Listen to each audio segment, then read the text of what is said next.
result. What was shown in this series on this day. When you look back, it's easy to see what you could have done differently. But when you're on that journey, putting one foot in front of the other, there's no looking back. There's only forward. And there's usually something or someone standing in your way. Even the most skilled have to fall before they can rise. But you can't let a stumble end your journey. You get back on your feet and find people to help you, inspire you, push you to be your best. You'll remember the wins, the losses, and every step will be a lesson learned. But if you leave everything you have in that arena, you might leave your legacy too. He's going in for the reset! When you look back, you'll see that success is a journey, not a destination. Because you never know where that next step will take you. Are you ready to lock in?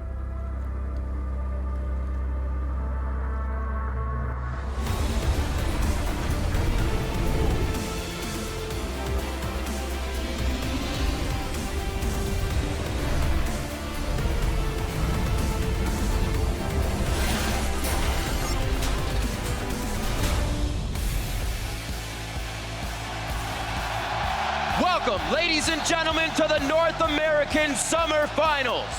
We're coming to you live from the Air Canada Centre in Toronto, Ontario. We've been long overdue for a Canadian Finals, and the fans here are amped up, ready to cheer on Cloud9 and TSM, who battle today for the title of the North American Champions.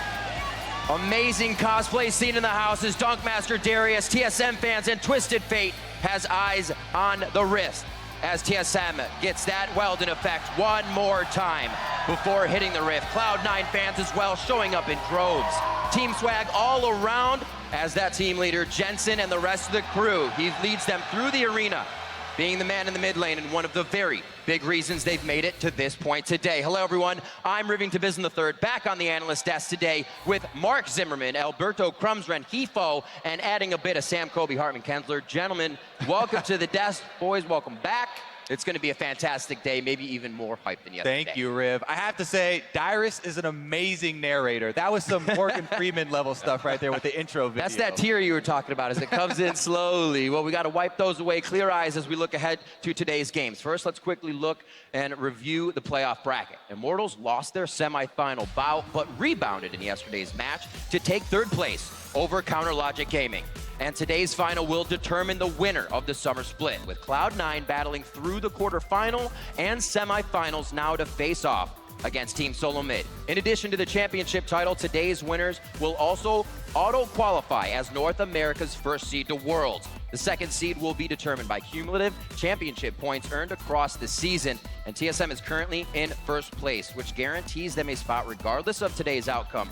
But if they win today's match, that means they also secure that sweet first seed. Remaining teams will face off in the regional qualifier with seeding determined again by those championship points. Crazy stuff, a lot to be had here as the games go, and as we said, some teams are kind of changing their faith in hopes of a win for others. But now the players are ready to take to the stage, so let's lock in with Black and Nola to introduce our finalists.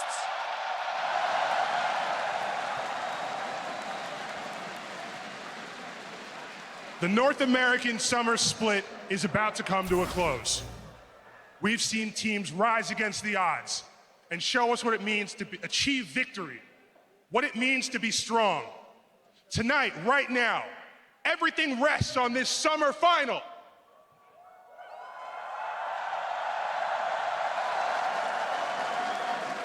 And so I say to you, to the thousands in attendance tonight, and to the millions watching across the world,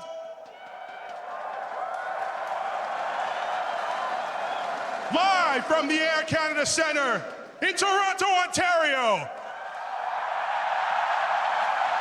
this battle's about to explode!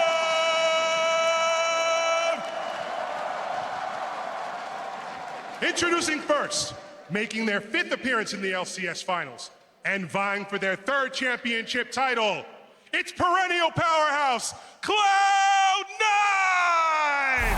He's going for the pentakill. He's going to try to chase it down. Pentakill for Jensen. Cloud9 look for their fifth final, and they're going as a wonderful team.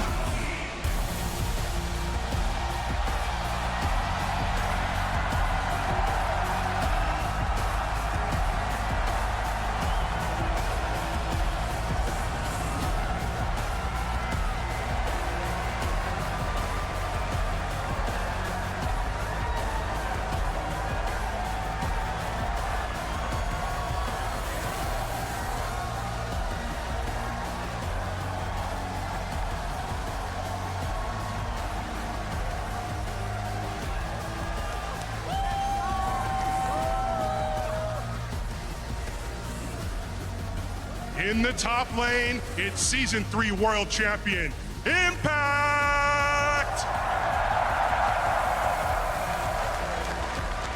Jungling is 2013 Summer Split MVP, Meteos! Making his finals debut in the mid lane, Jensen!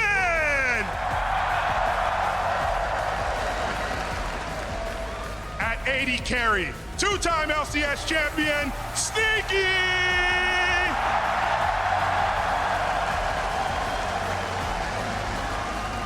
Also, making his finals debut, it's supporter Smoothie! Coaching for Cloud9, it's Reaper! Toronto, make some noise! This is Cloud9!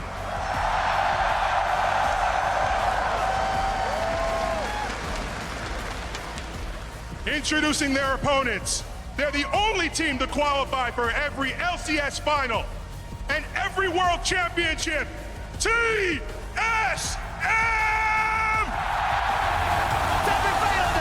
Phreak diving back in, but the damage is massive.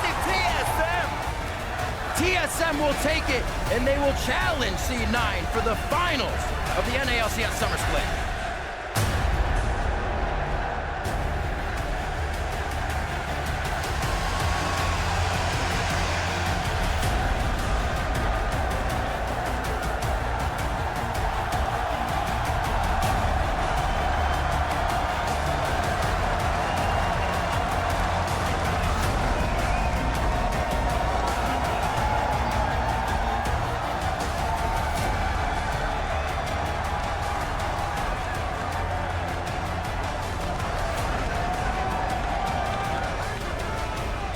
In the top lane, semifinals player of the series, Hauntzer!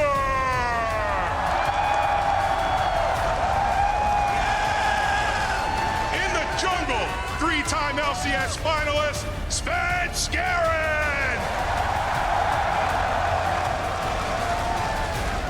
It's three-time LCS split MVP in the mid lane, Bjergsen!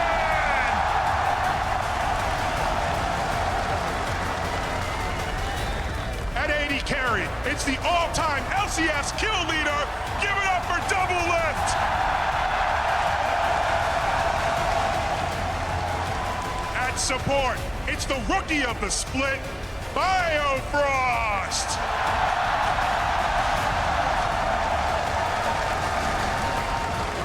And coaching for TSM, the coach of the split, Hauntzer.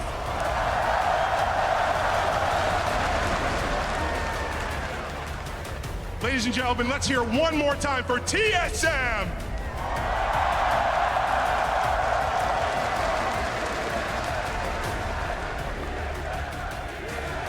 One last time, let's give it up for both our combatants, Cloud9 and TSM.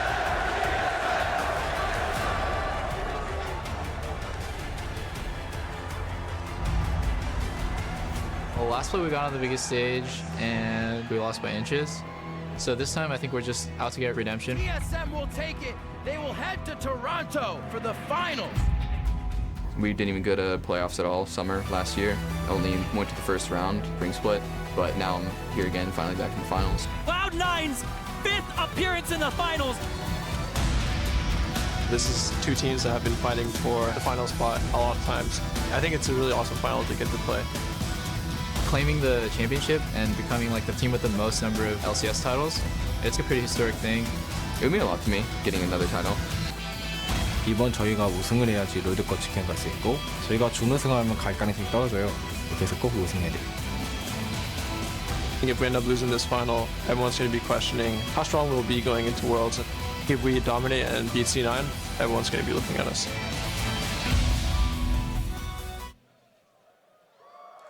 An incredible abundance of energy here coming from the crowd. Same as yesterday, even turning it up to 11 and 12 here for these teams. And I actually have to compose myself so I don't just play-by-play the rest of this cast because I am overexcited right now for this game. Hey, just settle down a little bit, Riv. You're frothing them up a little bit. No more energy drinks. We're going to get into this one quite soon. While the teams are about to ready up on stage, let's get into this matchup. Neither TSM nor Cloud9 are strangers to the championship match. They have a storied history of competing against each other in the finals. Last time these teams faced off in the finals was 2015 spring, where TSM ultimately defeated 3-1 Cloud9.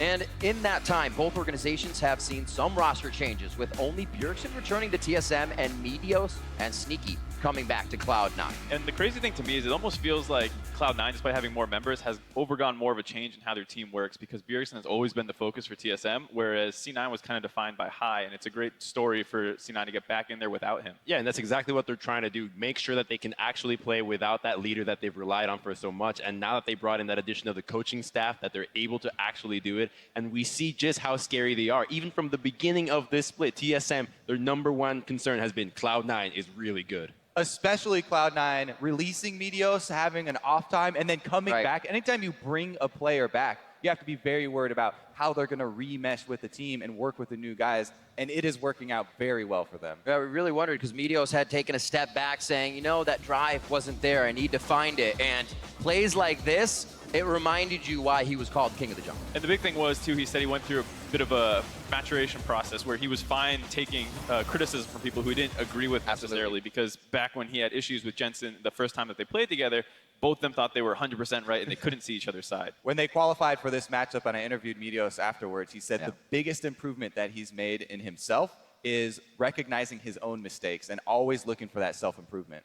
Now, despite meeting again in the finals, as we've been saying, we have to recognize that both teams look different in the roads to get here. TSM have been dominating North America all summer long, while Cloud9 had ups and downs, but were able to drive it home in the playoffs. And we actually see Cloud9 really excel in these times. I mean, Gauntlet last year. This is the time that if TSM can perform here how they have all split, they'd solidify themselves as the best team that North America has ever had. I mean, they have the macro, they have the micro, they're going everywhere, they work as a team. What does this team not do? It's insane, and to be honest, it's getting a lot of people very high for what the international stage brings. Yeah, and it goes beyond just the players, too, of course. Their coaching staff has been overhauled a decent amount. They brought in Weldon. Parth has always kind of been there, but stepped up into a bigger role recently, as well as just the fact that both these teams have a plethora of off-site analysts and some even on-site. Yeah, they've made a wide variety of coaching staff changes and very public ones, so people are very aware of all those changes too. And then if you do go down the lineup here, there's no one weakness that anyone can really point to on the TSM lineup. And that's what's giving fans the most hope. Well, they play so patient. They look for just the tiny little advantages, wait for the perfect time to exploit them, and then they just explode and just take over a game out of seemingly nowhere, which is what we saw from multiple World Championship teams for the previous years, and that's where the hype is coming from this team. Right, but the good thing is when you pair them up against C9, the fact is that C9 doesn't really have anyone you point to like, oh, that guy's a liability a little bit. He can't do these certain things. Their team is also extremely well-rounded and has been just slowly getting better throughout the course of the split with like a small hiccup in the middle. So looking at actually what came in for Cloud9, this was a bit of a different season because Rupert said he had to come in, do so many coaching changes. Do we feel like this is a Cloud9 we actually haven't seen before reaching the finals and they could actually do much more? Absolutely. I mean, I don't think that we can actually expect how well they're going to play because of the ramp-up that they've had so far. We saw them play really, really well against Immortals, and you know, rumor has they're going really well in Super Saiyan mode going into this one, and I think that's going to make for a pretty exciting finalist, maybe 3-2. Okay. All of the players on Cloud9 are very quick to give props to Reaper and talk about how much he's improved the team, improved the communication, and really drawn them together as a full unit. And one guy they can absolutely look to is someone they have in the top lane is the guy who's been to Worlds, the guy who's won a Worlds, and that's Impact. Yeah, I think the fact that he brings that veteran leadership that basically no one else on this stage really has, having won a world championship, performed literally on the biggest stage available in this game, you know? And to have that kind of composure is something that's very hard to find in the scene. And Impact's dominant performance in the playoffs was a primary factor in Cloud9's recent success, earning Player of the Series in the semifinals against Immortals. But as we heard in the team introductions, Hauntzer was also Player of the Series last week and has been a top performer coming in here for TSM all split long. Definitely a lane to keep an eye on. And both these players at first were kind of questioning just how good are they, and by the time it got to the semifinal matchup, we saw just that. I mean, Impact by himself, taking so much pressure on his own and just being able to completely nullify any efforts that Immortals had with the Rain over Huni matchup. And then on the other side, Hauntzer just taking over games by himself, just solo laning, using that gangplank to pretty much perfect effect. And it's going to be a battle of the Rams in the top lane.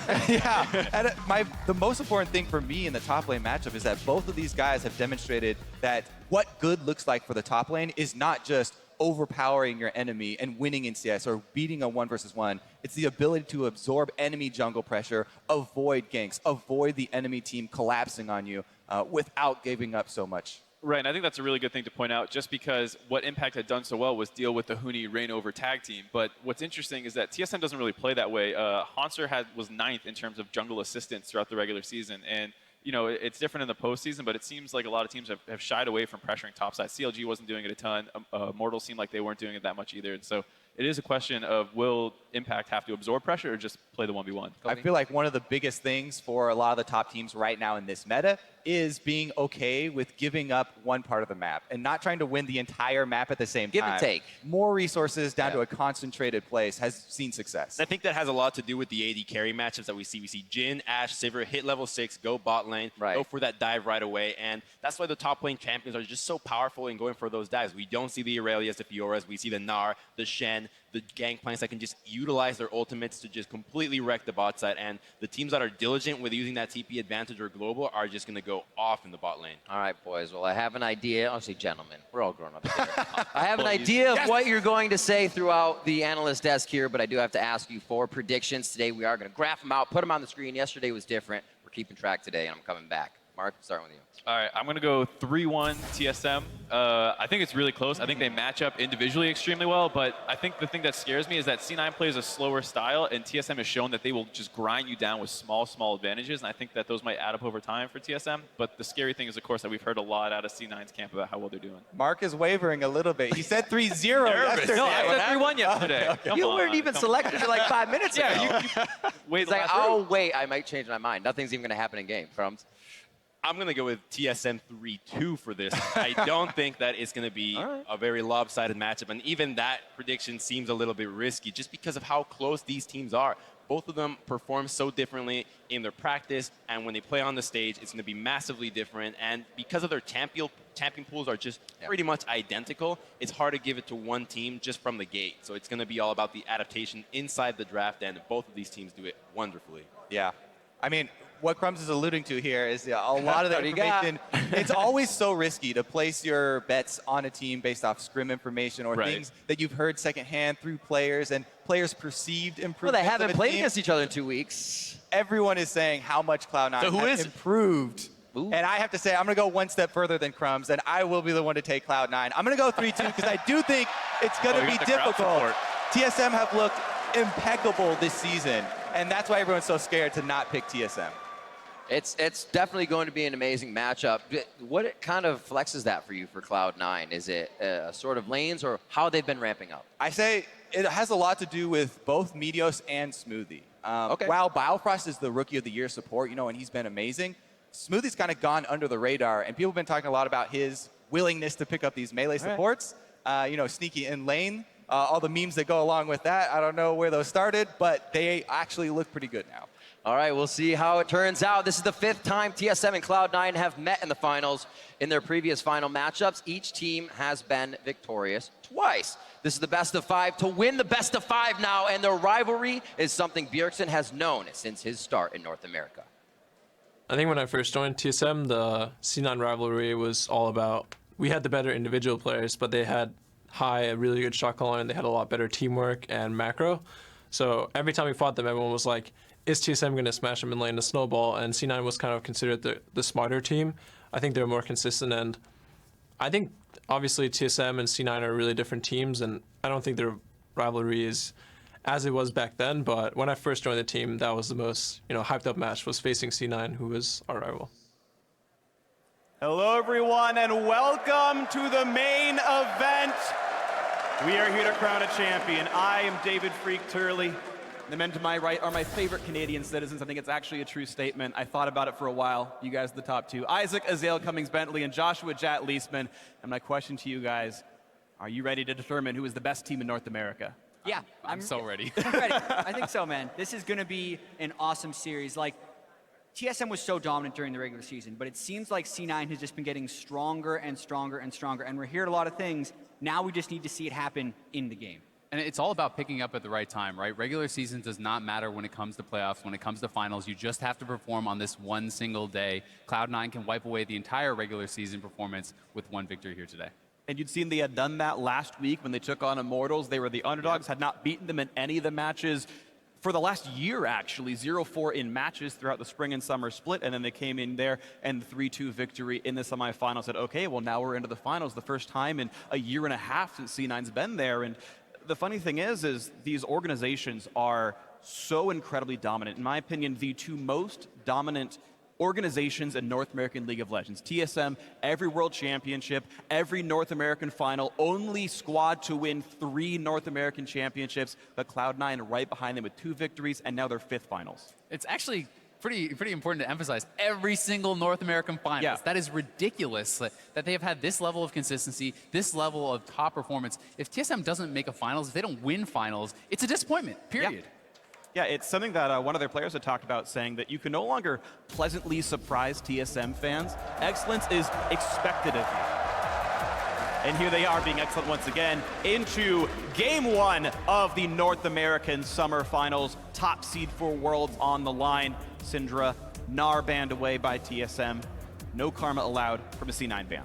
As far as TSM is concerned, they've only had 3 games within the last month where you can scout their picks and bans. And when they played COG, they were very targeted with those bans. So the Syndra and the Gnar being taken out very early are the 2 champions that Jensen and Impact have been the most dominant on. So it does look like they're still going with target bans. I really like the GP ban here. This was critical for both these teams in their semifinals appearances, and it's something that both teams are very comfortable first picking as well. So taking 2 of those first pick top laners off the table does make people a little bit less comfortable up there. And this is interesting, actually. Yeah, TSM adding in an Olaf ban into champion we haven't seen played, but TSM banned that last week as well when they played CLG. Exactly, all 3 games, and that was off of one Xmithy game that Xmithy had on Olaf in the quarterfinals. But there's a lot of information we don't actually have access to. TSM probably wants to run some type of low mobility champion that can get beaten pretty badly by Olaf. So since I think it could also be a throwaway ban, and there's a lot of power picks still up for TSM to take. Well, smiles on the faces of Hauntzer. Hovers Zach and goes, yeah, Vladimir's the one for us. First pick, and really no surprise if you watch yesterday's series. Vladimir, incredibly high priority champion. And Vladimir is something that, I was going to say with Olaf, people are talking about Taric-Olaf combo. That's a champion that has been rising a lot in popularity as far as supports go. And Vladimir Taric is very strong as well. It's something that is a little bit more situational, obviously. You want to have that matchup into melee supports, but a very strong option. Of course, some of the synergies that normally are there with Vladimir, movement speed being a primary one, Karma and Sever not allowed to tag team, although you talk about Vlad and Taric being a nice popular combo. Other teammates there around as well, but now it's C9's choice to make their own options, and the question is what style do they want to play? We've seen teams like CLG go for more lane dominance and play Sorakas and Karmas in the bottom lane, or of course there's the perennial tanks here with the early showing of Trundle support with a Shen top. Yeah, and that doesn't really leave that much wiggle room either, because a lot of times an early Trundle pick can be flexed between the support and the top lane role, especially considering that Impact had so much success absorbing ganks and still being a carry threat. That is a little bit harder to do on Shen, and it also allows whatever pick TSM wants against it. With that being said, GP and Gnar are two of the best picks against Shen, and those are already off the board because of bans. Definitely does work well. One of the difficult things about Shen, as far as avoiding that aggression, is the way to be aggressive is also your way to be defensive. You have to use that Shadow Dash, your taunt, to actually go in and get those good trades, and without that, you really cannot bully people out of lane at all. But if you ever do that, if you ever go aggressive, you can really be punished heavily by these enemy junglers. And even though these two teams don't typically camp for top lane very much, if you start learning tendencies, right, these teams have had a week to watch the tape to see how does C9 play, how does TSM play. Oh, we found some openings, and you can always change up the style if it makes sense against your opponents. And Jhin and Echo locked in here. Echo, something that has been extremely popular in top lane of late. Huni playing it non-stop yesterday, even putting his own twist on the build, going for that Titanic Hydra. And we also have to consider the type of playoff meta that's going to be developing in North America. The two teams in the finals were scrimming both CLG and Immortals, so they're going to share a lot of the power picks that were strong in those scrims that are going to be happening on the stage. So that's why we're saying if you watch the games yesterday, you're going to understand these power picks. Vladimir and Echo were huge for Immortals, as was Jhin. I know that's happening pretty globally as well, but those are three power picks really for TSM, and we're not seeing counter picking happening yet. It's just the power picks. I also really like the Jhin pick here, specifically because Sneaky is known for his Jhin, right? He's so good. So not only is this a power pick, it's also a takeaway. Take Sneaky off of one of his very best champions and put him on something else. What's interesting here is the fact that Rek'Sai has gone so late in the draft. You talk about power picks, Rek'Sai has been the queen of the jungle in a certain sense here, most popular jungler by far, and C9 kind of gets it at a bargain very late on. Now at this point, the teams are only counter-picking back and forth. We've already seen 5 unique roles picked in the first 5 champions, so now it's just, what's your matchup going to look like? Yeah, I also think in the first game, since it's a long 5-game series, there is a little bit of feeling out and trying to get the other team to reveal their hand. You don't necessarily know if a team prioritizes Rek'Sai or Gragas, so when you see that Cloud9 will immediately go with the Rek'Sai, it means they have a very tanky team. TSM still has the chance to take some type of shredding champion if they want to, and we're going to get to see if they do go for the Gragas or if they try and mix up that jungle match. Also really excited to see what Jensen's going to go for here, because he does have that last pick, counter pick, and going into that Vladimir, a lot of people have been struggling with these lanes, but Jensen has showed us a lot of different champions. Yeah, and his counter picks have been super high value. The Syndra has been his most played throughout the playoffs, and it's also fairly tricky to play assassin-type champions against a Tahm Kench, which has been banned by a lot of teams against TSM and played consistently by Smoothie. It's another one of those picks that has been taken away. Can't wait to see what Jensen has because they're targeting this counter pick. Two of the most common ones are Cassiopeia and Malzahar, and you mentioned playing assassin types is hard into Tahm Kench. Well, with that Tahm Kench picked up, I would not expect Malzahar. We know that Jensen's had somewhat of a unique champion pool. He's brought out things like Vel'Koz when it was uncommon for other mid laners to do so. He's been hovering this Xerath for a very long time. As the 10 seconds tick down, they're using this time for Reaper to talk to the team and tell them, here's what we need from you, here's how we're going to play the game. He knows the team comp already, and Cassiopeia, I think, the unsurprising last pick here, as Jensen will bring it out. And he's going to go Ignite, which really speaks to his confidence about winning this lane. He wants to be able to go aggressive. He's not playing Ghost, more that kind of utility that a lot of people like to take on Cassiopeia, but going to be going Ignite. And if Bjergsen is going to take Combat Summoners, not take TP or anything like that too, the lane is going to be very explosive, and a lot can be decided by these early minutes of the game. Yeah, and I really want to see how well C9 can use the pick potential of the Trundle and the Ashe to focus towards Jensen's lane even more so, because if Bjergsen gets going on Vladimir, we've seen Pobelther, we've seen in the European finals, Vladimir's have been getting absolutely out of control, and they don't necessarily have a great late game answer to that. So that's why I think the Ignite is taken in lane, and I expect some very heavy focus on the mid lane in this first game. As long as the gank's can happen, if you can make Rek'Sai and Cassiopeia train down on a Vladimir, then good for you, but it's been difficult. One of the reasons that Vladimir's been so popular as an early blind pick mid laner, because you rely on your outplay ability to get away from those matchups and not get killed off at all. But of course, we've seen it turn around. So champ select is done. The 10 players have locked in their 10 champions, and now it's time for the first of many handshakes between these coaches as we get ready to start our best of 5, our test to determine the best team in North America, who's the #1 seed heading into Worlds. And so you in the crowd and you at home, let us know who you are behind. Hashtag TSM win, hashtag C9 win. It's time to start. Let's go into game 1. This game 1 is going to be so important for gaining momentum throughout this series, for asserting your dominance, and really for dictating the picks and bans for the rest of the series. You know, if you can shut down a Vladimir early in this game, maybe you don't need to ban it out, but a lot will depend on that. And you can see the Canadians here in attendance. They don't need Twitter to let you know they are behind TSM primarily. Yeah, wouldn't be an NA event without that. The pressure of the series is also going to be something we have to keep track of. Yesterday we saw COG and Immortals never backing down from a fight, perhaps even influenced by the crowd to go in more than we were used to. But if we look at what happened in the semifinals when TSM was playing a little bit nervous, they actually had a lower combined kills per minute than any team had in the regular season. So TSM was actually playing extremely slow in those semifinals. And I actually feel like if they do that, it would favor Cloud9 a little bit, because Cloud9 played very slow in the regular season, and TSM excelled by that controlled aggression they were able to show in the early games. So they need to get back to that, I think, now that C9 is their foe in the final. And they have had another week to practice up, to get more comfortable in this patch, and we'll see if that's going to shine through in the finals today. It's really up to their training, because DoubleLift said in an interview with you, Jatt, that the reason they played so slow is they were afraid. They had been upset by CLG twice in a row, and they were so worried about screwing up the game. DoubleLift said after watching the games afterwards, he's like, we were up 10,000 gold that entire time. I didn't realize that at the time. I was so worried about throwing the game away. And now you're back on the finals, TSM. And for some of these guys, their first time in the finals with this squad. And they've got to make it work.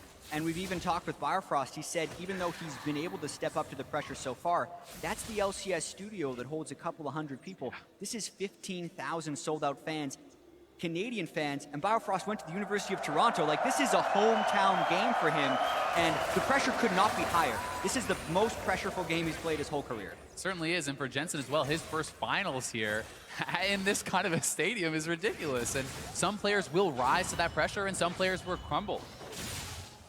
Now we'll see as it happens. Right now we have the start of the laning phase as the duo lanes back and forth. Biofrost and DoubleLift, the most dominant duo lane in North American League of Legends. But Sneaky and Smoothie, no slouches in their own right.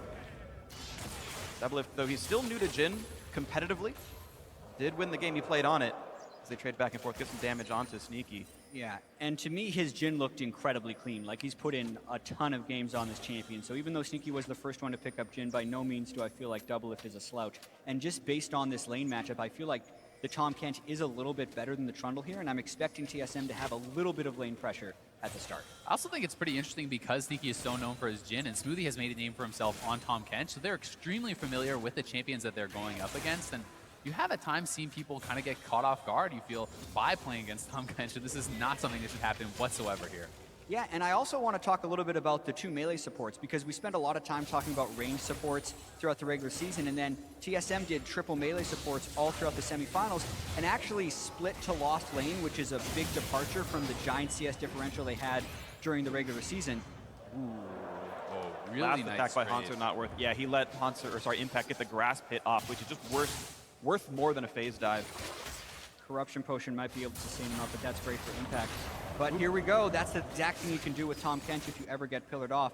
But basically, if they do try and get too aggressive in the bottom lane, the junglers could very well punish, which is one of the reasons we're seeing fewer duo lanes try to get that CS lead via a ranged support matchup, because the melees are better at gank follow-up, and the junglers are just super strong at ganking in this current meta.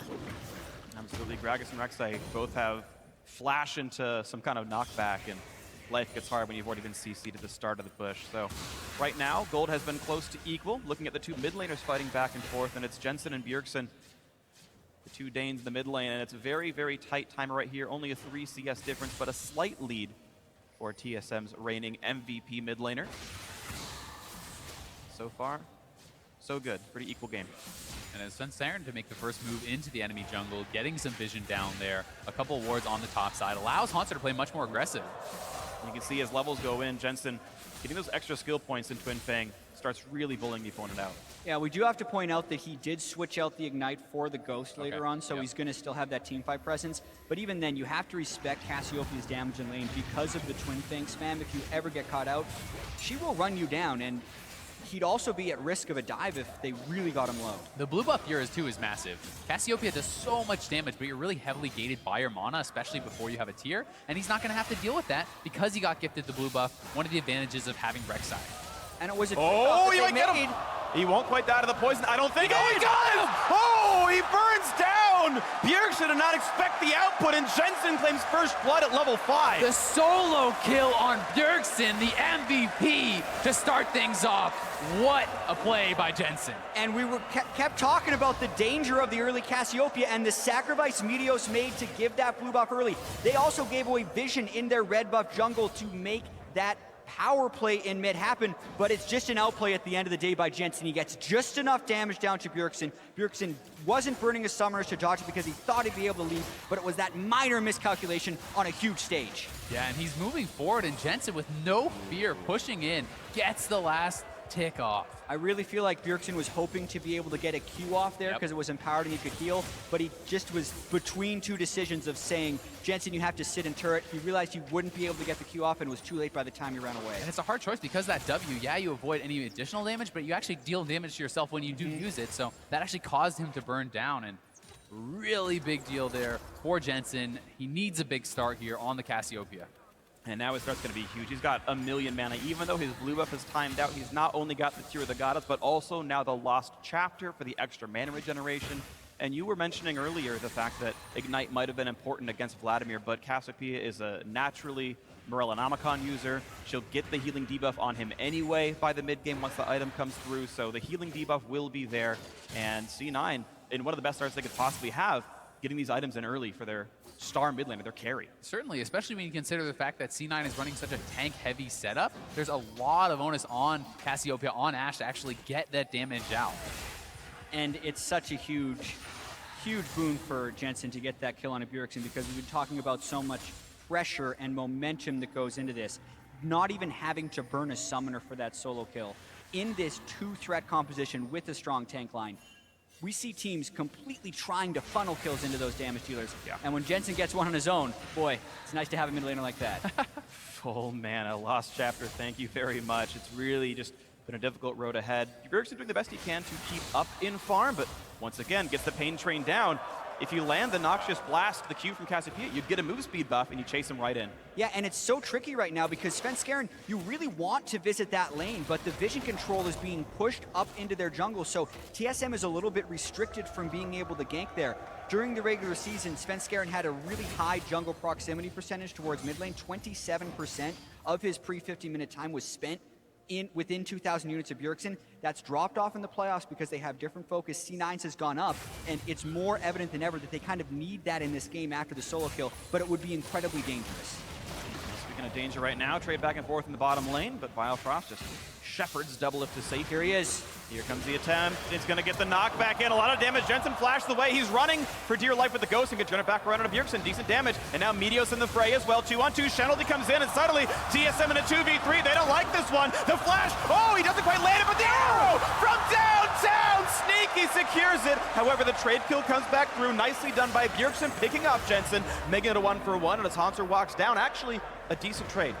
Beautiful team coordination by C9. We talked about the mid lane focus, and every lane assists in that kill on the turnaround gank. That was the danger Svenskeren was going to undertake by going for that gank, and it backfires. Definitely did, but it's at least a 1-for-1 trade. You know, Bjergsen's able to actually get that kill onto Jensen, so not too bad, all things considered, and here we are going to have that gank once more. Actually thought Jensen could have flashed that, but maybe he wanted to try to bait it in a little bit, and he is going to be able to trade a lot of damage out here as that Shen ulti comes in. It feels like they're springing the trap, and watch this here from Jensen. The flash is actually, I think he actually body slammed him out of his taunt flash. Yeah. He taunt flashed into a body slam. That's and he, so well done. Actually watching that again, it does appear to be just the smallest bits of nerves for C9, like not flashing the ultimate from Svenskeren either speaks to some overconfidence or some nerves, and that could have been avoided from the death for Jensen on a couple of different areas there. And like you said, it was a 1-for-1, so despite C9 using all those ultimates and pitching in so much, being able to trade the kill is actually pretty huge for TSM. And the recipient of the kill, I think, more important as well. Both these teams, actually, I guess Hauntzer is a threat in himself, but Vladimir got a kill, but the tank Shen did on the other side here. So only a split 2 ways assist for Jensen means Bjergsen gained more on a comparative level. And mid lane back to dead even now, and you can see just by the way these guys are positioning themselves in lane, Bjergsen was getting a lot more confidence because of this. He's picking up a lot of MR. He's very close to his Spirit Visage now, which is going to be massive for him.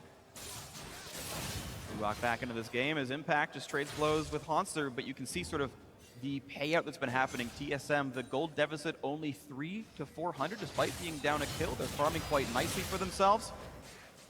These two tanks battling back and forth. They don't quite have the damage to kill each other off, but they attempt to sustain through each other's damage output.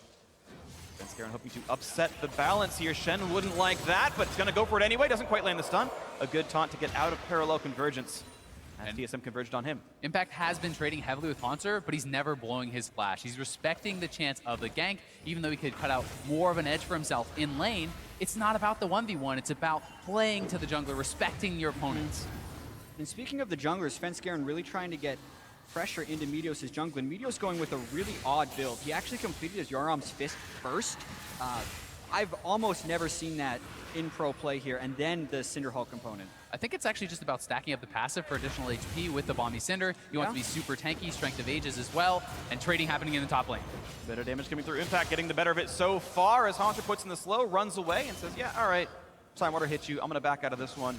Yeah, I think as you talk about Meteos' build, I've seen him build that item specifically several times, and it's not just as a necessarily a component of Titanic Hydra. He just sits on it quite a while. It was his first item after his jungle starter, so a lot of times you'll see the Sightstone or the Cinderhawk, but I understand the stagnant opponent and fights are happening. Hawk's in a bad spot, but also a nice fight in the bot lane. The pillar catches Biofrost, who doesn't have a way out and just dies. Doesn't even pop the gray health, and now DoubleLift's in danger. He's gonna go down. A double kill for Sneaky. C9 2v2 outplay in the bot lane. They don't get one, they get two. And that is such a huge swing right there, because we've now seen 3 essentially solo deaths from C9 over TSM. TSM's greatest asset throughout so much of the year, they've been saying, is their skill in the solo lanes. But if any team was going to match them, it was going to be C9. And right now, C9 is surpassing them. And at the same time in the top lane, Impact actually forced out Hauntzer's flash. They're getting advantages all across the map. What a game so far by C9 as we watch this 2-on-2 again. Yeah, and Biofrost gets caught by the pillar, doesn't use his stick skin in time. DoubleLift was sticking around thinking that fight was going to extend. DoubleLift didn't heal either. That was just a miscommunication and lack of using the skills properly, and then he just gets hit by the arrow. So everything goes wrong for TSM in that duo. One thing you actually really have to be worried about as well on Tahm Kench, when you use your W defensively, you essentially have no power in that actual all-in. So if you eat someone out, your AD carry, they can all-in on the Tahm Kench, and he can't really fight back whatsoever against that Trundle. And it's Grasp the Undying on Trundle. He's actually a better fighter. The keystone usage by Smoothie makes him really, really strong at the 2-on-2. Got an extra chunk down on a DoubleLift. Help guarantee the kill came through. Sneaky still has his heal up. DoubleLift the same. Biofrost has his exhaust in case another fight does happen, but that cooldown's not terribly long, so Smoothies is up pretty quickly. 2,000 gold lead though, Cloud9 sizably ahead right now, and honestly against many expectations, C9 winning in this final, hoping for their third. Well, specifically the way they have pulled ahead by 2,000 gold as well, with a solo kill from Jensen, and then a dual lane 2v2 double kill by Sneaky and Smoothie. These are individual outplays by C9, and now the question will be, can they use team play to extend this lead against TSM, because that has been their biggest criticism throughout the year, is their ability to play as a team and close out games. Obviously, it's just 2,000 gold in 13 minutes, but they do have a lead, and to win, they need to extend it. Looking to extend it now in the mid lane. Bjergsen not in a happy place. Thankfully, finally about boosted speed for himself. Sometimes you get these breakpoints where Cassiopeia is passive, which gives her movement speed instead of buying boots. Sometimes just gives you this break point where you're just chasing people down, you can't handle it. Bjergsen with a bit of move speed now is going to have a little bit better time running away from him. They have been trading farm pretty equally back and forth for the last few minutes. And it does feel like now, with that flash down on Hauntzer, Impact has the edge in the... Oh, wow. There's actually a really nice pillar there in the bot lane. It was actually Jin ulti came out, and Smoothie just pillared him out of it immediately. Well, he got rooted, but doesn't go for much more there. Could have been a tight timing, but nothing quite happening. The junglers right now a bit far apart. Rek'Sai just on the east side of the jungle, and Svenskeren just backed up, recalled, and got a couple of ruby crystals for himself. We'll see who the junglers go next, but the funny thing is, 3 of the 5 kills this game have been without jungler intervention at all. It's just been heads up, lane out plays, 1-on-1 in the mid, 2-on-2 in the bot. And it's just, all right guys, enjoy your farming. We'll take care of the work from here. And now they may even be able to get the first turret, but sometimes this can be used as a bait. Here comes Svenskeren and 2 more. Here we go, the pillar and the exhaust. Sneaky gets the Shen ulti. Here comes the body slam. Could be an easy explosive cast. Knocks him back in. Bad days ahead for Sneaky. 1 kill. The root and the Smoothie could make it a second, but Impact here to hold him up for a little bit longer. Flashes away, stays alive. Just the 1 for 0, but still advantage TSM. Bjergsen's coming in. Flanking under the turret pillar to keep him away. How much does he want this dive? They want the first blood turret gold, I think. I think they're just going to try to zone them off. Every one of TSM is down in this lane, and C9 be a bit foolish to defend, here but too. Jensen finally showing up. It's a 4-on-5. The root onto Impact, half HP onto Shen.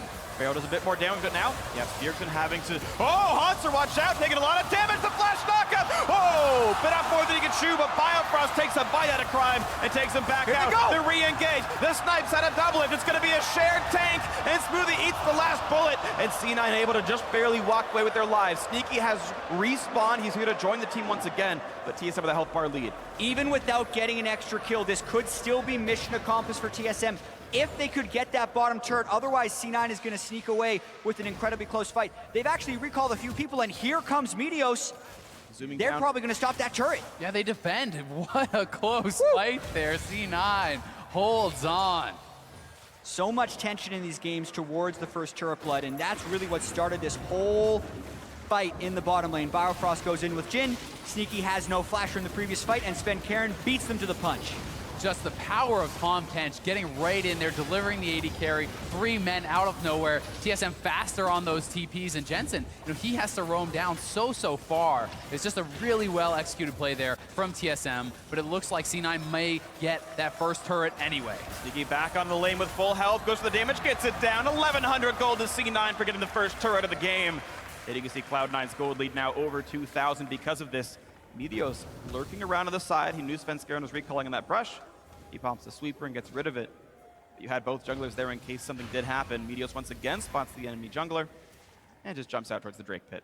Yeah, and now it's really a struggle for TSM to keep vision of their own jungle since they have lost that dual lane, giving up the double kill. They sent all 5 people bottom lane, did get a kill back, but could not get the turret. Now the Drake is up. Hauntzer cannot join, but Impact could. So TSM would have to be very scared about trying to stop this. This is risky. They're waiting for the barrel. Explosive cast, nicely played on both sides. Svenskeren hoped for the smite steal or the explosive steal, and C9 just waited out the timer. That Q has to blow up on its own after a few seconds. They played it right, and a Mountain Drake to C9. If they can keep pressure, it's one of the best offensive Drakes in the game. But if C9 starts getting behind, it doesn't do anything for them.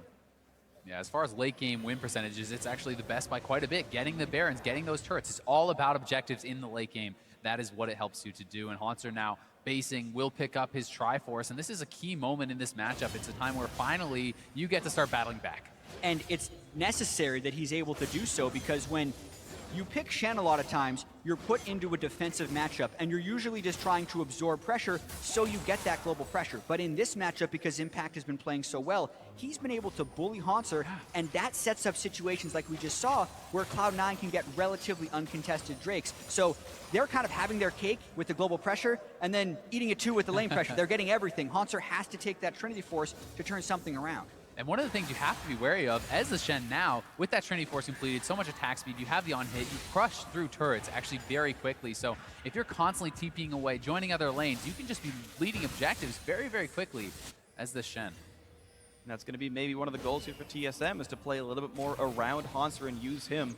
Go to the source of the global. It's the old adage when you're playing against a Shen or a Twisted Fate. Just go to them. They can't exactly leave easily. You knock down the structures if they do.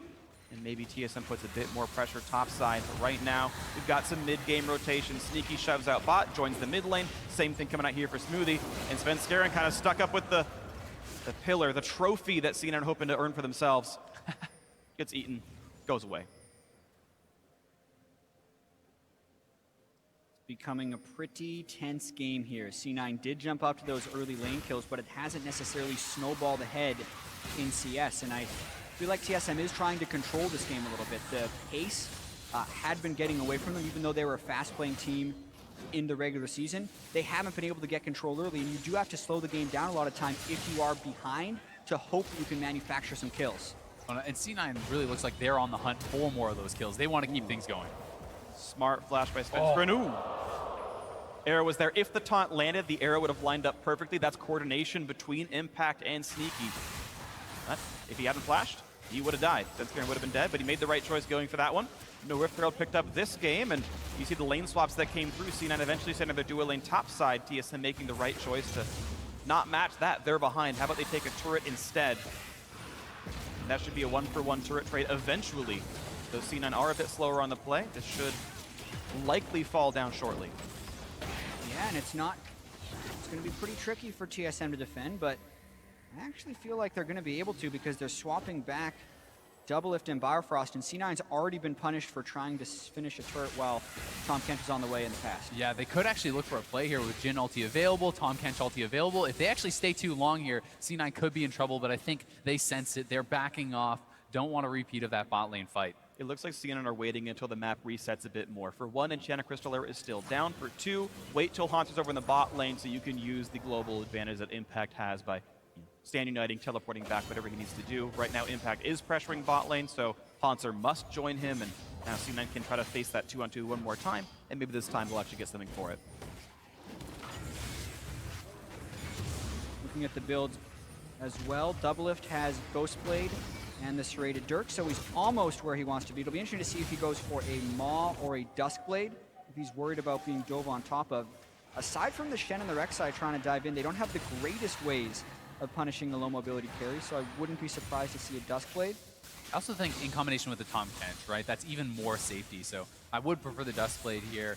Both are obviously very viable, and I just think that Tahm Kench, you need to use that support to allow you to be more aggressive, and a good way to do that is through your builds. Definitely agree. I think we expect to see the more offensive build of the two. Only really two items it can turn into at this point, so we'll see what it ends up being. 2-on-2 still battling back and forth, and it's still been a fairly close trade. The Hurricane done for Sneaky means he always has the wave clear edge. He can get out of that lane. You see it. He's walking down the river past the Scuttle Crab looking for a chance on mid lane. Bjergsen would have to pool under the Enchanted Crystal Arrow, but even that could give mid lane pressure. And then Sneaky will walk right back up when the wave rejoins. Yeah, but even looking at the gold, this game has slowed down and it's benefited TSM. 10 minutes ago, this was a 2,000 gold lead for C9, and over the last 10 minutes, which are oftentimes the mid games where teams can run away with games, TSM is closing it to be an even closer game. However, they have been losing tempo while doing this. C9 just needs to make sure they can keep following those turrets to extend their lead. And the Dragons, right? The next one is going to be an Infernal. If C9 can continue to pick up those objectives, they're fine with this game going slowly. And Infernal would be a huge one for them.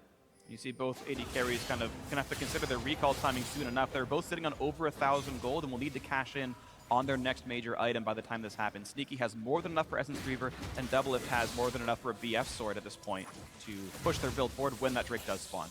Yeah, and I also want to talk about Cloud9 just a little bit as a team, because a lot of people were criticizing their macro play throughout the regular season, which they have shown some weaknesses in. But whenever the game is actually very slow and drawn out, can be when C9 is at their best. With the weakness in the macro game, if they have a long time to set up plays and make decisions, it's actually good for them. It's when the macro decisions accelerate and they have to make the decisions instantaneously is when they struggle. So the pace of this game is actually strong for C9 throughout the split. And they've talked a lot about how they're improving on that throughout the split because of Reaper coming in, turning them from essentially this solo queue squad, as they like to say, into a more coordinated team that has made it all the way to the finals. But meanwhile, you have TSM, who just have been so good at this skill set. You had Bjergsen talk about in his MVP interview how much he respects DoubleLift for having those really sharp, impulsive calls that are aggressive, that are on point, and he said it helped him learn to be a better shot caller because of how DoubleLift approaches the game. And here we have them squaring off for a Drake. Yeah, and we know C9 has a small advantage. They've been battling over wards. This is where TSM has been able to excel for most of it, but DoubleLift just recalled to finish his Duskblade, and they're probably losing this Drake. He's not at the right time. The Drake does go down. Svenskeren down to half as well. Pillar helped with that, but the arrow is in this one. But a nice chomp by Biofrost. Says, yeah, what's Ash going to do when I eat your prey away? But now here comes the attempt on a turn. A lot of hits come through. Shenalty to join this one. Stand United going to be there. And here's the 5-on-5. Bjergsen exhausted, has to kite away. Maybe there's going to be a bit bit of a re-engage as the dancing grenade comes through, hits a few members of C9. A taunt comes back in, looking for damage on a Biofrost, pops the gray health. Impact's gonna take the dust blade, he's gonna be alright with this one. Svenskeren now low, under 1,000. Smoothie, dangerous as well. The flash in, but he hits the wrong target. DoubleLift does not click the right champion. Could have gotten a kill instead. They all walk away, only the Drake losing its life, but now suddenly Hauntzer back in this one on the front line. He's all alone. He's out of health. Oath back in, he can't quite kill off Smoothie, and another huge mistake, TSM overstepping. And for once, we don't see TSM acting as a team. Hauntzer thinks the fight's still happening. The rest of TSM goes to push mid. They get the turret, but they lose on the hero play. coming back in from Impact. They want to chase. And he's got flash. Bjergsen's got a flash way to stay alive, and he's going to get out, but he almost overcommitted himself to knock down that mid turret. They did get the objective, but C9 got a kill and a drink. And now it's what can C9 get on the back end of this play? Can they push down mid? Can they get anything back? Because it's TSM with low health bars, and C9 is back out on the field. One of the biggest criticisms for C9 was their really poor Dragon control rate. Well, that's actually been able to change this game thanks to their solo lane superiority. And as long as they can continue to control these Drakes and have somewhat favorable fights, they're in a pretty good position with the strength that Jensen and Sneaky are starting to accumulate. Definitely are getting pretty big. 2 kills on each of them, so 80% of C9's kills are on their 2 carries. That is a good sign for the team as they grow on. Infernal Drake, the best Drake to have if you have a gold lead, generally speaking. If you're ahead by much, it really cements your stat advantage. C9 in a good spot. Titanic Hydra already completed here on Meteos as well, and at level 13, that's a really big power spike with the Titanic Hydra. You actually have a lot of backline threat on someone like Jin. It kind of peters out towards the end of the game, but at this point, if he gets on top of the Jin, he can solo kill him. And I think that's one of the big things here. It's all about hitting that break point where they can kill the Jin by getting the tunnel in. Specifically, a level 13 Rek'Sai, like this is a point in the game where it's actually a joke. I think Rek'Sai just crushes the Jin in a 1v1 with that Titanic Hydra. But later in the game, they're still going to be able to push that break point deeper by adding the Shen into the mix as well. Then it all becomes about whether or not Tom Kent can devour at the right time, and there's going to be a ton of mechanics in these team fights to decide this game because we're still only 1,000 gold different 26 minutes in. A tight game could definitely be decided by one good team fight. We've seen that back and forth. If you watched the finals over in Europe, Spice were winning fights with a 10,000 gold deficit. Sure, they still lost the game, but this chance happened. CLG known for their comeback wins as well. The best teams can still make it work, and we know TSM are one of the very best teams here in North America as they look to make this comeback happen in game 1. Ulti opening up. Gonna hit Smoothie, slow down. There's a nice body slam in. Looks for Jensen, but the explosive cast does not put him into the team. So far, so good for Cassiopeia. Flashes out, stays alive, dodges the snipe, and the fight is in. Sneaky with the Hurricane, looking for damage. There's a flash knockup. They're gonna go for Biofrost. That will be TSM's Canadian support. Going down, they find one. They're looking for 2. Bjergsen's caught up. There's 2 for C9. 7-2 on the scoreboard right now, looking towards Baron. Would be very risky still to go for that Baron. Can they actually do it this early in the game? And some bases are happening. Meteos could ult back. They do have Cassiopeia and a Mountain Drake, so the threat is very real. They want it. Full health. They can start it, and they're going to force DoubleLift, Svenskeren, and Hauntzer to stop them. Here comes the attempt. Void Rush back in the mix. Impact full HP. Looks for a knockup. Can't quite get on Svenskeren, but it's still TSM low on health. Baron didn't reset. 3,000 health. Svenskeren's not in range to steal. They got it. C9 gets the Baron. They've got a 4,000 gold lead and a catch on Hauntzer. They force his flash. Debilitating poison wasn't there quite in time.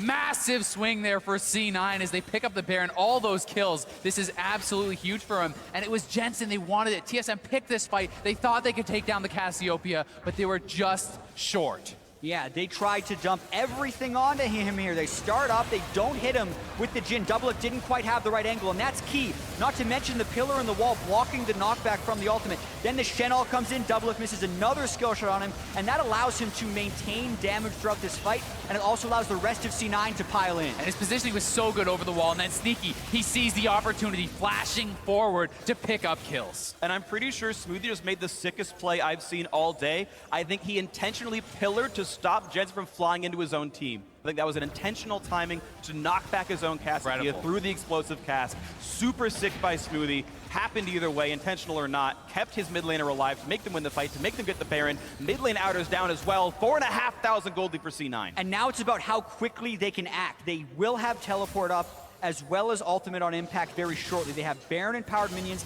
and TSM, while they do have wave clear, it's not incredible, and C9 does have the ability to just push down these turrets with brute force. Down to half HP already. Smoothie tanks the snipe, doesn't care. Deadly Flourish, not able to do a trundle right now. This turret down to 15% Bot lane slowly getting worked on by Impact. And one thing C9 has to be careful about, it's a 2-carry comp. Their comp is so revolving around Sneaky, around Jensen. They don't have their flash up on either of these guys. They need to be super careful because if they go down, gold lead or not, Baron buff or not. Yeah, the initiation could be womboed between Svenskeren and Hauntzer if they can get onto the damage dealers. If not, it could actually mean the end of the game with a Baron buff up. If TSM engages and fails a team fight, it's over. So that's why I think they're being pretty conservative. They know the game is still within reach, and they're just trying to mitigate the damage this Baron power play does. And meanwhile, Cloud9, I think, playing the proper amount of reserve. They've gotten some significant turret shift down, but they also know this Mountain Drake spawns in 3 seconds. They peel off a little bit early to make sure the wards are there. This entire jungle, you can see the red health bars from wards. C9, one last stab at this mid-turret because they found the rotation, but there's a Mountain Drake waiting for them now, number 2 to be picked up. Focus on objectives, calm, collected play here from Cloud9, who does not seem to be affected by the nerves at all. And I would have to say that it looks like TSM is a little bit affected by the nerves. Uncharacteristic solo and duo deaths in the early game. Yeah. Poor angles on a lot of the skill shots in that critical team fight from DoubleLift, opening us up his curtain call on the edge so that Jensen could just simply flash away from it, and then also missing his skill shots later in the fight. More misplays than we're used to seeing from TSM, and C9 is punishing them relentlessly. You truly are. You're seeing a incredible start to this match so far. The fact that it began with a level 5 solo kill and C9 have never dropped the gold lead ever since then. This Baron buff still on for a few more seconds, and it will be enough to also knock down bot lane tier 2. TSM just don't have the wave clear and the movement speed to get these objectives in time. Keep in mind, Cloud9 even kills them faster thanks to these Mountain Drakes, and it's just a world where TSM can't keep up. These item breakpoints are coming in so quickly for C9 off the back of this. GA just gets picked up for Meteos. Impact Vision is his 3rd item. You know, we have almost a 4-item Cassiopeia here at 31 minutes in the game. This guy is going to be a menace in the team fights. Definitely will be. This is a scary thing right now if you're a TSM fan, because this game is getting farther and farther out of hand. Baron buff time's up, but the power play itself was quite good. Several turrets picked up, several thousand gold. And as the map resets, there won't be any more objectives for quite a while. It's 3 minutes on Baron, 6 on the Drake, so it's going to be basically contestable objectives, these turrets that TSM can hide under and defend themselves. And it'll be a question of how much C9 wants to try and push the tempo. With double Mountain Drake, they have such pressure innately around Baron because they can kill it in under 10 seconds very easily with double Mountain Drake Cassiopeia. But they still have Ash Arrow and Trundle Pillar, so if they really wanted to, they could try and aggress and catch TSM while they're waiting for this Baron setup to happen. And so much of it is just going to be about the vision around Baron. They must maintain full vision control to look for those picks, to look for the sneaky Barons, and really force TSM in a situation where they have to make kind of that lose-lose decision. Do you face check in? Do you just let it go? There's only so many vision tools for TSM. You can throw some barrels from Gragas over the wall. You can snipe with Jhin. The shots reveal as they go through the distance. You've got 1 blue trinket, but only 1 on TSM right now. It is honestly a bit hard to see what's going on. In situations like this, when you're the losing team, you often see 2, in rare situations 3 blue trinkets because you need to be able to cycle your vision towards Baron. You look at what TSM sees right now. Nothing in the river. TSM was setting up beautiful Baron baits against COG last weekend. Well, C9 is in a position to do the same to them. Yeah, and we'll be interested to see if they do make that swap as Baron does spawn. Still a minute 30 before it is up, and you know, if C9 is still looking in that area, we may see TSM make a swap. Sure. Any pro will tell you can start this early if you want to. Wards last 2.5 minutes, pink wards last forever, and they're playing it so well. Like, now look at where C9's vision is. TSM to go past their own jungle, then to the river, then to Baron, and the 3 phases in a minute and a half probably not going to be successful here for TSM. They may take option number 2, push straight up mid and try to force the team off of Baron, try to force the team to come to you, which is also very risky when you're at this much of a deficit. And you keep talking about the items, it's another one completed, the Infinity Edge being finished for Sneaky. Makes even the brute force team fights advantageous fights for C9. I really feel like TSM has to pull off some type of crazy maneuver, or C9 has to really fumble an initiation, because the item difference is actually even greater than you would think a 5,000 gold difference would be. Jensen even has enough mana, or money I should say, to finish his Archangel staff. It's caught! Yeah, and because Svenskeren's caught, the flash into Devour. Biofrost keeps him safe for now. Bjergsen exhausted, running away for dear life, but Sven still burns down the poison. Beautiful Just pillar! too much for him. Pillar to buy a bit of time. Huge knockups, and here comes the backline access. as C9 have already picked up one, but how many more can they really get? The snipe comes through, Meteos takes him out, and it's gonna be a whitewash. No one from TSM can stand up to the damage output. Incredible fight, and even though Biofrost saves their jungler temporarily, they used the eat there. He had to use his flash, they used so much, and C9 saw the cooldowns used, and they committed to the fight. And you have to kind of wonder why TSM was up that far on the map. They didn't even have vision behind them, and they were up there. Svenskeren gets caught at the start, and with C9's immense lead, they just chased them down. I loved Smoothie's aggression with the flash pillar, and Impact's willingness to ult the support to secure the big fight. And with respawn timer still coming through, C9 already available to knock down Baron Nashor. 2, 3, 4, 5, and TKO. That's Baron knockdown for C9. The quick recall to reset, and what could be a game-winning push over the next 3 minutes. Massive lead now for C9. The rich get richer. Yeah, last Whisper now on Sneaky. That was really the last thing he needed, and we'll watch this fight once again as Sven. He's trying to counter jungle. He's way too far up there, and look at Biofrost. He has to flash forward to save his jungler, who ends up bleeding out. And at this point, they have no other means of retreat because they've already used their flash and Tom Kench. What a pillar. The pillar perfectly sections off 3 people from TSM. Meteos flashes in. Impact actually is only there to taunt Bjergsen, but that's all they needed. And look at Bjergsen on the back end of this fight. He actually gets a lot of people pretty low, has significant AoE damage there, but there's just nothing left from his team. They already had used everything, and C9 now pushing forward, looking to crack inhibitors. 2 available inhibitor turrets, specifically top lane tier 2 is still alive. We'll see how much C9 can get. They've reset, they've bought the items. If they want to go back and grab Elder Dragon, they can. And it's just based on what they think is optimal with their shot calling. Do you want to double up the 2 buffs? Do you want to grab Dragon at the end and keep the push going for 2 more minutes afterwards? That's just up to how they think they can pressure the map.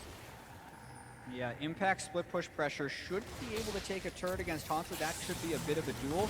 And actually, TSM's going for the fight right now. Teleport behind C9. They need to block for Sneaky. Okay, takes 1 shot, gets the shield. That'll probably time out without doing much more. Svenskeren on the side. Hauntzer there as well. Looks for Jensen. He's got onto the back line, and it's going to be the attempt to peel. Here comes Bjergsen in as well. Svenskeren gets out. They picked off one of the carries. Now it's just up to Jensen, and he's got Bjergsen on top of him. He's trying to take him out to save this fight. A quick Zonya's pop, then double it, picks up Smoothie. It's 2 already for TSM, but Bjergsen running down. He will bleed out, and that's not a good thing for TSM. Hauntzer's next. Impact is there with a killing spree because they kept Jensen alive. The knock up here, and it's going to be another kill picked up, and now it's DoubleLift alone, running back into his base. He gets some support back from Svenskeren, but it's still enough damage. They finally do take out Jensen. Then overall, it's a 3 for 2 slight lead. Wants it. It's there, the battle on top of the inhibitor. 2 tanks facing the tank and the AD carry. And take it back, 3 kills on each side here. An equivalent trade with a giant gold deficit and against a Baron buff. That's pretty good for TSM. With no last whisper, DoubleLift hardly scratches the super tanks on C9, but he does do damage to the other guys. And in this fight, TSM jumped the gun very quickly, didn't let C9 set up the split push, and saves themselves in this game by going for this fight. Yeah, and Sneaky getting caught out here. Did not have his summoners. The collapse comes in from all sides. Svenskeren on the left, Hauntzer from the top. TSM piles in as they see that they can take down the AD carry. And it's so key that TSM got access to the squishies here.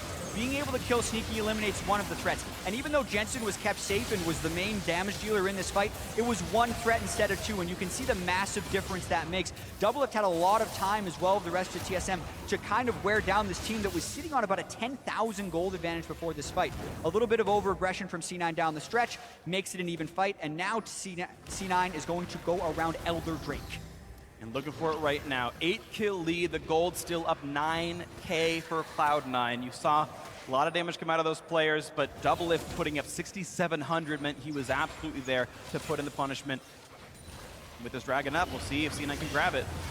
He still doesn't have flash, but it's almost up, and that will be critical for the next fight. Biofrost gets tagged! And no one can save the Tom Kench. He's gonna take a lot of damage. Pillar in the back line. Meteos knocked around. Impact in the front as well. But here comes Hauntzer looking for Sneaky on the right-hand side as Biofrost gets whittled down as well. Hauntzer pops the ulti, gets back, stays alive, jumps forward, running out of HP, and suddenly will get taken out. Jensen gets the poison onto him. This time, finally, they do pick off Bjergsen, and that is the mid laner gone. A 2 for 0. C9 with complete map control now as Biofrost looks to snipe one in the back, and he pops the Guardian Angel off of Meteos. 4th shot a little too early. I'm not sure if it would have killed him, but it would have been close. Either way, Meteos able to walk away with his life. And C9 moving straight to the top side. They want to get more pressure on this base.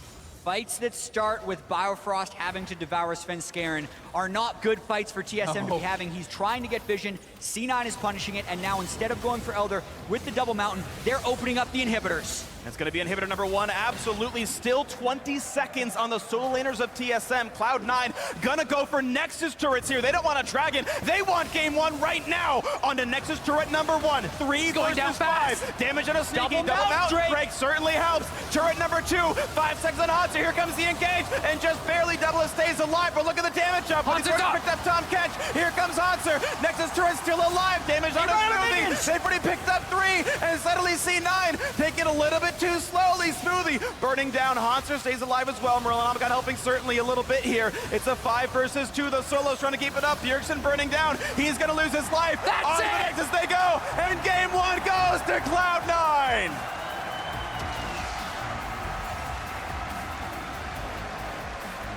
What a start to the series for Cloud9. They start out the game with a solo kill from Jensen, and then they have the team play to consistently catch TSM out and get 19 kills in what was a relatively slow game, but that doesn't matter. C9 1-0. And team play, that's what I want to talk about here. Look at the score lines across the board. Everyone getting involved. No deaths on Impact or Meteos, the tag team front line for Cloud9.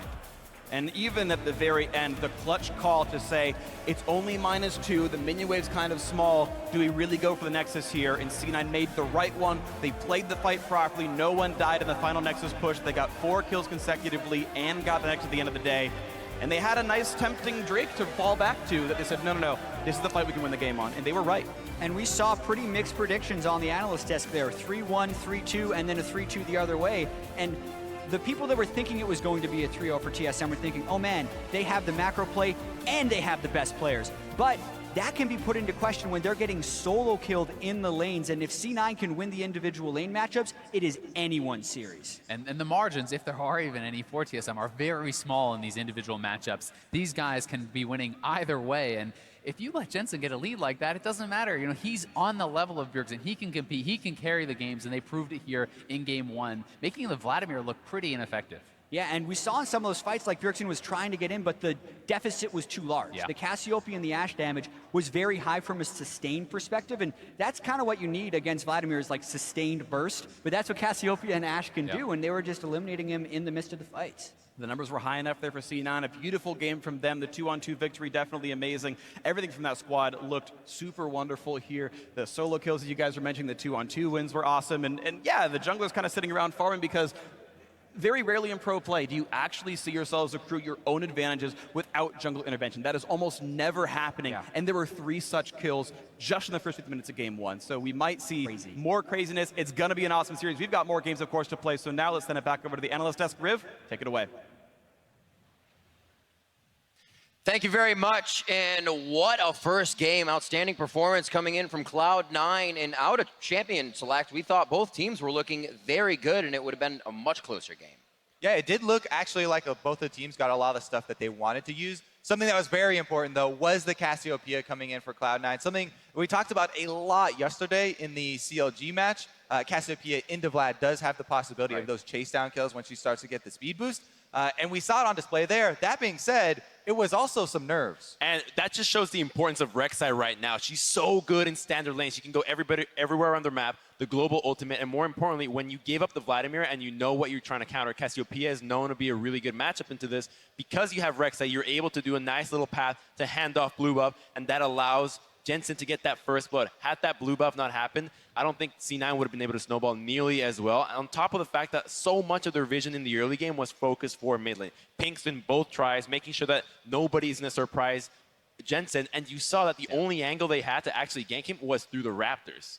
Yeah, but I think like Kobe was saying, it's just the fact that the nerves definitely played a part in it. It's one thing to say like they got a lot of pressure and attention, but it's one thing to die under your turret. This wasn't like you know Meteos came and forced a gank. It was 1v1, and it's tough to play Vlad versus Cassie. I'm not saying it's easy, but that's not what you expect out of Bjergsen, the MVP. I don't know how much nerves happen when you losing lane to a weak laner in Sneaky. Oh, okay.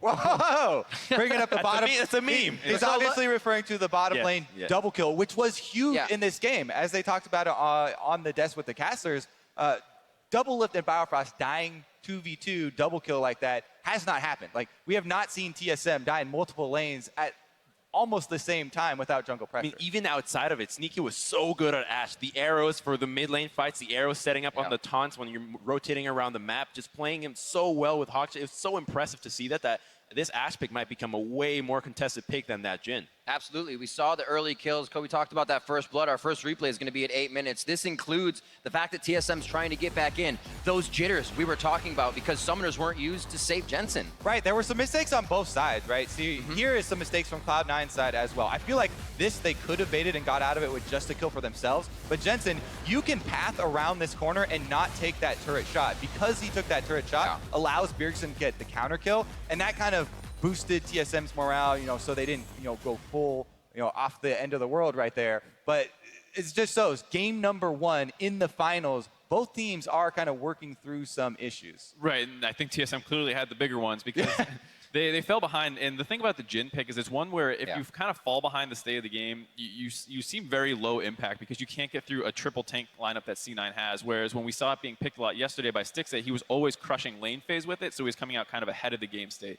And once you fall behind through these jittery mistakes, perhaps, it's so hard for a Jhin to get through a Shen, a Trundle, and a Rek'Sai and try and melt through that front line. He just is basically an ult bot, hoping that his team can set him up. The drawbacks of these flat armor penetration builds that are so good at snowballing, and so prevalent, not going to be able to get through those tanks. Right. Well, when you don't have the snowball, you're kind of forced to find the fights you can. 27 minutes in, we had pretty much our first 5v5.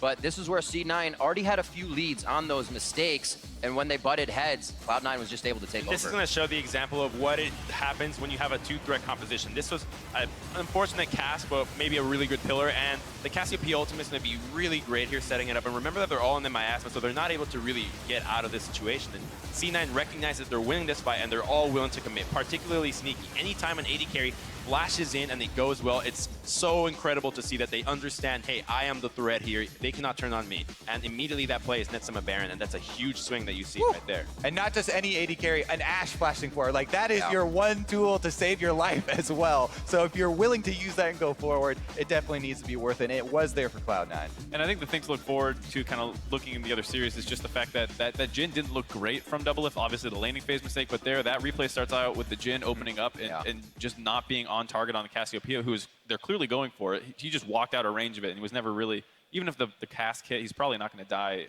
It was just not It's the second game of Jhin through not only regular playoffs, basically. So he has not just shown see the first one. Exactly. And it doesn't look that great. We have seen him on Ashe before. We have seen him on the Sivir, which is an unlikely pick in this series because of just how much priority there is on that. But maybe open themselves up to more tools in the early game as opposed to having such limited places to go with the matchups that they currently have.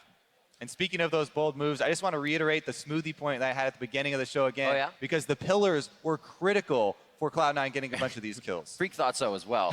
So Cloud9 have chosen blue side as they come into the next game. They're going to switch things up, obviously keep TSM on their toes as well. So we'll see how that comes into play. Yeah, I think the thing too was like TSM didn't look like awful. They had that really good series of plays on the bot side where they potentially could have picked up a number of kills and bottom turret. It was just out of range of them being able to do that. And I think it was good to see them moving around the map like that. Like we said, maybe the first game jitters, it tends to happen in the finals. You see people a little sloppier. And I think if they can start moving around the map like that without the mistakes before they get onto the map, then they have a good chance of kind of taking the lead. Final comments, Kobe? Both of these teams do employ sports psychologists. So now is the time to put them to the test. This is a best of 5. That was only game 1. All right, all the jitters have been shaken off. Back to the coaches, back to the staff, and we'll see what they come out as we are headed for a break. When we come back, it's game 2 of this final series between TSM and Cloud9. First, we would like to present a trailer for Season 2 of Legends Rising, which takes a close look at the everyday lives at some of the world's best League of Legends players, including Canada's own Wild Turtle. Honestly, I can't even imagine myself not going to Worlds. I think it would actually be a worse moment in my life than getting injured. All I've ever known was TSM. I didn't know if I was still fit to be a really good player. In this game, like when we win, it's going to be because we're all working together. 我之前呢，在打 B 的队友就基本上都退役了嘛，而我的目标的话就是想拿一个 S6 的冠军嘛。一年也是没机会上场，然后第2年就是被禁赛，我都一直没放弃。而且他们不能守了，换吧，感觉就换。Decidi que eu queria voltar a jogar. A minha mãe, ela chegou pra mim e falou que eu devia realmente lutar pelo que eu queria, que era melhor eu fazer algo. 너무 많이 당했잖아요, SK한테. 그래서 가장 큰 무대에서 저희가 복수하고 싶어요.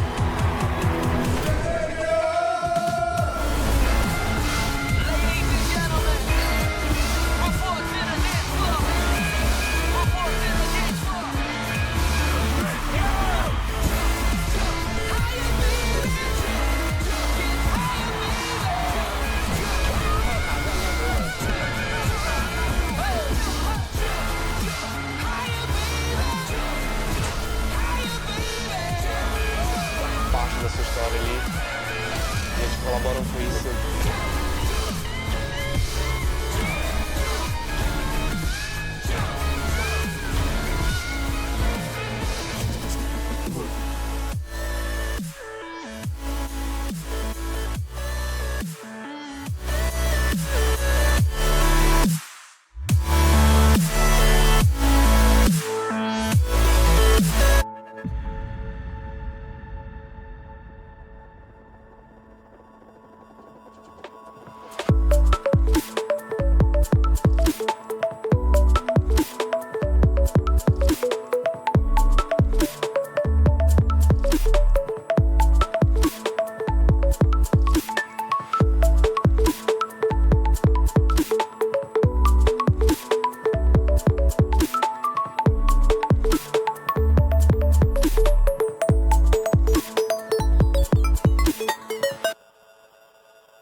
Did you hear what the hype guy said about you, Vincent? What? Biofrost with the insane flag posture. I've never seen anyone carry a flag so beautifully. Oh, yeah. Shit. And it was a Oh, you might get him. He won't quite die to the poison. I don't think. Oh, he does! Oh, he burns down! Nice. I can try solo kill. No.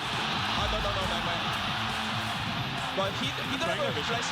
Back in this one on the front line. He's all He's out of health. Oath back in. He can't quite kill off Smoothie. They're going to go for Biofrost. That will be TSM's. Bad no flash. Nice. There's two for C9. Careful. Hit blind. Near head. Yeah. Killing fine. Nice. Okay. Yeah, we're fine. Don't worry. We got it. End the game. End the game. Okay, good job. Nice. Good shit, guys. Good shit. And game one goes to Cloud9. Welcome back, everyone. Toronto, what you see here is what's on the line here today. The North American Summer Championship. Cloud9 right now leading this best of 5 against TSM. The unexpected winner, Cloud9, the 3rd seed, unexpected semifinal winner, won that series now against the #1 team TSM, who went 17-1. C9 took it. And a lot of game one came down to individual outplays and outplaying each other's lane opponents. You know, Jensen with the solo kill in mid lane to start things off, earns an improving nod there from Riv. Yeah, it's a good kill. Yeah, exactly. And then the bot lane, they get 2v2 kill there. You even heard in that replay, you know, Impact's almost solo killing top lane, forcing out summoners on his own as well. They won every single lane, and C9 does appear to be getting better and better. But for TSM, I feel like they need to find a way to make the game faster. They had the fastest average game time in the regular season at 32 minutes, and they are averaging 40-minute games during the playoffs. That was another example where I feel like TSM got trapped in the laning phase and could never actually manufacture any type of macro decisions. They need to play a strong laning phase, they need to get out of it quick, and they need to push the aggression onto C9, and I think that's the way if TSM wants to get back in the series, that they have to do it. We'll see if they can haste it up a little bit, but right now it's been a few splits since C9 has actually been running for the championship, but of course now they are. And Sneaky shares a few reasons he's happy to be back in the finals. It would mean a lot to me, getting another title, because there's just been this long period of time where I wasn't involved. We didn't even go to playoffs at all summer last year. Only went to the first round, spring split, and now I'm here again, finally back in the finals. So it would mean a lot for my career and just maybe what people think of me. I've been getting a lot of memes as of recent about my laning phase. It doesn't really mean anything, but it's just there's memes and I could destroy them. And he did! 2 solo kills. That's a way to answer it right off the bat. Solo kills unfair. Yeah. Duo kills. Smoothie helps. Solo kills? No, two kills. Yeah. Duo kills, whatever. It was a laning phase. Lane phase, yeah. Specifically, it's been 2 years since he's been able to win. 2014 spring was the last split that Sneaky won in the LCS, and now he's watched TSM win 2, and then CLG win 2, and now that he's backing up 1-0, 2 more games, it's got to feel good. Definitely does. I mean, honestly, he starts this series out with a win. That's always got to feel good. And now 2 more, and Cloud9 could once again be champions their 3rd time in 5 tries. Now it would be champs like about to ready to go, and it's going to be fun. Sneaky in lane can mean a whole different thing. Sneaky laning phase, lol. Yeah. Every time he gets a kill. Exactly, there you go. It's where the tons of damage meme even came from for me. I used it like 17 times in the original York champion spotlight, who was a dumpster fire on release, now getting remade in a lot better shape, but became a positive thing. So Sneaky's laning phase, well, how about a double kill onto DoubleLift and Biofrost? Feels good. All right, so Tom Kench, one change already coming through here. TSM obviously feeling they need to ban this away from Smoothie. What's the funny thing is, TSM had actually received 3 straight Tom Kench bans in their series against CLG, and C9 was like, yeah, go ahead and play the champion. We don't care. Pick it up whenever you want. And then, you know, come back with it. And it's also very interesting to see that C9 is willing to give Vladimir over as a first pick to get kind of 2 OPs in an answer, but they're not willing to give it away in the second part of the draft. So this to me tells me that they don't want to get the champion for Jensen. They don't actually care about it enough to first pick it, so they're not willing to give it away. Yeah, and there's actually rumors that it's not a real part of Jensen's champion pool. They have not been prioritizing it in playoffs. They've been banning it a lot in playoffs as well. And it's one thing that maybe TSM can use to work around them, but like, basically this means if TSM is blue side again, maybe they don't first pick Vladimir and they force him to ban it away. But for now, Cinder ban, and our first pick has a lot of value. Our first pick for Impact, no one's really surprised here. It's been one of his very best champions. We know Shen was on the table as well for him, but with all the top lane bans pretty much gone here aside from Gangplank, he says, Gnar, the cream of the crop, he's who I want to play, he's good against the rest of the matchups, we'll wait for the rest of these picks. And flashback to the semifinals against Huni, he was getting solo kills and even 1v2 kills against them on this Gnar. He was doing so incredibly well, and people had to respect that and had to potentially ban it away from him. This time it gets through the draft. We'll see if Impact can make TSM fear it, like they made Immortals fear it. Now TSM only really taking away one pick right here. You can see they've realized that there's no early obvious picks in the mid lane. They weren't willing to go for the early trundle that C9 had gone for in the earlier game this series. Instead, they put the Jhin back on a double to say this time we get the Rek'Sai. It's going to be better for us this time. Yeah, very early in the draft as well. If we think about the last draft, it was actually in the 3rd and 4th pick slots on the red side that the Rek'Sai ended up going. Yeah. TSM doesn't really show too much. They're just making sure they're still keeping Jhin away from Sneaky. They're decently happy about DoubleLift's play, and it's mainly the jungle priority. The question will be whether or not they put any attention towards Impact, who has been such an asset for Cloud9, creating pressure with absolutely no help. And I think it's a question for both teams, right? As Meteos, do you help to actually snowball that? Because it's something that they have not put on priority either. They've been very willing to just let Impact play by himself, create his own advantages, survive on his own, even when he's getting focused. And, you know, Meteos going top lane could be a bit of a surprise for some of these teams. Also add on top of this, whatever Hauntzer picks in the top lane will also be vulnerable to support Trundle's ult in the late game. So he's going to have struggling times in the laning phase, and then maybe even struggling times in team fights. So even though C9 isn't directly helping Impact in game, they are actually helping him fairly substantially through the draft. Right, giving him the safest blind pick to go for. Let him get that one, make the matchup look good. And this time around, Bjergsen to grab the Cassiopeia, which is interesting in that C9 would have had to blind pick their mid laner, but now TSM give them the chance to counter pick it. And with how much they were delaying the mid lane pick before, I find that kind of interesting. I actually really like taking away the Cassiopeia, specifically because you have this 3-man tanky squad. And I think that the mid laner that fits that best is the Cassiopeia, because you need a massive amount of damage coming out, consistent damage from both mid laners. Someone else who can do that, though, is Vel'Koz, and he's going to lock it in. More backline, more range. Vel'Koz for Jensen. I'm just pulling up my tier list of like what are really high DPS damage mid laners you could throw in. Maybe you could have been seeing something like a Malzahar, but the Vel'Koz has been a pick that he's been able to pull out in the past. We saw it yesterday. We talked about the small meta these guys will have been developing through scrims. Vel'Koz worked real well for Huhi yesterday. Now we get to see it from Jensen.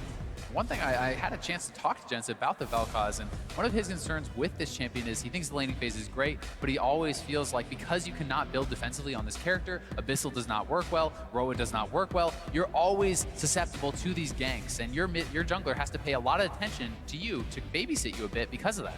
And luckily, because they already saw the Cassiopeia, he's not up against an assassin in which Abyssal Scepter will benefit him. So that is the counter pick value that they're able to get. So yes, TSM does deny him Cassiopeia, but they also pick him into one of the more favorable matchups because he doesn't have to worry about being hit by an assassin. And definitely the case here. So Jensen finding another mid laner for himself, but of course we have seen how good Cassiopeia Rek'Sai can be from game 1 here. Different matchup, of course, but we'll see how it plays out. Another echo through for Hauntzer. There's a different tank for Biofrost with Palm Kench banned away. Even though Tarek could have been fun, he's got to go for the Braum to hold that shield in the front line, to keep the Jhin, to keep the Cassio safe. And it is another sort of 2-threat comp with Hauntzer maybe pitching in based on how he does. He can kind of jump between being a tank and being a real damage threat and being a diver based on how the game goes and how his laning phase looks. And we are ready to go into game 2 as the coaches shake hands. We are ready to get this one started and get game 2 underway. So show us your LCS fan support at home. Support your team. Send us photos of your battle station with the team, with all your battle gear, whether it's TSM, C9s, whatever it is. Hashtag lock in with those tweets. Let us know how swagged out, how decked out you are, because game 2 is underway as we continue to find out who is the best team in North America. Pretty decked out here, sold out for the finals at the Air Canada Center. It is incredibly loud for us in here. Game 1 going to C9. A lot of people favoring TSM here, but it's a long series as well. TSM actually made a playoff run a couple years back where they dropped the first game of every series and then ended up winning the next 3. So both these teams need to have strong mentalities, take it game by game, and we're into this one. And in C9, you can't expect to always get those advantages in lane. It's often TSM that are carving out those edges. So we'll see how this one's going to go. Well, you can see a deep invade by TSM right now heading down. A trinket ward will spot whether the Krugs start by a jungler or the duo lane. Sneaky hides in the brush, sees it goes down. Svenskeren saying, don't you dare ward my jungle, and so Jensen doesn't. Yeah, another defensive line-ish start right here, but getting that one deep ward is pretty nice. It's all about trying to read where the very early jungle paths start. Because a lot of times, since the lane swap changes, the junglers are kind of doing a double buff rush and then trying to get control of the bottom lane scuttlecraft. So by getting that ward in at the Krugs, they can kind of surmise whether or not Svenskeren starts at red or if he starts at Krugs, and that can tell you a little bit about his path. Would also be pretty interesting to see if there's any sort of aggressive pathing towards mid lane, because Gragas is a very explosive early ganker, and if you can land a body slam flash onto Bjergsen, follow that up with Jensen's stun, there's a lot of potential there to get a kill. And right now you're going to see that all the jungle starts are accounted for. C9 can see that TSM has started Krugs with their top laner and jungler, and a similar ward on the Krugs shows that C9 are using Krugs for their dual lane, which you can pretty much always deduce the fact that Meteos has started Gromp by the left-hand side. So both junglers starting top side. You can do a quick 3 camp and be top again at level 3 early on, but most typically they'll be bottom side around 3 minutes in, and be careful where you are in the lane when that happens. Both dual lanes also took a camp and arrived at exactly the same time, so even start for them. Level 2 gets hit by both marksmen very quickly, but it is C9 with a very early shove. I'm expecting some fireworks in this bottom lane here based on what happened last game. Yeah, if you talk to Matt from the support stream over the weekend, the prior one, he said you basically try to shove in the first 2 waves if you're the push lead, and then have the third one bounce back toward you. Now the lane is going towards your turret, now your opponents are overextending, right as the time your junglers are coming out of their level 3 camps. And Bjergsen actually gets a pretty deep ward there over by the rafters, so moving up himself, warding that out, he will be able to spawn out Meteos there, and there's the pings. They know exactly where the Cloud9 jungler is. Valuable information to know what he's up to right now is he's got so far a fairly equal trade of resources all said and done, but it does mean you at least know what the next possible routes are going to be. Nice damage out from Hauntzer, actually getting a much better side of the trade, but then Elite makes it a lot closer. Yeah, and that type of aggression can be played in that lane because of the wards that Smoothie had just gone and found, so he knew he was pretty safe to try and bully Hauntzer a little bit. You saw the early blue buff handoff, just like we saw in game 1 to C9's benefit. Now it's Bjergsen's Cassiopeia who gets an early blue buff. Jensen is going to have to respect the oodles of mana coming out of Cassiopeia, which means heavy pushing if she wants it, or it could just simply mean the mana to always go for an all-in, and you can see the threat right there. Nice by Svenskeren. Yeah, that's what an early ward will do. I mean, even just DoubleLift saying, hey, they took Krugs, will let you know, but simply timing the fact that this is how long the camp's going to take to respawn, be there to counter jungle it, good jungling. Really nicely done by Svenskeren, and this could set up a mid lane gank because he's kind of snuck in there undetected while Svenskeren is off on the other side.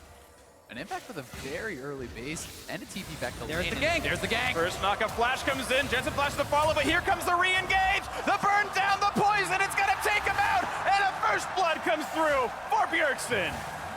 Bjergsen strikes back with a lot of help from his jungle Svenskeren there. Flash knockup. They get both summoners, but they burn 3 as well on their own side. The early blue buff, the entire early game, the counter jungle from Sven, that all led up to that moment, and it gives TSM an edge.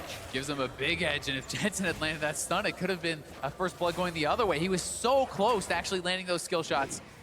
Doesn't go his way, though. Oh, yeah. Better right-clicking by Meteos. Got close to do it. The smite didn't quite land on either front. But of course, a very good start for the TSM mid laner. So far, so good. The Cassiopeia blind pick paying out nicely.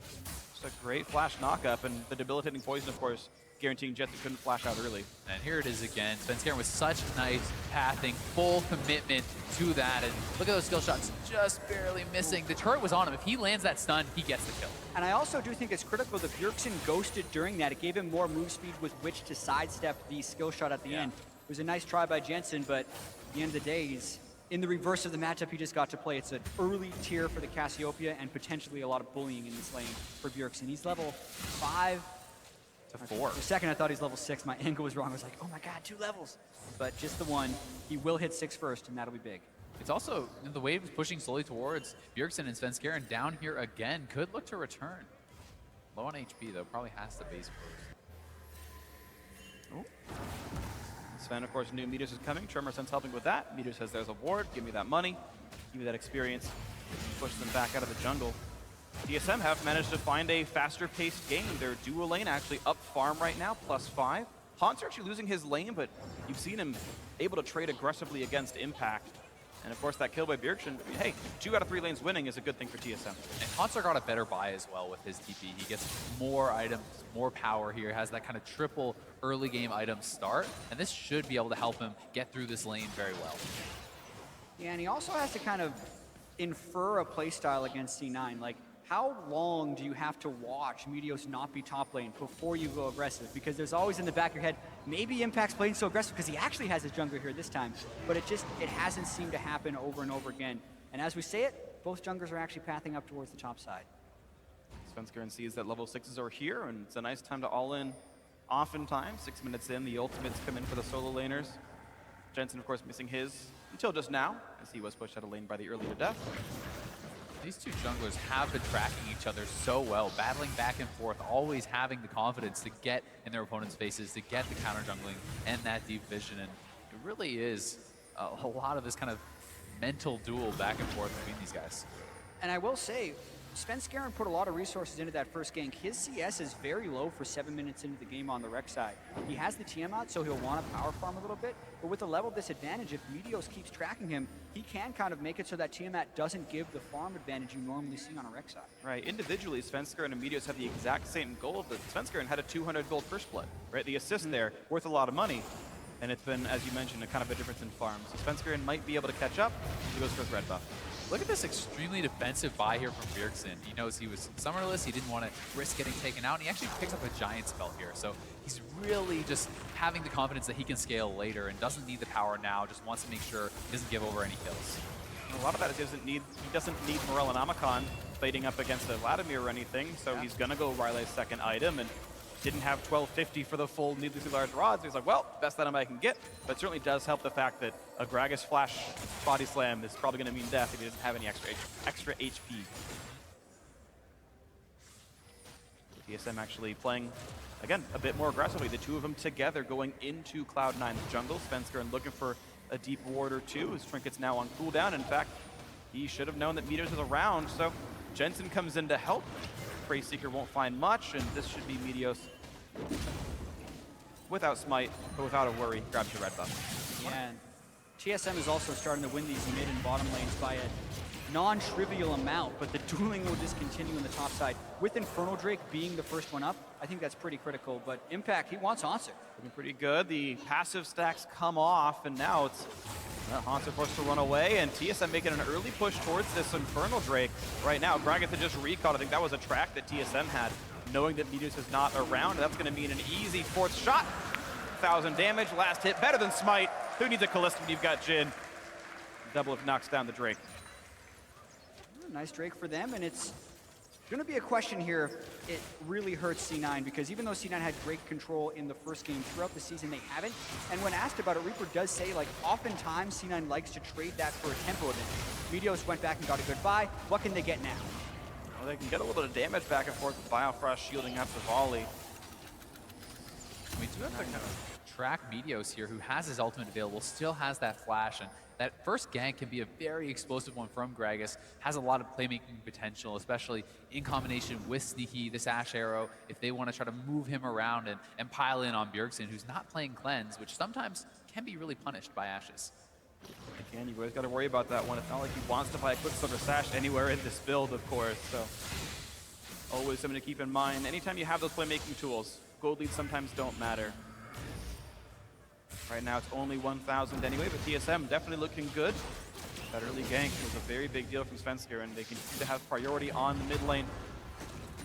I remember one of the things when hosting the mid lane stream way back with Skara and Mark, they were comparing Bjergsen to Jensen, and one of the big things that was so good for Bjergsen is he almost always had priority in the mid lane. He was always roaming first, and he was just there for the side lane pressure, that if they ever had some kind of advantage to pull, which, well, Curtain Call's a pretty good one for that, he's there, ready to make it a 3-on-2, ready to make the gank happen. One nice thing for Jensen, though, playing Vel'Koz, you have such high amounts of wave clear that even if you are a little bit behind, you can safely sit back, you can clear out those waves with the double W, and it is not a champion that's easy to really kind of bully out. Yeah, especially with the Giants belt, where Bjergsen's mainly trying to get resilience to ganks. Meteos walking through a pink board, this could be his flash gank. Body slam, not gonna flash. He was trying to play a mind game. He actually wanted Bjergsen to flash, expecting the body slam flash, and yeah, a lot of That's respect. a dangerous game not to flash if you're Bjergsen right there, but he saves his flash because he was willing to call Meteos on his bluff. And maybe he has the confidence he can just reactively flash that one. It's just pretty crazy. Flash is instant. You can't reactively flash a flash. I think Bjergsen knew the exact range body slam flash could reach because he saw him on the pink board, says I'm going to be exactly this range away, and just holds that line and says, if you flash, you're not going to catch me. I know the range is better than you do. If I'm playing in Bjergsen's mind, that's what I'm thinking, is to play at the range where you aren't even available for that option. Either way, though, he makes the right call, does not get flashed on, does not lose his own summoners either. Didn't even go to the safer option if you were afraid and caught unaware. So all summoners up, and the first time Meteos actually walks into a lane, nothing happens. Very true, and the CS is starting to equalize between him and Svenskeren as well.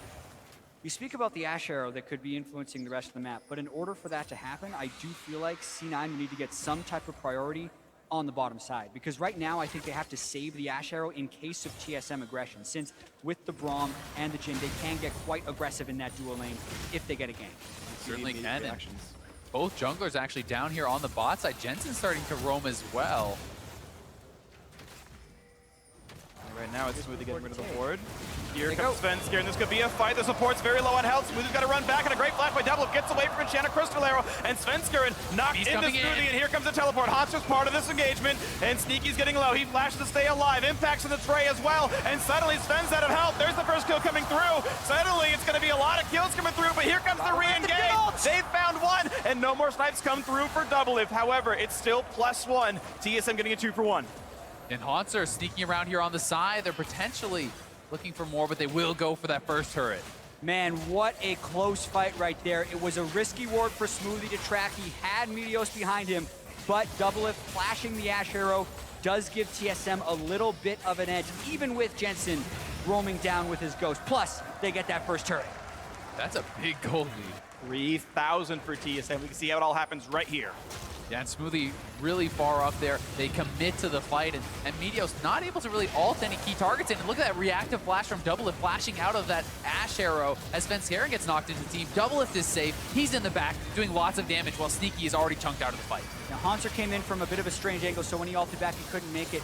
Right here, though, DoubleLift opens up with his ultimate, hits his first, misses his second, and then cancels. I'm really surprised he didn't try to get the last 2 shots off because he may have gotten another kill. Smoothie and Sneaky were both 1 shot away from the kill. Yeah, surprised me live as well. I thought I'd missed kind of the bullets, but no, he just simply right-clicked and said, I'm DoubleLift. I have to right-click my enemies to kill them. Oh. That's why I waited for the replay, Phreak. I was thinking the same thing. We had the same thought. Like, let's just make sure. Better to be thought an idiot than open your mouth and prove it. Too late. Your mouse. If you open your mouse and you have a trackball in it. Fair, that's what DoubleLift did. He moved his mouse and proved it. Just unlucky sometimes. I really feel like DoubleLift isn't playing on top of his game so far. Like, his Jhin looked amazing in the semifinals, but I've seen a lot of missed skill shots from him and some questionable plays in these first 2 games of the series. TSM does have a 3,000 gold lead, though, and it's getting pretty big. Yeah, that said, I mean, he's up in CS. He's 1-0-1. He's definitely off to a pretty good start this time. They're looking for impact. Flash chase, 3v1 impact in a bad spot, but he's Mega Gnar, hops around, gets rooted up, a big stun comes through. Meanwhile, Jensen in a bad spot against Bjergsen. The first kill happens in mid lane, and the solo kill. Look at that, another 2 for TSM. And we said TSM needed to accelerate the pace of the game. Yes, winning lanes helps tremendously with that, but they quickly go to the top lane after taking the bot lane turret, and Bjergsen gets the solo kill. And that's another blue buff also going over to Svenskeren and actually wins the smite fight against Meteos, who hit that button a little bit early. And look at that, 2 turrets to 0. This game, a complete 180 from the prior one. TSM back with a vengeance. Bjergsen's working on the mid lane turret. They're going to be able to get turrets all across the map, or at least a lot of damage down here. Getting out of the laning phase early can be so huge for TSM because when they're at their best, they play faster than any other team. Such a quick rotation in the top lane, and then they didn't lose much on the other side. They technically traded outer turrets in the top and bot lane, and then Svenskeren was very quick to assist Bjergsen with that turret take to give him a very large lead. Yeah, this gold lead is just ballooning. They're almost 5,000 ahead at this point. 15 minutes in, that is nothing to sneeze at. It definitely looks like the TSM that has been winning North America so far as we watch this top lane fight again. Yeah, and they have Impact pretty dead to rights. He's trying to gnar all back and kind of live in his turret, but TSM isn't close enough to really draw the turret aggro. Bjergsen also was willing to go right on top of the CC from Jensen because he knew 1 spell would kill. But the important thing to point out about all that is C9 was too far behind on the map play to make anything happen substantial after that. So it was all advantages for TSM. Beautiful so far by the favorites here in this matchup. #1 seed TSM, 17-1 in regular season matches. And this game looks like the TSM everyone was expecting. This was the year where everyone was like, oh man, North America looks so good. Look how strong Immortals looks. Look how amazing TSM looks. This is maybe North America's chance to do well at Worlds. And then through the semifinal and through game 1 of the series, it didn't look like the same TSM. They were slow, they were afraid, they were waiting for their prey to come to them. And finally, it's back to regular season TSM. Vicious, aggressive, taking their advantages constantly. Speaking of advantages, top lane now, that was kind of one of those advantages that C9 had, and Impact was able to bully him out, and now it's not happening. Ooh. Close cast. I think he tried to time it against a tunnel. Didn't get it right. Yeah, a little bit too far in. Rift Herald actually being attempted by TSM. This is a very high health objective. Could actually be the catalyst to start a fight here. Arrow's gonna land onto Biofrost. Probably one of the best targets TSM could hope for. Pillar to stop the disengage, but it's still tanks in the front line, and all they really achieve, C9, is making TSM get back. Their health bar is pretty good. They've got an Ocean Drake, so they can regen off this objective, and look at that, Biofrost pretty healthy thanks to that one. TSM moving in now, they're looking for the fight. Meteos a little bit low, here comes the damage output. Sven actually forced a flash over the wall. He was on the wrong side of that one. A loss of summoners, but no real curtain call gonna land, and gonna wait for another one. We were talking earlier, it's very rare for a team to actually actively go for the Rift Herald, but that's because it's an over 10,000 health objective, and it puts you in a very vulnerable position. C9, despite being down 5,000 gold, we saw pretty actively was able to contest that. Now they go for Bjerg. Forcing the flash, a good exhaust, a good pillar, and he had to get away from the knockup that Jensen was going to land for sure. He led the target properly. Played a share of Space Invaders, we're good to go. Both summoners down though for Bjergsen, and Meteos is gonna have that ultimate pretty soon here, so they could look to return to him. Yeah, and that's one of the things is when you play these low mobility champions, the Vel'Koz on one side, the Cassiopeia on the other, your summoner spells are your way to not die.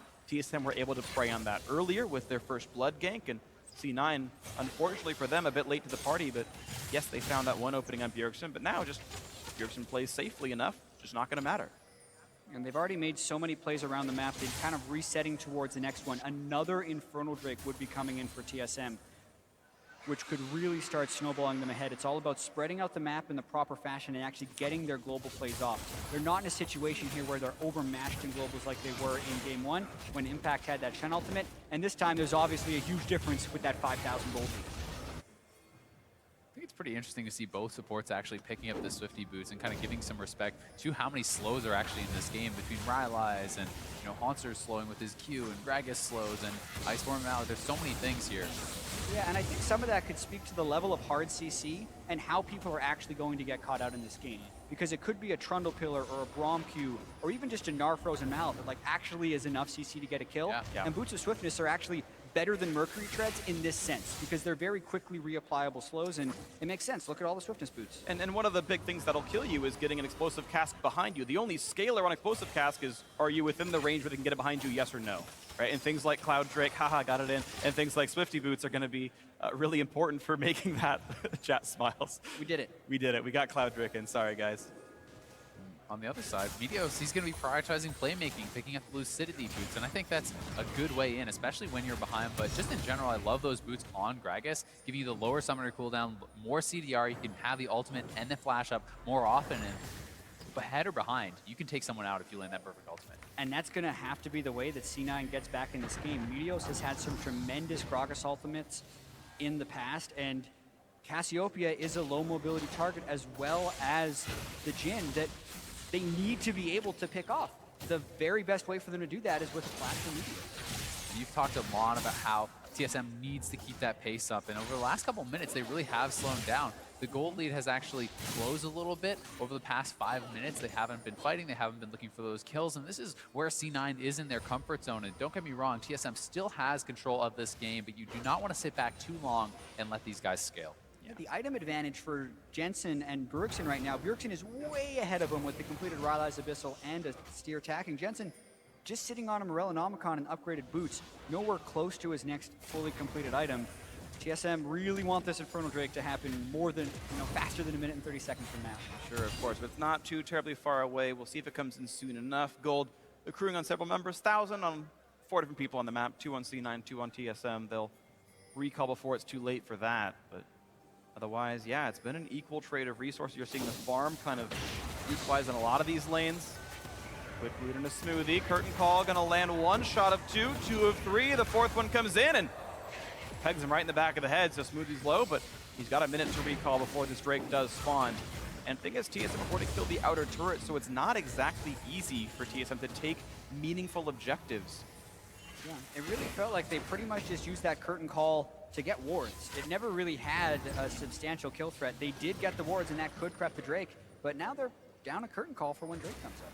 Yeah, about 1.5 minutes on that cooldown, so if they play it quickly, it won't be there for the Drake team fight, but that's just based on how the game goes. Of course, 5,000 gold might be enough to dissuade C9 from standing up to it.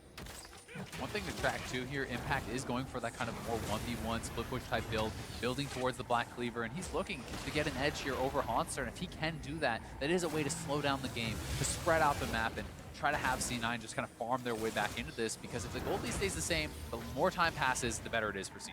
And it seems fairly unrealistic that C9 could win a fight if this Drake down 5,000 gold. Impact just popped Meganar as well, so he's going to be mini most likely for this fight. It would be immensely dangerous for C9 to do this. The best case scenario is if C9 can get the mid lane turret while the Drake is happening. But they're dragging Impact down the map. They could have said, let's go 5-man top and knock down the outer turret that no one's around, but instead they are positioning for really this want one. to fight. Smoothie's at half, runs through the poison. Drake getting lower and lower. Meteos walking forward, can't land the smite. That's going to go over to TSM. They've now got extra stats for this battle. C9 got to walk back out towards the mid lane. They did not find the way in. They couldn't get the steal either. Nothing gained in this trade for C9. There's a sea of Jin traps in the way, and they know about the gold discrepancy. I'm very surprised that Impact didn't just immediately turn to that mid lane turret and have the rest of C9 try to get TSM to come through a funnel where they'd be vulnerable to Vel'Koz. It almost felt like they were just trying to have the team there as an insurance policy for Meteos stealing the dragon. If he steals it, if the other team commits to a fight, they can maybe get a return fight, get an advantageous engage, but was not meant to be there for C9. TSM gets the dragon, extending their global advantage. Yeah, you just have to wonder if a 20-80 chance that Drake is better than just getting, 80% of a mid lane turret's health, or even all of top lane by leaving Impact there and maybe just sending Sneaky for the rest of the damage and, hold the mid lane 3v5. But C9 get nothing for the effort. TSM dedicate 5 people to the river, walk away with the Drake, and walk back with control. Yeah, the Duskblade gets completed by DoubleLift as well, so they're at a big power spike. Only get so many shots if you're Meteos, and that's another miss. And I feel like you maybe should have committed, right? Maybe should have gone for the flash there, and had he actually knocked Bjergsen in, it's probably worth even just the summoner trade. If Bjergsen flashes out, you flash in, you have lucidity boots, you have that playmaking ability, and you need to have the confidence to commit to those plays if you're going to get back in. And Bjergsen couldn't build lucidity boots even if he wanted to. Yeah. No way he can Snakes don't wear boots, Jatt. Snakes don't wear boots. Maybe on your head, I've seen that image, but not the case here. Sometimes a snake is in your boot. I've heard that adage as well. Also not in this game. Thankfully. Yeah, just no snakes in our boots. We're good here. We're safe. That is a very early Guardian Angel for Meteos. Wow, that is Runic Echo's GA. Yeah, I do not necessarily agree with that. A lot of times Guardian Angel is better on tanks, but he's not a tank yet, actually. He has his Runic Echoes and a GA. Yeah, he has like barely 1,000 health. 2,000 health, I take it back. Yeah. Still not crazy. Maybe he just wants to kind of jump into the middle of the team and die to get a good ultimate off. That's pretty much the only thing that will be good for.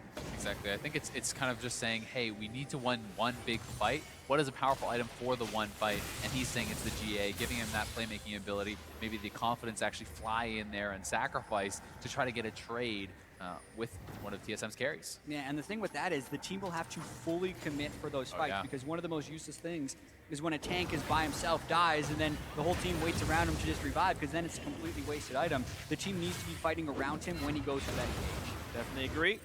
Nearly gets the knockup, but a good dodge by Svenskeren. Meteos did win the smite battle for the blue buff, so he has that himself. Success. I know Jensen would have liked it, but not going to be the case here.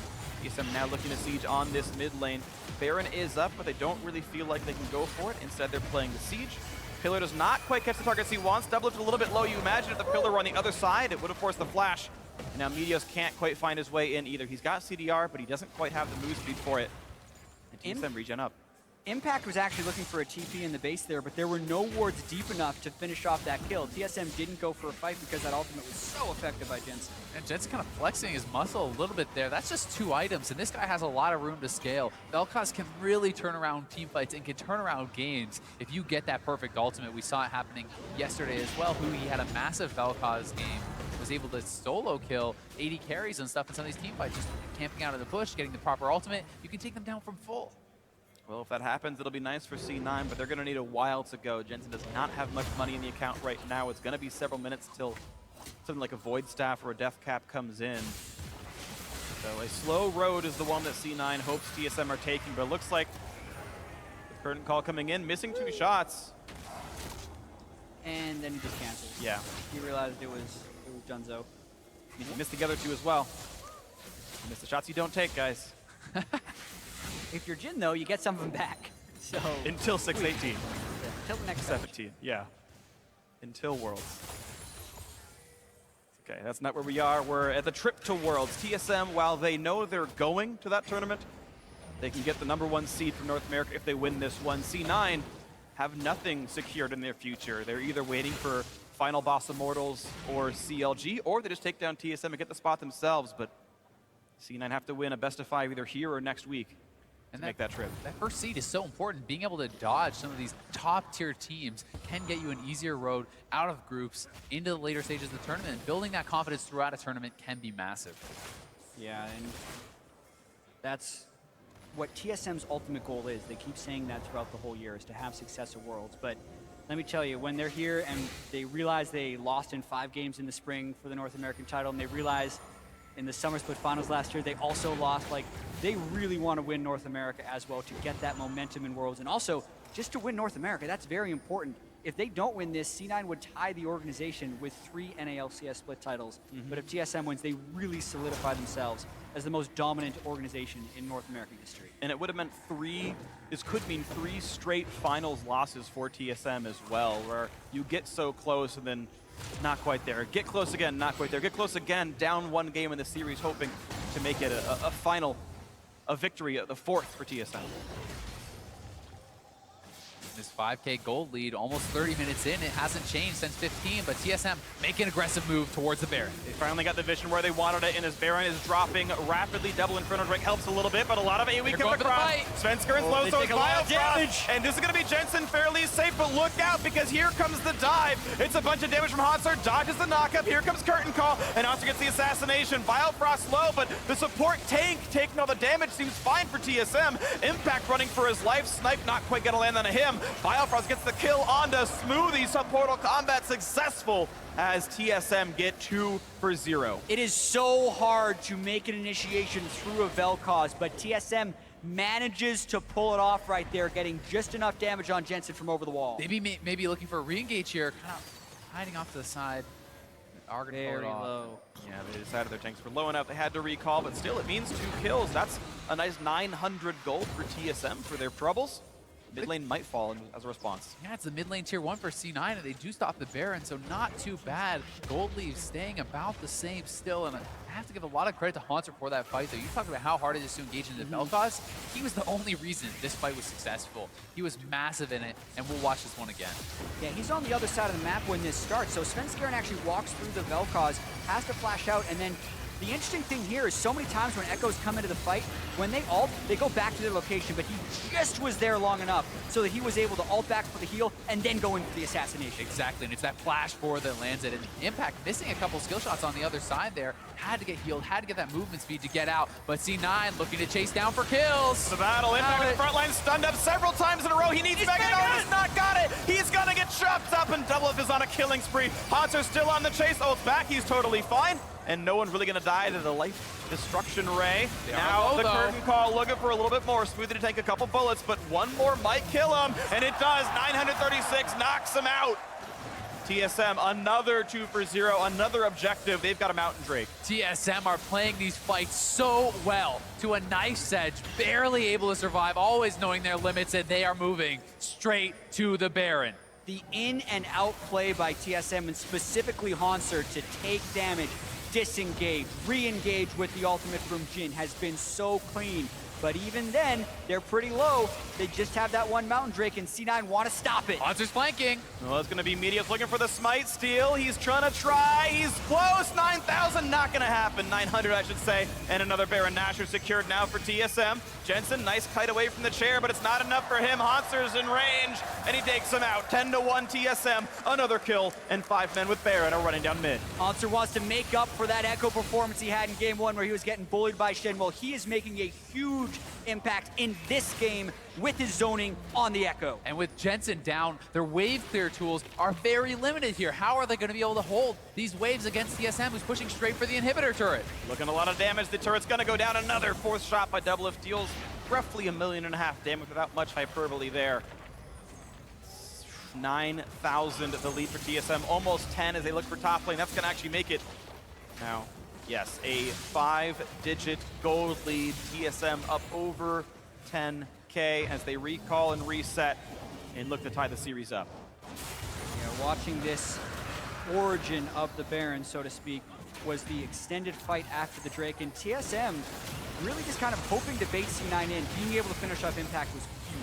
It was also critical. Meteos used his ult to try to steal the dragon, then didn't have it for the fight. They had no disengage tools to get Hauntzer off their backline, and that ult couldn't take him out. Yeah, the Vel'Koz ultimate also didn't really do much else aside from force his ultimate back, and the long-range re-engage there with the curtain call was huge. No one wanted to step in front of it because they were all also high-priority targets or even higher priority targets that can get killed. It's just disappointing. Jensen had full health, and I know you don't want to be slowed as the mid laner, but you're not going to die to that shot 100% of the time. I don't think he died to the shot, but I think he would have died to the team because Maybe it's going to slow him as well as taking half his health, which is, I think, why they ended up having to tank that up.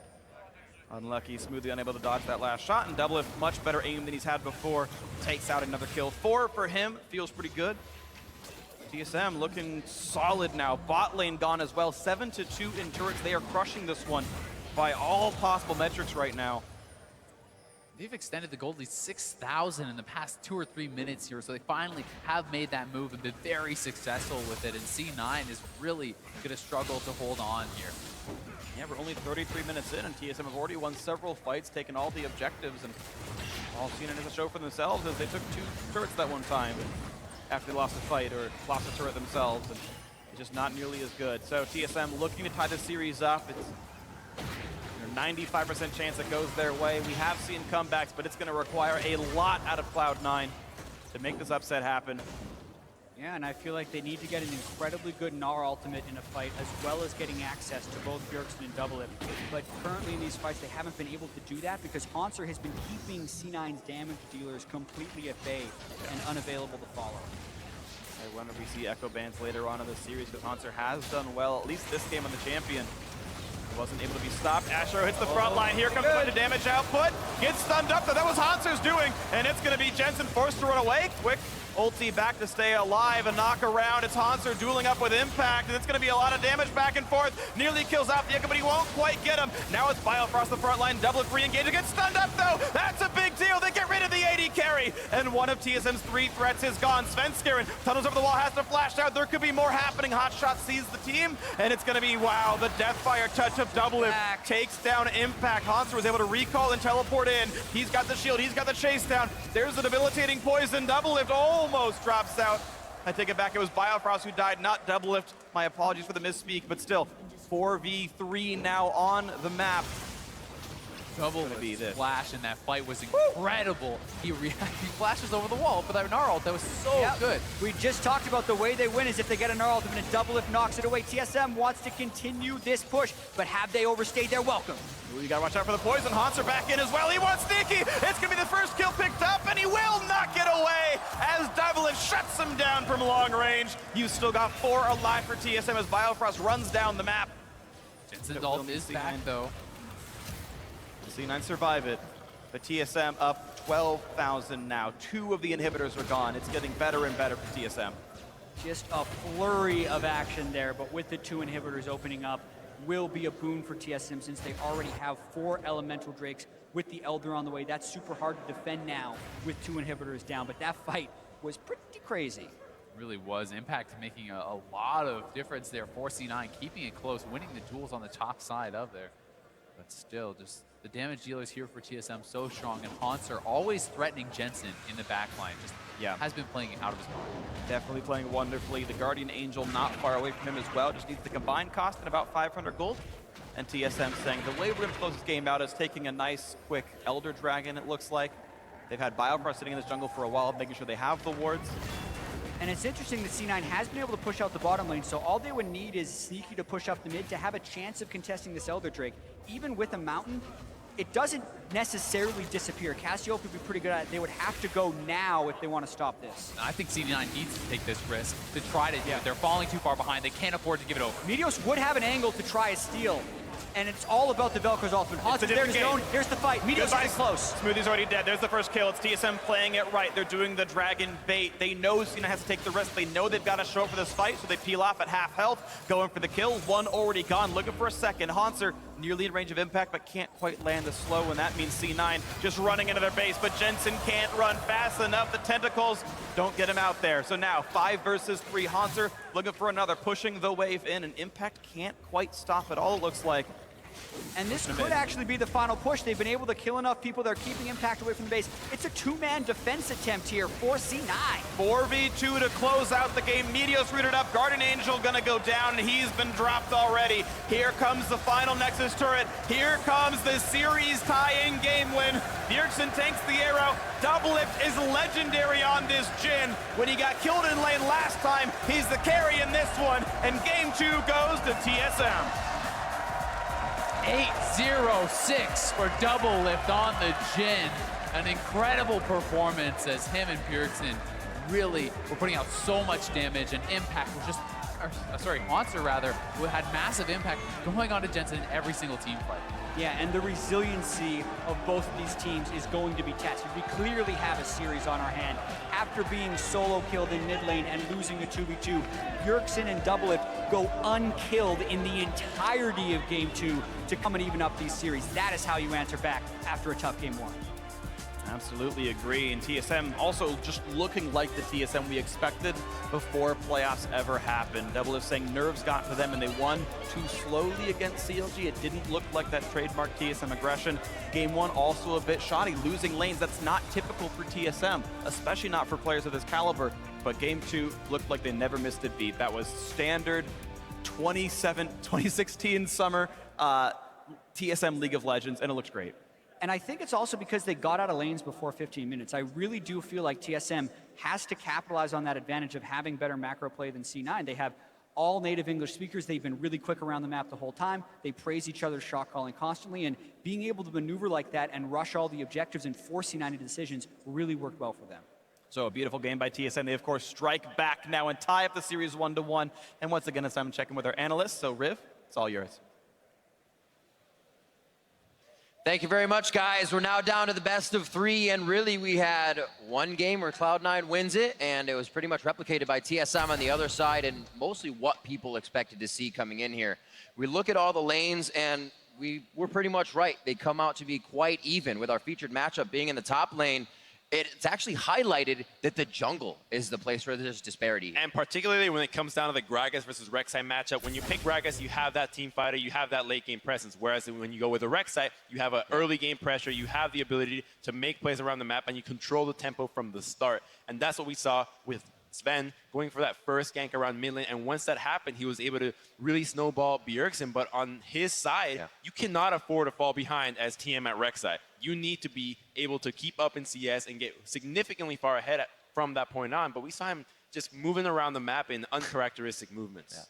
Back to the beginning, though, the first blood that he did get off, the gank with Rek'Sai. This is the reason why everybody's first picking the champion, right? And Bjergsen is not only able to make the adaptation, hey, I need my jungler here, we're going to go for this first blood, I'll first pick the Cassiopeia as well. Exactly, that was a blind pick cast. And they're the ones that are going to get that first blue as well. Really coming out strong. They felt like the picks and bans really were in their favor. We said the cast, the Rek'Sai was there, they focused on the mid, but they did what C9 did in game 1, is they also quickly focused on the bottom lane. Yeah, and I think the scary thing for C9 moving forward is the fact that they had this Vel'Koz counter pick prepared, and it really didn't quite work out. I think everyone knows that it's pretty strong into Cassiopeia, but if they're able to keep focusing it and set it behind, and then Bjergsen starts getting solo kills as it gets further and further away, C9 has a big problem on their hand, because if you come in with a game plan of like, we can leave Cassio up and we don't need to prioritize it highly because we have a counter prepared and that all falls apart. What do you do next? Well, definitely want to get that first replay on. We've been talking about it so much. The first blood gank coming in from Svenskeren, and this is where we thought the jungle proximity would be. All over Jensen and all for It's Bjergsen. a great angle from the Rek'Sai to go in through that. Really hard to expect it as a mid laner, and then just sidestep from Bjergsen to make sure that he doesn't get hit by that knockup. Tanks the turret just perfectly, and similar to game one, that poison final tick getting that kill, which is always exciting to watch. Yeah, they've worked out the little kinks there, right? Because they were both fully dedicated to that play, and the slight sidestep with the extra speed from the Ghost, allowing him to get the first blood. And it really was, as we said, in TSM fashion coming into this one. There weren't too many huge replays to see because when TSM wins a game methodically like that, they win small skirmishes, they continue to keep the opponent team behind. Right, and what I like a lot about TSM is they're always trying something, even when it doesn't necessarily result in anything. There was that red buff contest where both Bjerg and Sven kind of moved in for it, and the fact that they're constantly looking for these little things that they can do is kind of what separates them from C9 for me, where like C9's really good at capitalizing on mistakes, they can punish you, they can get their advantages, but if it's not Meteos doing something, it seems like they don't have quite as many things prepared. And that kind of playstyle puts so much pressure on Cloud9 to react every single time. So you have to constantly be thinking, okay, what are we doing next? Because they're making a move on our side of the map. We need to be ready to either defend it or answer with something else. And it kind of accelerates the shot calling that you have to use during that match. And if you're not comfortable playing a high tempo of pressure, then you're just going to get collapsed on and rolled over. And luckily, Cloud9 did not quite do that, but it was still a rather one-sided matchup for TSM. So we saw, as we said, the disparity in the jungle when it came to it. When the lanes did spread out, when they did break out into team fights, it was Hauntzer coming up big, stopping Jensen on that Valkaz. Other things happening, and then the base fight in the bottom side. I call it the big base brawl at 33 minutes in. This is where we saw TSM finally saying, we need to put our foot down because in this finals, we also have to show dominance when we're in the league. I think when you look at the team comp that C9 has, it's actually pretty hard for TSM to get really involved in this fight. It's a lot on Hauntzer to go mess up C9's backline because Cassiopeia is not going to get in easily, Rek'Sai is not going to get in easily, Jin's not going to get in easily, though he can shoot from the backline, and it's really on him to play a lot of these fights super well. Excellent flash there by DoubleLift to make sure that was Gnar. That kind of helped keep them in this fight, but then it's going to be Hauntzer who comes flying back in with the TP after going back to base and healing up. That's going to really allow them to start picking up some kills. And this fight was even one of the ones later in the game where TSM had a bigger gold lead. Hauntzer was doing this earlier when the gold was much closer and the stakes were even higher. He was the one stopping the constant damage output from Valkaz. And the reason everyone fears this champion is because the long-range, constant, DPS they can put out with the true damage, but disrupting that was, yeah, exactly. 25k from Hauntzer to 15 from Bjergsen. I did not expect that. Yeah, you always look at Cassio as kind of like the machine gun maze, just like constantly burning people down. But when the other team's comp is so long range, it's really on your divers. That's Hauntzer almost alone. Plus, the amount that he was able to dodge out ultimates from Cloud9 with his own ultimate, it was really able to create space for his team to fight. I was worried for TSM in the draft just because, okay, there's only one champion that can get into the backline for TSM. If they don't, Valkaz and Ashe will just tear through everybody. And to my surprise, Hauntzer actually pulled through and he was able to dish out so many nice stuns. Some of the early ones were a little bit questionable, but as he got used to it, time and time again, just zoning out the backline, and they have no answer. What does Ashe and Valkaz do to a Trinity Force Echo? There is a huge difference between a low-skill Echo and a very high-skill Echo. Even between medium and high, right? And I think it was Smeb last year at Worlds that first opened my eyes to how ridiculously much Echo can pressure in these team fights and really control them if you can actually get that parallel convergence in the right place and zone off the carries. And right before I throw to break, Mark, I want to hit you up, is you were saying the takeaway of this Jhin, even though DoubleLift hasn't played it, is TSM now going to blue side? Do they keep with that, taking it away from Sneaky? What does it change? I mean, it's hard to know exactly how high in priority to raise the Jhin because I don't think DoubleLift looks like a world-class Jhin player who's like a master of it, but we know Sneaky is. And just taking that away from him and forcing him to play the Ashe side of this very common Ashe Jhin matchup might be keeping Sneaky just a little off-tempo and not doing exactly what he wants. Because we saw, TSM's totally fine in their bot lane. They had a mistake in the first one, but now they look much stronger. All right, well, we're all tied up at 1-1, taking a quick break, but stay with us. The NA LCS Summer Finals continues live from Toronto in 3.5 minutes.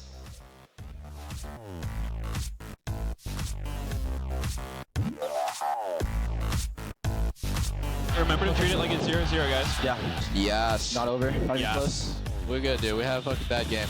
Everyone has bad games. Jensen flashes the follow, but here comes the re-engage! The burn down, the poison, it's gonna take him out! No. Nice. Can we see? You have a wave, you have a wave. You have to soul dust us. You can turn the flank. Hops around, gets rooted up, a big stun comes through. Meanwhile, Jensen in a bad spot against Bjergsen. The first kill happens in mid lane and the solo kill. Sneaky! I'm an Ash! I killed Alcaz! No. Look at that. Smoothie to take a couple bullets, but one more might kill him, and it does. 936 knocks him out. It was just a warm-up game before. It's just a warm-up game. And game 2 goes to TSM.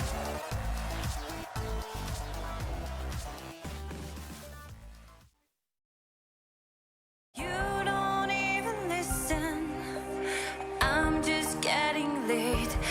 on a mission.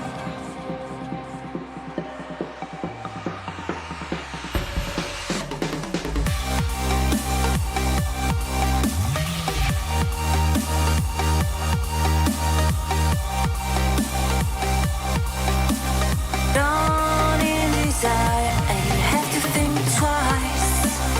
You make me weak. You're the one I see. And I hate that I love you. I hate that I love you. If I could, and I would, count your heart, count your heart. And I reincarnate it, and I reincarnate it. It's hard to keep smiling when you're closing every door. I'm trying to open. I tell you love you more, and you say it's broken.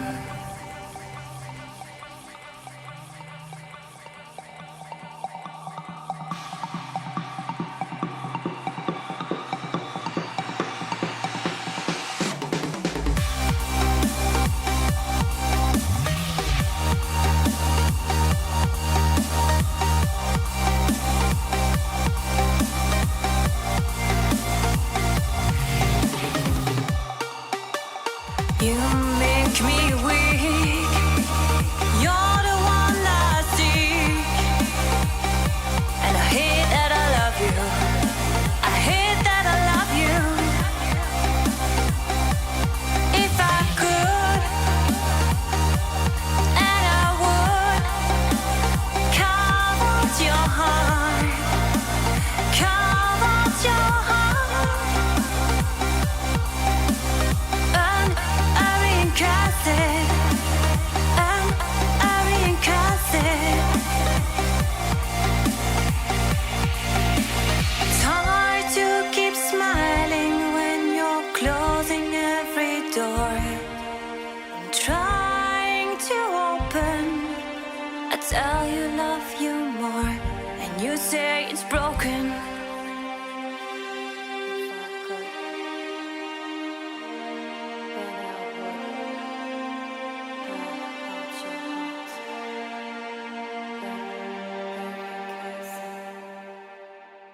But it wouldn't mend mine.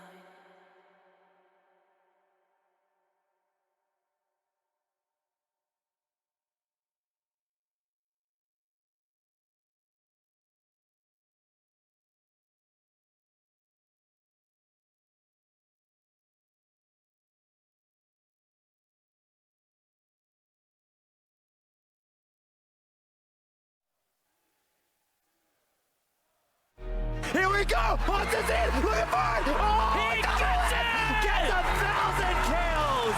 DoubleLift! And that's it! 1,000 kills! I'm going. Are you guys sure? Go. Okay, we're in. Okay, get him.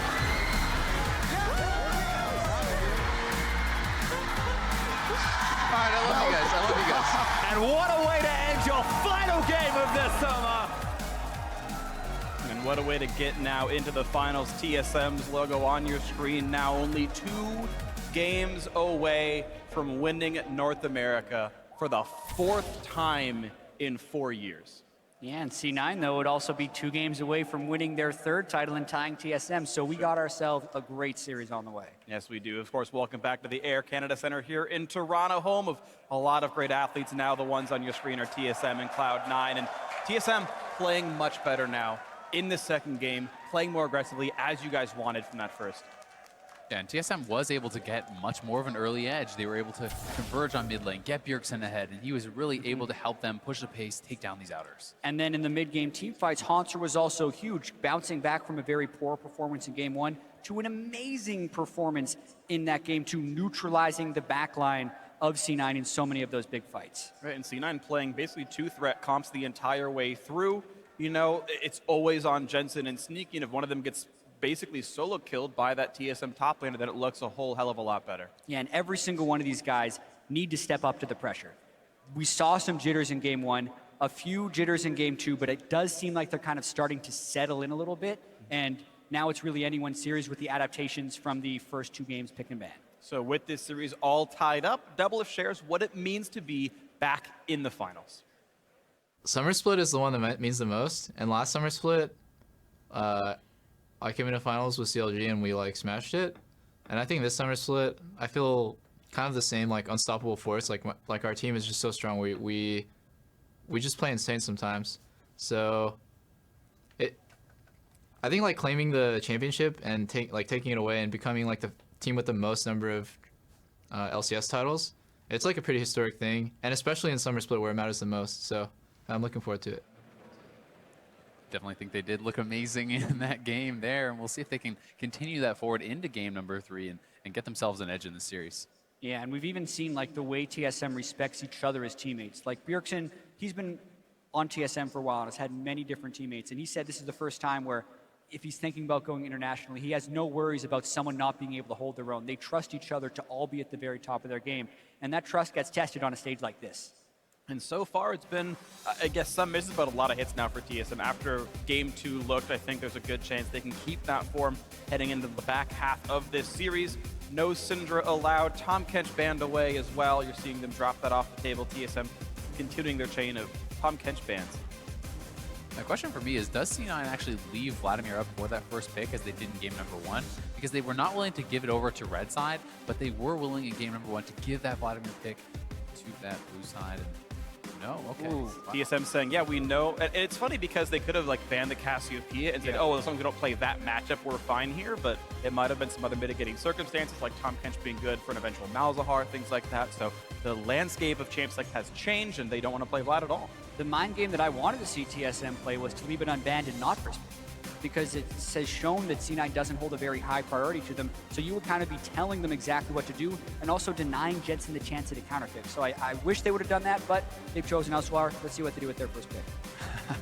And now we get to find out, will it be the Jhin takeaway again? Because you have to feel maybe C9 will be willing to take it on this first rotation if Jhin goes unpicked as the first one. Gnar was the first pick for C9 when they were on blue side in the past game. Rek'Sai has been creeping up the priority list, and that's a little surprising to me. I actually think that Gnar Jhin would be a fantastic second round here for C9 if they're willing to make that pick this early on. And actually, wow, more priority on Trundle, and that has been pretty popular in both series here. They're just reading the fact that tanks are being picked up so frequently. They're assuming Biofrost continue to play melee champions, and Trundle, one of the best matchups to fight a tank while still being a tank yourself, and what they're going for. It is really good, but at the same time, look at Adrian's success on a champion like Taric, right? He was playing Trundle all throughout the series, and then the amount of things that Taric can do are very comparable to Trundle, and you can also have this amazing teamfight ultimate, so I don't really feel like the priority that is that warranted on it, but it may be that they're worried about Biofrost taking it away too. Yeah, there could be a lot of power pick fears from there, but if we're looking at this draft, we have the potential to have the same teams, even if we switch sides. The 3 picks for TSM are on their previous team, as for the 2 picks for C9. There's a chance we get a salty run back. Seems pretty likely here. We'll see what else comes through on this one. The Vel'Koz still comes in, knowing that C9 was susceptible to Gangster Liran with this matchup. Meteos unable to match pace with Svenskeren. Definitely feels like TSM is almost daring C9 to make a change. They very early pick the Rek'Sai. C9 doesn't bother to steal away anything from TSM. Here would be pretty much where I think you have to make the change. If we see the Vel'Koz and the Ashe lock in, then we're pretty sure we're going to be having that, but C9 should hide their hand a little bit. chance forfeits. We're just a mid lane pick away. Say, will you play Echo again? If so, maybe I don't want to play Vel'Koz again. That might be the one mitigating factor here. But yeah, C9 locking in 80% of last game's team comp. And no, they change it up. Oh, baby. It's Meteos Zach. Bringing out the Zach. It's the Meteos special. He used to be known for this champion, and a lot of people have been talking about how it has been creeping up in priority in solo queue, and as far as being this Analyst, tanky jungler, has fantastic long-range initiation, can be very good against someone like Jhin and like Cassiopeia. Gives you that backline access. He was by far the most winningest Zach in North American LCS, but this was 2.5 years ago. He's always had an affinity for this champion. Azael just talked about the ways he's been creeping back up, and we talked about like finding a way to mix things up and be the ones that change. Well, after TSM locks in 2 of the lower mobility damage dealers, how about a guy who can slingshot 2,000 range into the team? It's actually a great pick if he doesn't fall behind. And this is something that he is actively still playing consistently in solo queue. He's staying practiced on this champion, and now to bust it out on the biggest stage here at the North American Finals, the Bard. And so TSM changes it up. This is a consideration I had, is when you show your pocket pick earlier on in the draft, like what exactly is Jensen hiding for the mid lane pick? Now TSM says, oh, you are playing Zach. That's different. Let's change the texture a little bit here. Now let's get a Bard in for support. Let's change what this all looks like. We can get away from the slingshots. We can ult you if we really need to. New looks now for TSM with Biofrost Bard, as they've changed one champion in the lineup. One thing as well to keep in mind for Zach is this is one of the best, if not the best, at doing these unseen mid lane ganks. You can jump over from the Wraith Pit. It's very hard to ward out all the angles that this guy can engage on you from, and maybe this gives them the confidence to actually go back to the Vel'Koz or to do something different. And oh, it is the Vel'Koz again, so it's the run back. Jensen says, fool me once, shame on me, fool me twice. Yeah, run back in the mid lane matchup, but maybe the jungle matchup will be different. Only one champion select tweak for both of these teams. The support switches from Braum to Bard. The jungler switches from Gragas to Zach. To be fair, it's a big change for Cloud9. We have not seen Zach in a long time, and I, for one, am super hyped. Yeah, just thinking about the early game, I think it's going to be so critical. Will he be able to keep pace with Svenskeren early? Because once Meteos gets level 5, level 7, level 9, and starts ranking up into max range elastic slingshot, that's when it becomes dangerous. But if he falls behind, he can become very useless very quickly. There's another minor point that helps as well, as it's a Manalist jungler just like the Rek'Sai, with the mid lane matchup being so volatile. Giving the level 3 blue buff over has actually been a contributing factor to these two players winning their lanes. Meteos can now do the same thing for Jensen. Give him the blue buff. Zach doesn't need it. Might help the matchup a little bit more. And yeah, I think we do still expect to see a jungler come in around level 4, level 5, get that matchup tilted. The coaches shake their hands one more time. We're going into game 3. It's all tied up. We know we're going to have more to play, but match point basically on the line now here, as we are tied up 1-1. And the rights of best team in North America here will be proven in the next hour to 3. Yeah, 3 more games to play. The series continues to evolve. These teams continue to learn more about each other. They hadn't played in the last 2 weeks. They were very happy scrim partners prior to that, but ever since, you know, they've been trying to keep it locked down, and now we get to see what they've been hiding. We do, and one of the things they were hiding was Zach, the Zon Amorphous Construct. If you actually turn the acronym into its real name, a little bit of lore for you guys. We wait for the game to actually start here. And yeah, it's a battle of very similar styles. You do have one less tank on TSM, and the thing was, with their comp last time, it was 2.5 damage dealers, 2.5 tanks. Echo could go either side based on how he was doing, and he was a massive performer, solo killing members of the back line by himself. Hauntzer was huge on that Echo, and that was a, I think, very big tilting factor. But now TSM have one less tank. They've now got the Bard in here, and if Hauntzer doesn't do very well, then it's only one tank. It's just the Rek'Sai, and this changes the landscape of fights quite a lot. You're going to have to wonder, how is C9 going to keep Jensen safe on this Vel'Koz? We've seen how Hauntzer wants to play these team fights, how aggressively he wants to dive in on the Vel'Koz, pressure him out of these fights, and C9 must protect him. We'll see if they can do that, and they must protect their jungler in the early game. It's not just on Meteos, it's on his team to get him vision and to help him if he's getting invaded. And there's a couple of different ways I can see these fights evolving. We know that TSM has less of a tank line with the Bard instead of a Braum, but there's actually an incredible synergy between Echo and Bard. If they throw their ultimate with the parallel convergence and they time it just right, they can actually guarantee a massive stun for Hauntzer to close people down on. However, I also think the Bard could see use if Meteos dives 2,000 units in with Elastic Slingshot, and then the Bard ultimate gets thrown on the backline. Because the last thing that Meteos wants to happen is to be isolated while he's bouncing around, which makes him an easy focus.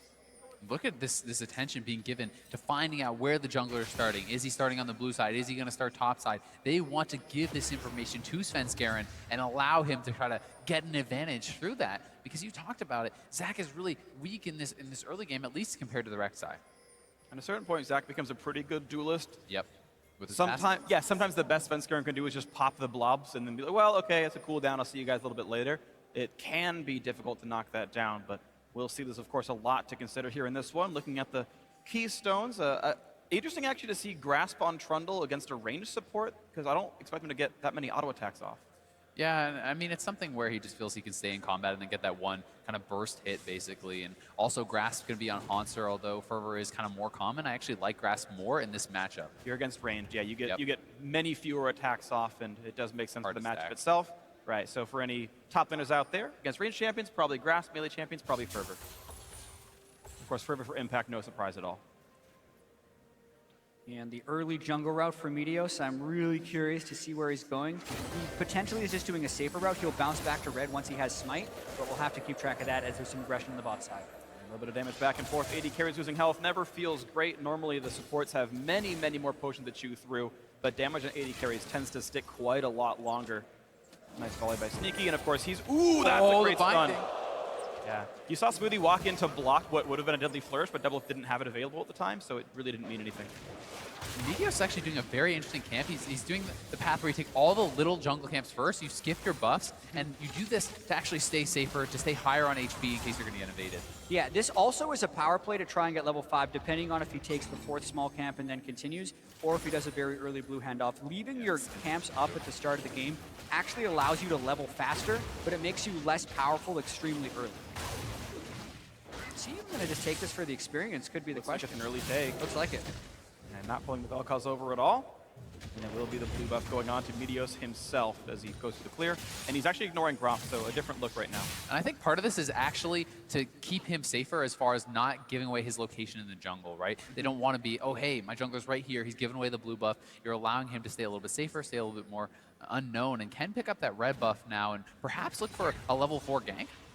What's interesting, though, is Svenskeren could be suspicious around the red side. He's actually going for a gank in the top lane, so Meteos could be getting the red, but this gank, Impact, going to be tough to outplay this. You wouldn't really expect him to be top at this exact timing, but Impact running out of health. There's a flash knockup, and he can't get over the wall. First blood goes for the Svenskeren, chomping down on his prey. And just a nice path by Svenskeren. There's so many of these games have been about bottom side jungling.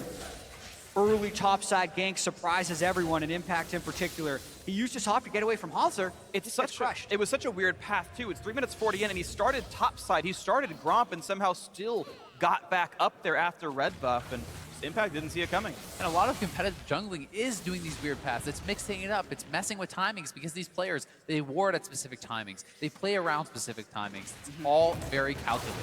Exactly, and patterns are dangerous for these guys. When they see Meteos in the jungle, maybe they have been able to scout it a little bit because he does stream it a lot and he's pretty public about what he can do on the Zac. Both these guys just trying to mix it up as much as possible. Svenskeren wasn't expecting an early game from Meteos, so he does the weird path, gets the gank, and it pays off. 1,000 gold, almost the advantage of TSM. Ooh, actually pretty crucial right there. Impact slowing Hauntzer down by about 9 seconds because this lane is freezing into Impact. Exactly, and that freeze is massive, and sometimes funny enough, how the lanes can work out. If you don't get help from your jungler, you can actually end up getting behind from a gank like that where your jungler takes the kill. But he is going to get that jungle help to at least push in the wave. He's going to shove it in, and Svenskeren, you can see him waiting around on that brush. He knew that with the lane pushing in, there's always a chance that Meteos wanted to join up. But now this wave a bit too big to win a 2-on-1, and Hauntzer's going to be able to shove this one in pretty well. As these 2 minions die, the reinforcement wave will not stop it from reaching the turret, and this lane will reset eventually. And just even the fact that Svenskeren was there allowed him the confidence to push that in. Had his jungler not been there, it would be too risky, so he doesn't even have to show in the lane, just moves topside, allows Hauntzer to have that confidence. Nice little play from Svenskeren. Not to mention, he's able to get the deep ward in the jungle, and it's a nice start for TSM, but we were expecting an early pressure edge from the rec side. The question will be whether or not Meteos can equalize that. He did his super clear of the jungle to hit level 5, get an early Kindle Gem and boots, and now he's tracking probably towards the mid lane. That is Zach's favorite place to gank. Yeah, he's in that side bush, but Svenskeren's on the there. side too. A flash over to the right-hand side. Bjergsen gets away, still using a summoner spell. Hauntzer and Impact, meanwhile, doing battle. It's a flash away. Hauntzer was going to get chained down on this one. Impact saving his own flash, actually. Summoner advantage. And Hauntzer, keep in mind, no teleport, no summoner, and the lane is once again really close to the red side turret. Here's Meteos coming up, sensing blood in the water. Yeah, Double Thorns Blade Gnar is such an aggressive pick. Meteos pathing up, he's gonna get spotted. Hauntzer has no flash, can he get away? First hyper, shield coming out, Here 3-second countdown, knockup is there, and they've got the damage! Top lane counter kill, and Hauntzer has no way to rejoin the lane. C9 can make this freeze if they want to, and completely shove him out. Instead, they're gonna shove the wave in, deny one more, and they'll reset the lane. They know he doesn't have the teleport, so they're very free about shoving up this lane because they know they're going to be able to deny a lot of minions to the turret. Not to mention, it always helps when you can net 6 on Zach at 6 minutes and 30 seconds. Very no quick. kidding, and here it goes again. Impact fully commits to it. He sees that he has the kill. He knows he forced out the flash. Meteos flies in, able to help clean that up, and such a good start for him. He's actually up farm on this Rek'Sai, hits the early level 6, and he's going to be a threat to gank anywhere now. Yeah, he's been able to get out of the early game. Now it's all about how he can impact the game with these long-range ganks. It also changes the warding patterns that TSM has to do because there are so many different angles he can gank to the middle of the mid lane. Like this one, he doesn't have to go in the river. He can actually gank from above it. He's got him, Bjergsen. There's the knockback. The chain of ultimates. There's no chance at all. And a mid lane kill comes in for Cloud9. The Meteos Zach pocket pick showing up massive in game 3. What a start. Beautiful. Kill and an assist for him in the first 7.5 minutes. Taking away a Raptor camp. He sees Svenskeren taking his countrymate's farm in the mid lane as the Cassiopeia has crumbled to dust and respawned.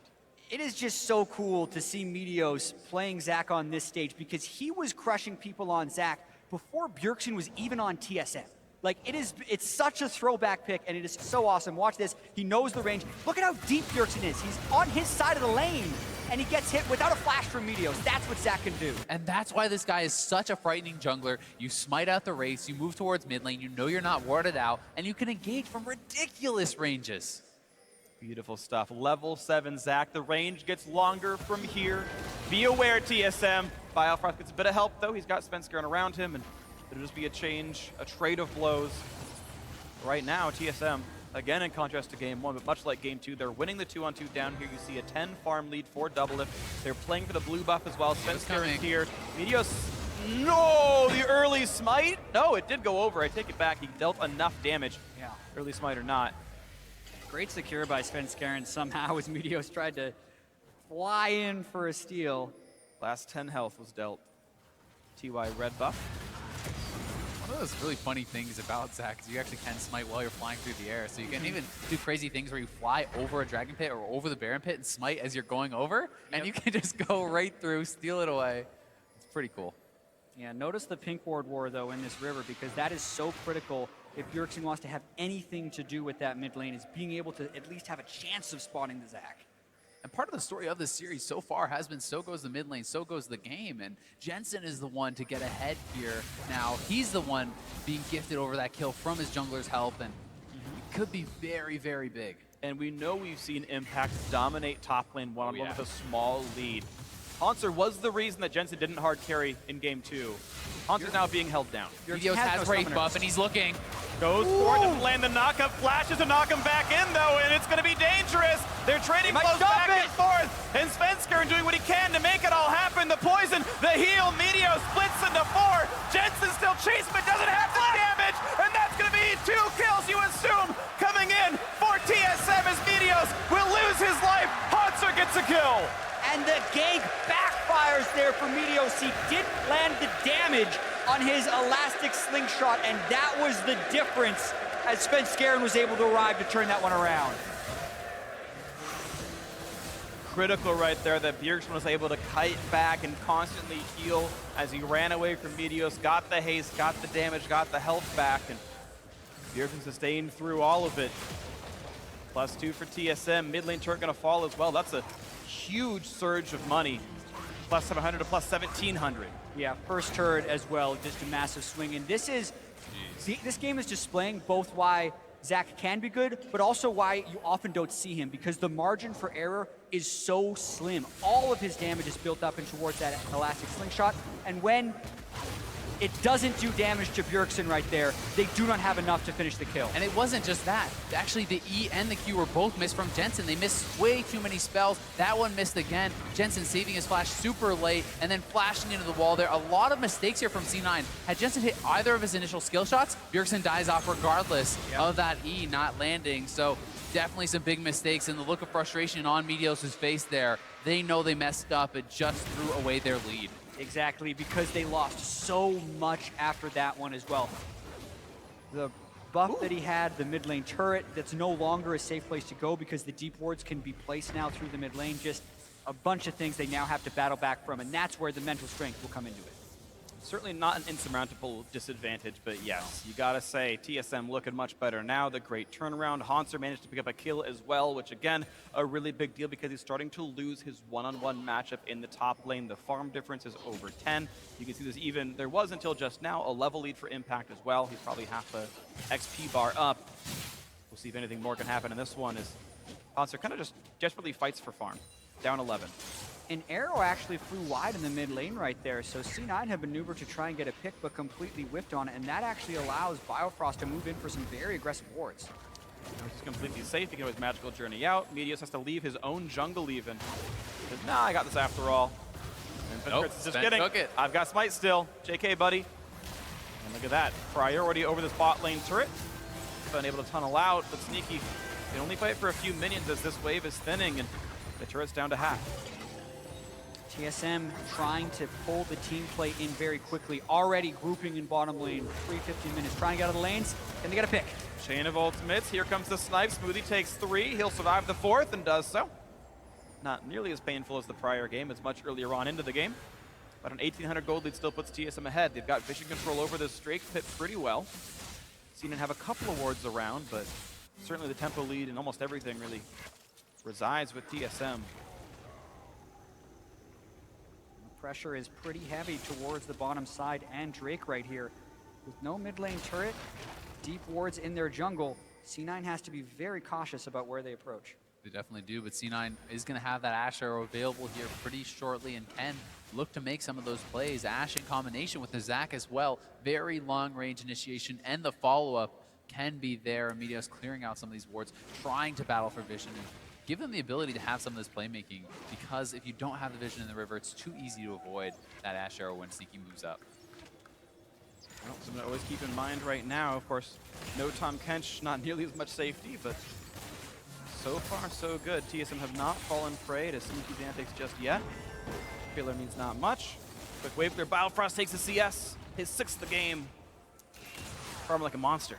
Gotta get that Ruby Sightstone, Phreak. Yep, big deal. Gotta say, I'm really impressed with the fact that Bjergsen has been able to get picked on this much against teams with Ashe as well, and not really fall victim to it hardly at all, because he's not playing cleanse, he's not actually respecting that Ashe, he's getting away with it. And I think a lot of that has to do with the few attempts that C9 has actually gone for it. I think there's been a decent amount of pressure in the lane that's kept them tethered, so to speak, to the bottom side, because a lot of the times when you are punishing a mid laner for not having cleanse, it's because the mid lane and support after recall run down mid lane, fire a close range arrow from basically where Meteos was ganking on Zac, and they convert a kill. But in all 3 games of Ashe, I haven't seen that play once from C9. They're still really just stuck in the laning phase. They have been an ooh, the snipe DoubleLift. Gets rid of the blue, the crowd cheers, and they know what he just did. That's a tight timing. He made it happen. It's insult to injury. It's one of those things that's so frustrating. Even though it's not going to decide the game, you never want to see that happen as a mid laner. But things add up over time. You know, maybe that turns into 5 more CS. Maybe he doesn't finish a void step. DoubleLift. DoubleLift flashes on. Maybe he dies. Knock back around. Arrow's going to land on Biofrost. That should be a kill onto the Bard. Flashes into the magical journey. Meteos chases too deep. He's going to get split up into 4. And yeah, that's Meteos getting quartered. Now can the team regroup in time? The teleport to keep the Bloblet alive. It doesn't take damage. Here comes Impact. Meteos jumps over the wall, but into Bjergsen's waiting arms, and another kill comes through. That's going to feel good for TSM, and even more insults. Snipes on a Smoothie, losing health, has to flash away from the tempered fate of Bard, and T9 losing another. Meteos just wanted that kill so badly after that mid lane disaster. He commits heavily to it, gets the flashes, but he's not happy with just taking that flash. He wanted the kill and couldn't get it. And you could see that Sneaky was considering following through on that one as well, but decided not to. Hauntzer, though, could get solo kill. Hauntzer does not have the ult. He needs to get back in a lane. One more hit, he'll do it, and Impact gets the damage he needs. He'll survive this turret shot, and he's going to recall if no one shows up to kill him. What a nice pickup. TSM, they'll get the Mountain Drake on the bot side. And they needed that. They needed something to go their way. Impact makes it happen for them in the top lane, giving them that confidence back, that burst of energy from seeing something good happen. You can't just have things go the other way time and time again. Yeah, and this one did go the other way. They can catch out DoubleLift, but he flashes to avoid the damage, and they think they're going to be able to finish Biofrost. The CC is chaining, but he flashes into his own tunnel, and no one's actually close to Meteos. Sneaky runs up, but afterwards thinking, should I go? But a full house Svenskeren, a full house DoubleLift means it's a bad idea. Then the teleport comes through, and even though it does save Meteos for a while, that would be probably a Gnar death as well as losing pressure on that top side. Meteos flies over. Hauntzer did complete his teleport, and it is a dead Zac. Certainly the right choice for Impact to cancel there and had no way to actually contribute. Meteos just overcommitted. Could have just taken, throw off the E, get double a flash, back off. Now siege that turret. Now try to get the advantages that way. Instead, they go for more, they get punished. And they do indeed. Right now, it's a 2,000 gold lead. It's actually stayed about the same. They've been trading resources reasonably close back and forth. You talk about advantages of TSM. You've got 2 kills on Bjergsen in the mid lane. You've got a bot lane that's looking pretty nice. It's plus 20 right now in the top lane for Impact. He's the winning lane. You talk about things that C9 needs to turn this morale war around. A solo kill in a 20-minion lead feels pretty good. Yep, and as we've seen, Gnar, who's ahead, is really hard to deal with. It's just a matter of whether or not C9 can have the isolation from Impact and get him to draw multiple people up, which then can create play-making opportunities for the Ashe and the Zac. The pick potential of the 4-man squad for C9 is still incredible, whether or not they're down in gold. And Jensen is really doing quite well for himself too. He has a kill, he has a CS advantage over Bjergsen, so he's not falling behind because of some of these things that haven't gone their way. And you know, really it's just about Meteos staying relevant, keeping up his farm, because you don't want to fall too far behind on that Zac. You have to build full tank and you have to be relevant. We'll see if it can happen. He's getting some level of farm. He's got himself the Cinder Hulk. I've seen some Zacs go Runic Echoes and use that as... Oh, geez. Oh, geez. Impact again, just finding the solo kill. Hauntzer didn't even get to cast the ultimate. He had it up and it didn't happen. Bjergsen's coming in, though. Well, the hop came in time and it bounced off of a minion, so Impact has a lot of time to buy. Teleport, it's going to be close. Can Svenskeren get the knockup? He's... okay. Forced a couple summoners out, but Impact is now in a bad spot. He's going to get chained down. The kill comes through with the assist. But what is the cost? They send their mid laner, jungler, and top laner, so to speak, all the way to that side, and Jensen and Meteos might be able to take down that mid lane turret. Just like in the semifinals, it's Impact that the team can rally around. He is making so many big plays, back-to-back solo kills on Hauntzer. Just incredible, and they don't get the mid lane turret, but it's very low, and let's see it once again here. Impact pulls the trigger, nails the stun. Hauntzer, total disrespect, walking up. He had time to ult as well. You saw him cast the E right there, but big mistake. Didn't happen. Sneaky getting low. Thankfully able to win the duel himself. Has plenty of movement speed. Hurricane plus boots too. Yeah, and I think there was a couple layers to that mistake from Hauntzer there. He could have just sat back at his turret and waited. He stood next for the Gnar ultimate, and also he's gone with an aggressive build despite being behind. You do often see Echoes go armor early against Gnar, and then building the Trinity Force as a second item. It is a choice, but when you're doing that Trinity Force and you know you're behind, you have to give the respect to the Gnar. Exactly, it's a Sunfire arcade that people often kind of bail out into, but he's now down 2 levels against the Gnar who's building aggressive. This guy's going for a Black Cleaver. Impact is looking to try to carry the game from the top lane. And Sven, no fear, steals the blue away. You talk about carries, it has to be Impact. Jensen's not getting blue buffs. The bot lane's not looking good either. That turret already went down a second ago. TSM are massacring the bottom 2 lanes. Yeah, and it is the overall map pressure that's giving them this lead. While we were seeing the solo kills in the top lane, C9 couldn't finish the mid lane turret, and then the Jhin ultimate and the Biofrost harass gave them the pressure to take the bottom turret. So with the 2-turret-to-0 lead, it's really important that Impact or Jensen can fell some of these turrets in the lanes just to keep the goal close. Yeah, and that mid lane turret should be going down relatively soon if they can get up to it. Top lane turret is at half HP from Impact's work, so there is gold out there on the map that they can start collecting, and this is going to be the first step towards that. There we go, 800 gold in the pockets. Here comes another battle on the top side. Meteos gets the 2-man knock, but he's got to run away. A nice knock up by Svenskeren, but It will be Meteos walks away, a trade of his ultimate. Svenskeren just used his. Speaking of 2-level advantages, Meteos down 2 levels now here to Svenskeren, who has really been taking a lot away, but Hauntzer just getting punished here. Another hyper trigger, and the thing is, this actually looks better for the next time around because all the healing you would have got from the ultimate ticks down. All of TSM moving up here, they want to put an end to it. Well, Impact survived 1v2s against Immortals. He sees them now. Here's a 1v4. Send to the troops. Svenskeren jumping over. A nice ult to stop the knockup. The snipe's not going to land, and Impact survives a 1v4. And it's what he's been doing all playoffs. You send the team at him, and he just sends them right back because it is so difficult to kill this guy. He is so elusive on Gnar. 40 CS up, 2 solo kills against Hauntzer. Are you kidding me? Send 4 people, waste your time. Wow. Well, just like what TSM has in their hands, no impact. No impact at all to that gank. It means nothing. C9 got a bit of pressure down in the mid lane. The problem is TSM are still up 3K for everything else they're doing well. It's just Impact's lead is now 30 minions. It's getting bigger over time. He's doing amazingly. He's an outstanding player, but the other 4 TSM are winning on those matchups. They certainly are, but not by massive amounts. Sneaky very relevant, only down 10 CS, but Sneaky may get caught. That's a flash forced out. Biofrost getting another summoner spell burn, but here comes Curtain Call, and the teleport. Impact's gonna match a few seconds later, but here comes Hauntzer. Will they find much? He doesn't pull the trigger, and here comes Meteos right to the knockback, and also Impact canceled, so C9 will be missing their top laner for this fight. TSM have 5 up here, 5v4. Yeah. C9 cannot choose to defend this one. Run. A root on Meteos. There's a stun out from Bard. Here comes the Hauntzer parallel convergence. Meteos ult. He's running as fast as he can, but split into 4 one more time. Damage across on the hope for the turret trade. They're gonna knock him down. Meteos will lose his life. How much more is gonna happen? Snipes aren't gonna land. Bjergsen down to half HP. C9 still holding the line, but this is so risky. Top lane turret goes down. TSM have all 3 outers.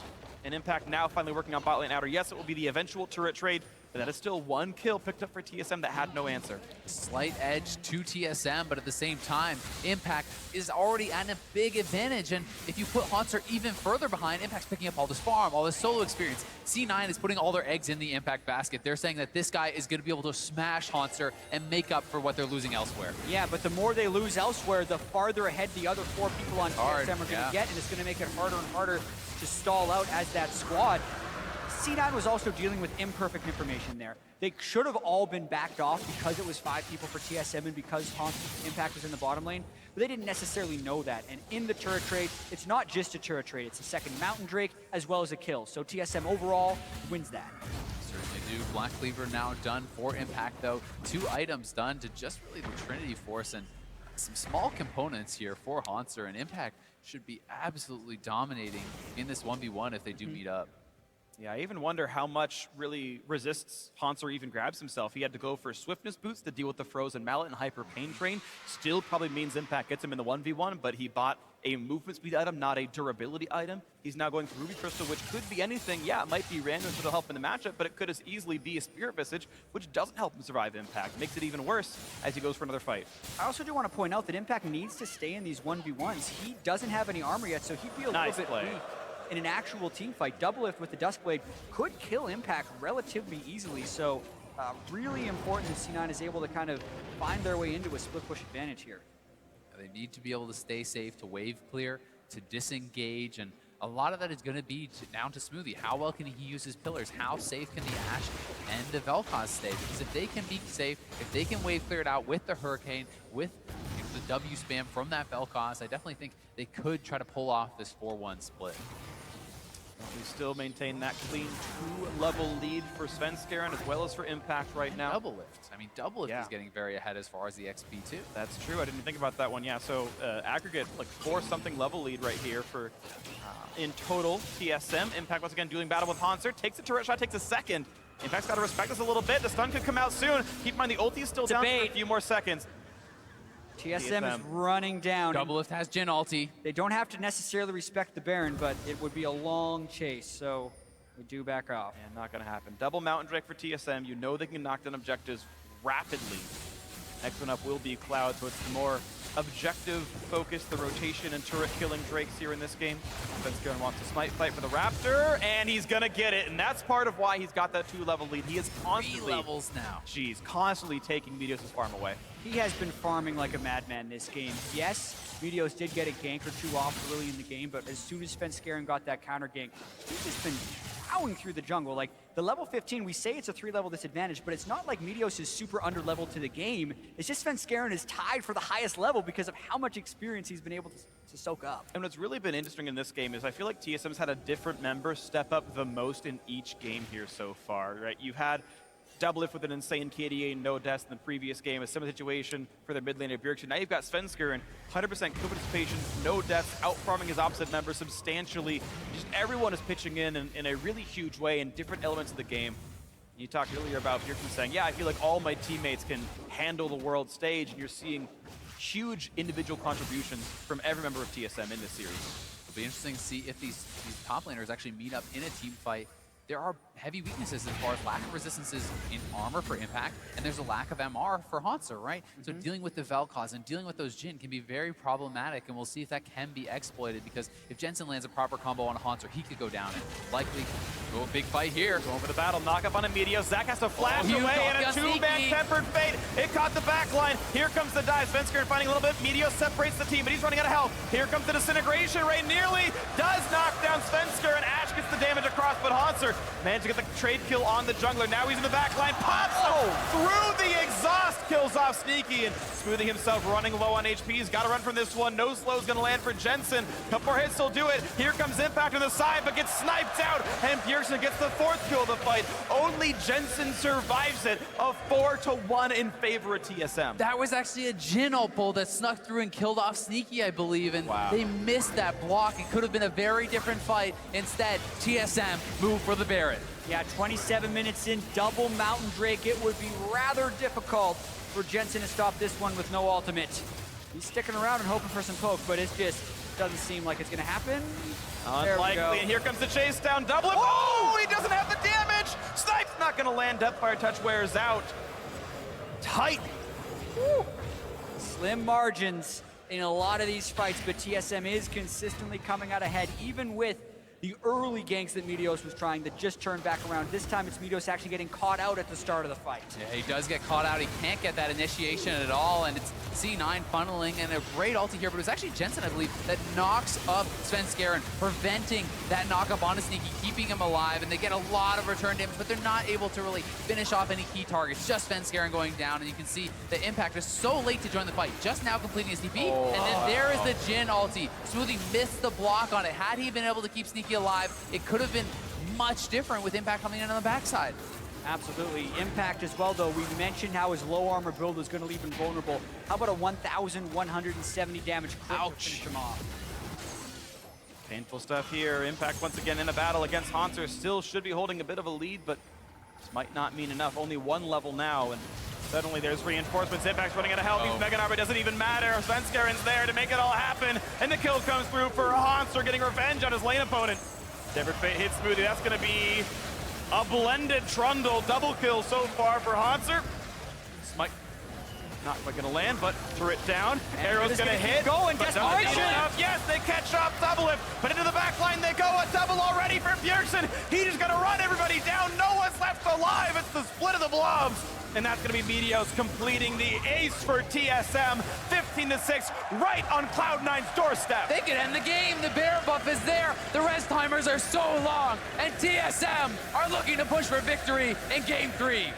15 seconds on Impact, 6 on Smoothie. No 80 carry for TSM. They have the Baron empowerment as they're looking to be 1 game away from the North American Championship, but it could be close. Looking to close it out in under 30 minutes. A fast one, the fastest of the series. Second Nexus turret is down. There's not enough respawns in time. TSM gonna take the lead in the series, and they are 1 game away from their 4th North American Championship. And it feels like TSM is getting their groove back. They played so fast in the regular season with the 32-minute average game time, but had been in quicksand, so to speak, just slowly wadding around. 40 minutes were their game times before, but sub 30 against C9 to put them 1 win away from the championship. And you have to feel like so much of it came down to the early game, to those ganks. That went sideways, that got turned around. C9 felt like they were in such a good spot, and then that missed elastic slingshot, the missed skill shots on Bjergsen. He turns it around, gets going for the team, and Svenskeren from there just felt like he completely took over the jungle. Meteos ending the game 3 levels down, constantly being evaded by this guy.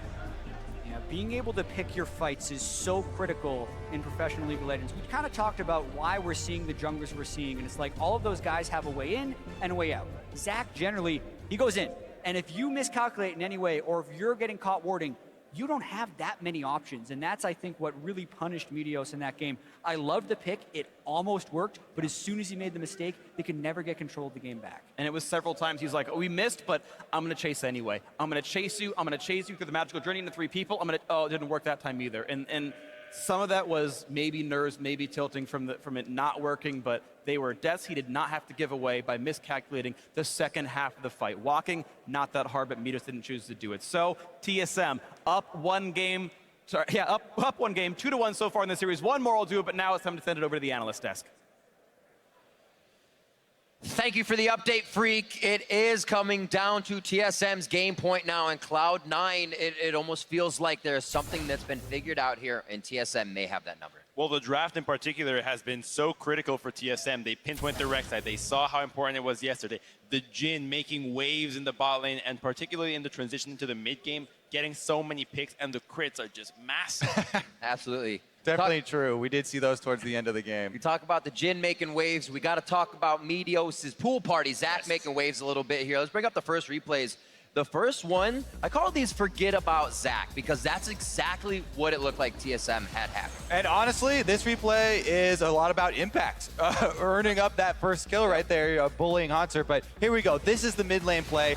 You know that you're going to look for when you do have Zach. Previously, he burned the summoners off Bjergsen. Yeah. So you're a sitting duck there on Cassiopeia. But this second one is where we start to see where they forced it a bit, right? Meteos is unable to keep a clear head as the match goes on, knowing that it kind of feels like he has something to prove with this Zach, and he's really trying to force those mid lane ganks.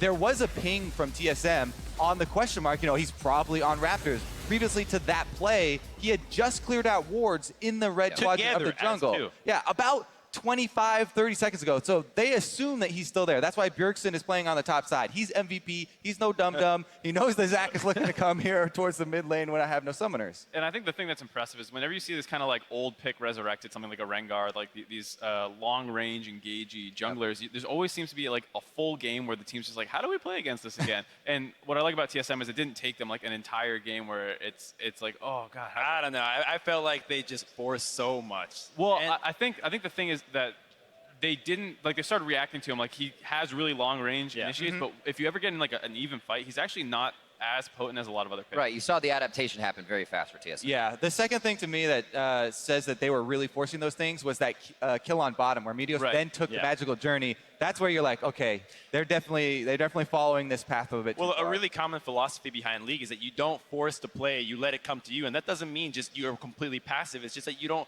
put yourself in a position where you have to wait, where you're wondering, can this work? What are the variables that need to make this work? Whereas that first gank onto the Cassiopeia, nice and easy, you show up and you do it right away, and it's right there in front of you. I think that's one thing that TSM does extremely well is they take their small advantages. So like if you look at that bot play where DoubleLift had to flash and Biofrost had to flash, that's the kind of thing where you have so many tools, just wait a minute and a half, come back, reforce that play. Impact's winning top. You have an Asher, you have Zach, you can remake that play when they have no like summoners. And it kind of comes full circle to the thing we were talking about before, you know, best of 5. It's all about the poise and the long game here, the adaptations between them. And it feels like Cloud9 need to refocus after this. They still have games left to play, and they still have a chance. Absolutely. Game 1 kind of showed us that TSM and Cloud9 held back a little bit. Things were tempered. There were still fights. But coming up on this 27-minute replay, 4 for 1 for TSM is they're just showing they own the jungle, and we kind of said they need to with that advantage to close out these games. This is just an example of why Jhin and a couple of these picks are so valuable, because they're able to initiate and do damage from so far away. This Bard ult holds people in place to get the setup, and I mean, Vel'Koz, once again, very strong, can just bombard people from the back. But then once DoubleLift, drops this ult, C9 has to be in full retreat mode. He picks up 1 kill, basically there with the help of Hauntzer, and then it's just this nice sneak past Smoothie right onto Sneaky that blows him up.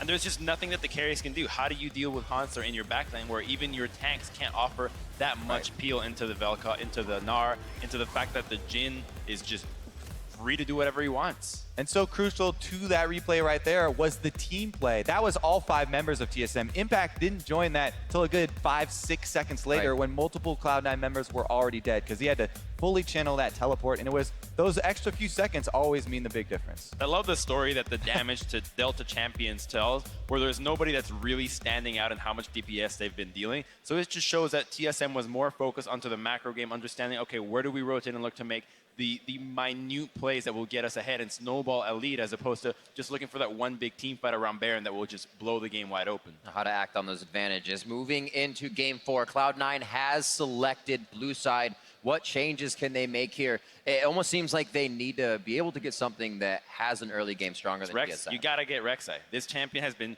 just devastating series after series. Junglers that are kind of struggling are unable to deal with the likes of the pressure that this champion puts, and even if she falls behind, you go Tiamat, you get ahead. We saw even a 3-level disparity at some point. I mean, 2 is already too much. 3 is like you lost. One of the best things about Rek'Sai is also she's very simplistic. So even if you need something to calm down on, very powerful and simplistic. So that's something that a lot of people can go back to. The other thing too is they just need to change up how the carry matchups are being played out. They went Cassio into, or they had the Vel'Koz into Cassio twice, as well as the Ashe into Jhin. It's just not working. They need to change it more. They try to change a couple picks around it where, you know, they get the Zac and maybe we can punish their mobile carries, but I think they have to actually change up these carry matchups because TSM looks like they're in a groove. All right, well, we do have one more game. If TSM is able to win it, Cloud9, however, really need to pick things up. Looking at what has happened throughout this, they are exploring things. Champion select has been different for them from game to game, but like you guys said, focusing on that Ashe, focusing on a few other things may be hurting them. We'll see if both teams change things up, as TSM are just 1 win away from claiming the title of North American champion. Stay with us through the break to see if they can close out the series or if Cloud9 will strike back in game 4. You're watching the NA LCS Finals.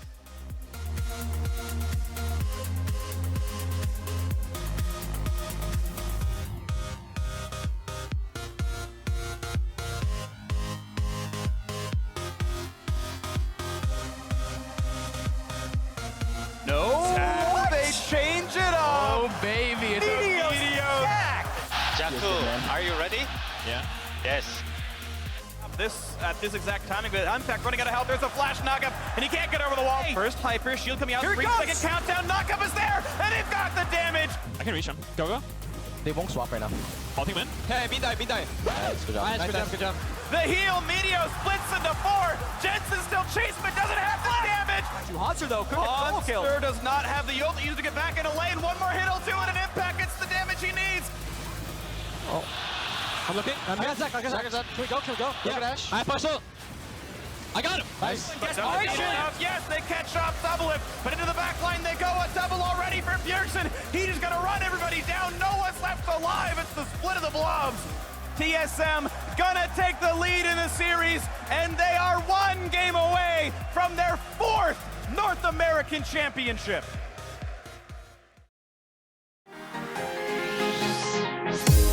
Paranoid, you claim this love that you never started. You once destroyed a broken heart that was already shattered. Holding on to what we have, you take us to the edge and back. Holding on to what we have, you take us to the edge and back.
Welcome back, League fans, to the North American LCS Summer Finals.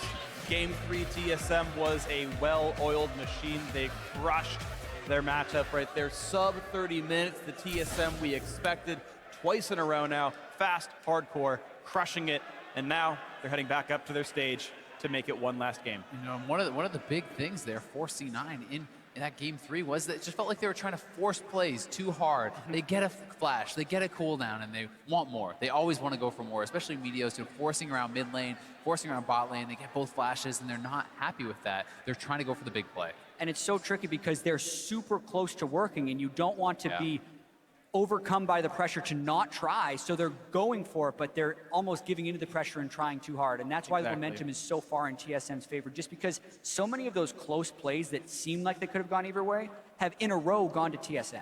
And you have to feel like when your top laner is doing so well in the 1v1, give him a chance to carry, give him a chance to make good plays on the top side of the map, to carve out his own advantages, play safe, wave clear, play 4v4, very standard, very safe, and let Impact do something. Let him draw pressure and then try to make a play.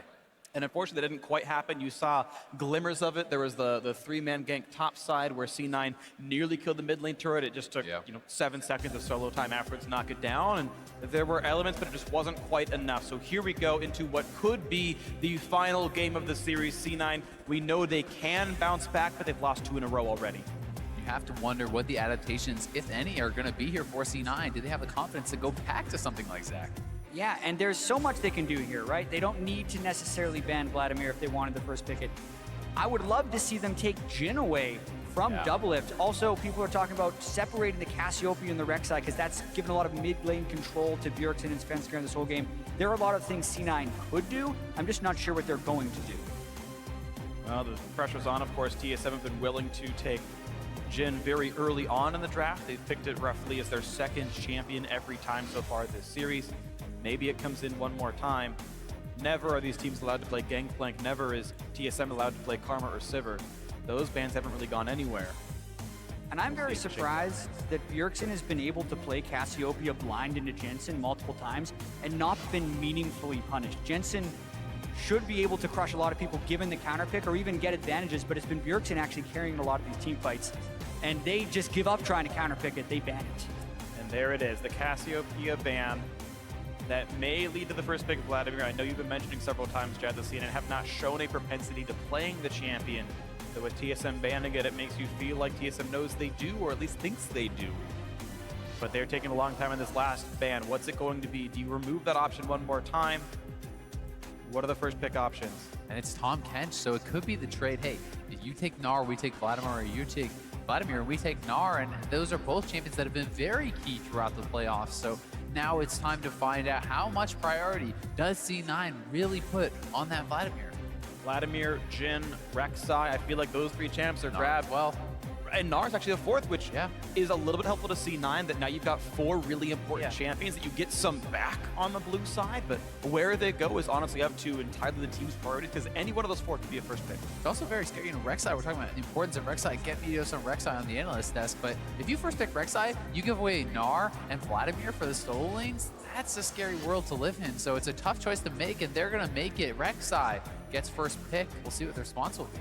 Willing to go into that scary world. Yeah. And I do actually wonder if TSM will lock in both their solo lanes too early, because that says exactly the type of team composition they'd want to play. I actually think they could do something like Vladimir Jin. Certainly. It really depends on what you think the priorities actually are, because when C9 was in this exact situation with the first pick Rek'Sai, they went for Gnar and Trundle. They thought Trundle was still a really important early pick support. They've continued to pick it early on for themselves, always in their second to third champion really here. And the question is, does TSM feel in a similar way? The Jin, I think, does likely go away. It's been good for DoubleLift so far. Vladimir alongside it can make sense. Actually, they think the Trundle is as important as C9 said it was. That was a sort of worthy early pick. The Vladimir does come through, which now makes us think, is it just going to be Jin and Gnar? Smoothie's Trundle has been spectacular throughout the series, and there is a Tahm Kench ban, so I can see why they do it, but with all those other picks that are up, I'm actually very surprised to see that, because now Gnar and Jin could go through to C9, and that's a power composition for them. Plus, it's not like the support pool falls off that much. Bard is available here. Smoothie's great on that. Tarek is available here. Smoothie's great on that. Knows he would be playing into a melee matchup. He doesn't have to take it here. Those options are on the table. It's the weird thing where sitting here, we're like, we don't quite understand why Trundle's so highly prized, but both these teams are telling us that Trundle is this important that you need to pick it by your second or third champ, or it goes away and you don't get the chance here. But yes, that does mean the champs we've seen do well, the Gnar and the Jhin, are the current hovers, and those are going to be locked in here in Toronto. Sneaky getting his first crack at the champion here. We'll see if he can perform, if he can take over, as he has been known to do on this champion. It's definitely one of his signature 80 carries. Yeah, expect them to try and do a lot of stuff in the lane. They still have the ability to see a little bit more of TSM's composition before they pick their support, and I expect them to be going very aggressive now. I think you have to see it come in, and also you can still see what 80 carry they go for. We know Ashe is the common one, but DoubleLift has shown us great Lucian games. Ezreal is actually a common counter elsewhere in the world, especially over in Asia. And he goes, oh yeah, it's my turn, I've got to pick this one. And actually, they're going to save 80 carry for last. They're going to go Shen in the top lane, and they will put on the other side of the jungle matchup, the Gragas goes over. Making a bit of a change here, I think, is maybe needed in the top lane. We have seen Hauntzer struggle in that Echo versus Gnar matchup, so he's going to go to the Shen. He's going to go more to the team play, and we'll see how they're going to be able to deal with that, because I think that there's a lot of strong dive on TSM right now with the Shen, with the Vladimir, all the Gragas as well, just piling in on someone like a Jhin. Yeah, there's a couple of interesting situations here. I like what Gragas might do for this game, the Shen as well, because this seems like a setup for Malzahar mid. Normally, Tahm Kench, I think, very good against Malzahar. You save whoever was going to be abducted by the Nether Grasp, and Malzahar has been the common counter pick to Vladimir when it wasn't Cassiopeia. We know Jensen plays the champion very well. Doesn't have to go that way, of course, but it's been common. And no, he's hovering Talia as the pickup here. Right. Wow. With the Braum support. We have seen an absence of Talia in this series, despite it having a lot of priority throughout the playoffs. I think because there's been so much damage in the mid lane, but this means Jensen's going to be looking to be very mobile in this game and really try and play off having winning lanes to go and make some early game dives. C9 going to have to go all in with this composition. Talia is extremely high priority in a lot of other regions. You see in LPL, LMS, it's picked all the time, every single game in some of those series. I don't think we're going to get that one. Would be cool, though. I mean, certainly there's plenty of support for him, but yeah. And you can see that TSM are waiting. They know they're going to go Gragas. They pretty much knew they were going to go Shen. They said, let's see what the rest of C9's comp actually is. How much pain is there? How explosive is the composition? They say, okay, the X Factor is Braum and Talia. Those are the new ones in. They've got engaged tools. Okay, well, what does that mean for DoubleLift champion? Do you want something more agile? They hovered Lucian earlier, the Vayne, and Lucian does come through. So something a bit more self-sufficient, something a bit more agile comes in. And we will break out of that Ashe-Jhin dichotomy. DoubleLift gets his pocket pick. Yeah, he really loves playing Lucian. He played it so much during the regular season, and it makes sense in this context. If he was playing Ashe, he's a little bit more of a sitting duck if they do get in a situation where Talia is ulting them from the mid lane while Sneaky's opening up with a curtain call. Now he can at least have a chance of surviving in those scenarios, and there's also the sneaky chance of him being a hyper carry since they do have the Shen to give him some giant shields late game.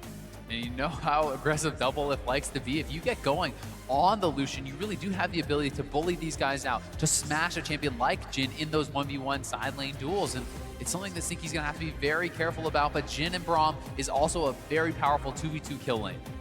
And you expect TSM to have some level of priority in the 2-on-2. I feel like Trundle's going to be good against any of these other tank supports, and Lucian known as a lane bully. But as you get into mid game, it's really about how well you can play League of Legends, because you're in the face of everyone else. As Sneaky plays the sniper, it's going to be a much shorter distance here for DoubleLift. So this might be the last time these two coaches shake hands here this season, as we might move on to this being the final game of the Summer LCS. TSM one Nexus away from taking the crown yet again. So show us your support for your favorite team, whether here in Toronto or online elsewhere. Hashtag lock in, show your swag, show me what your team spirit looks like, whether you've painted your cat black and white or blue, who knows what it is. Let us see it. Yeah, do not paint your cat. Do not paint your cat. Disclaimer. I mean, I don't like cats, I'm down with that. They can be tormented as much as they want. Oh my goodness, and there's also so much on the line here. It's the North American Championship, but as far as Worlds implications go, TSM has the difference between the first and second seed, and if C9 wins, they go as the first seed, versus if they lose, they have to win best of fives in the promotion tournament to make it through to there. So really so much on the line for C9, having to win 2 games in a row now if they want to keep that hope alive. Exactly. If C9 drops this, they play the winner of Envy vs. Liquid, and then Immortals waiting for them as the final boss. If they lose this, CLG fans hope TSM wins. TSM would bring CLG with them to Worlds if they close this one out. So Jensen, last time he was up against Vladimir, did swap off the Ignite. This time he's going to stick with it, having that aggressive summoner into the Vladimir. We'll see if he can make use of it. See if he can right now. Players lining up across the map, and we've got ourselves a quick pause here. Happens. Hope the word quick is what we end up staying with. Yeah, indeed. Because I really want to see the way the early lanes play out in this. One of the big reasons Taliyah was such a pick and ban priority later on in the season and still in other regions is the insane power early on in the laning phase. Level 1 shove, level 3 shove, just being able to pressure Raptors, get vision on the enemy jungler. Then when you hit level 6, first you get to go and roam down into other lanes.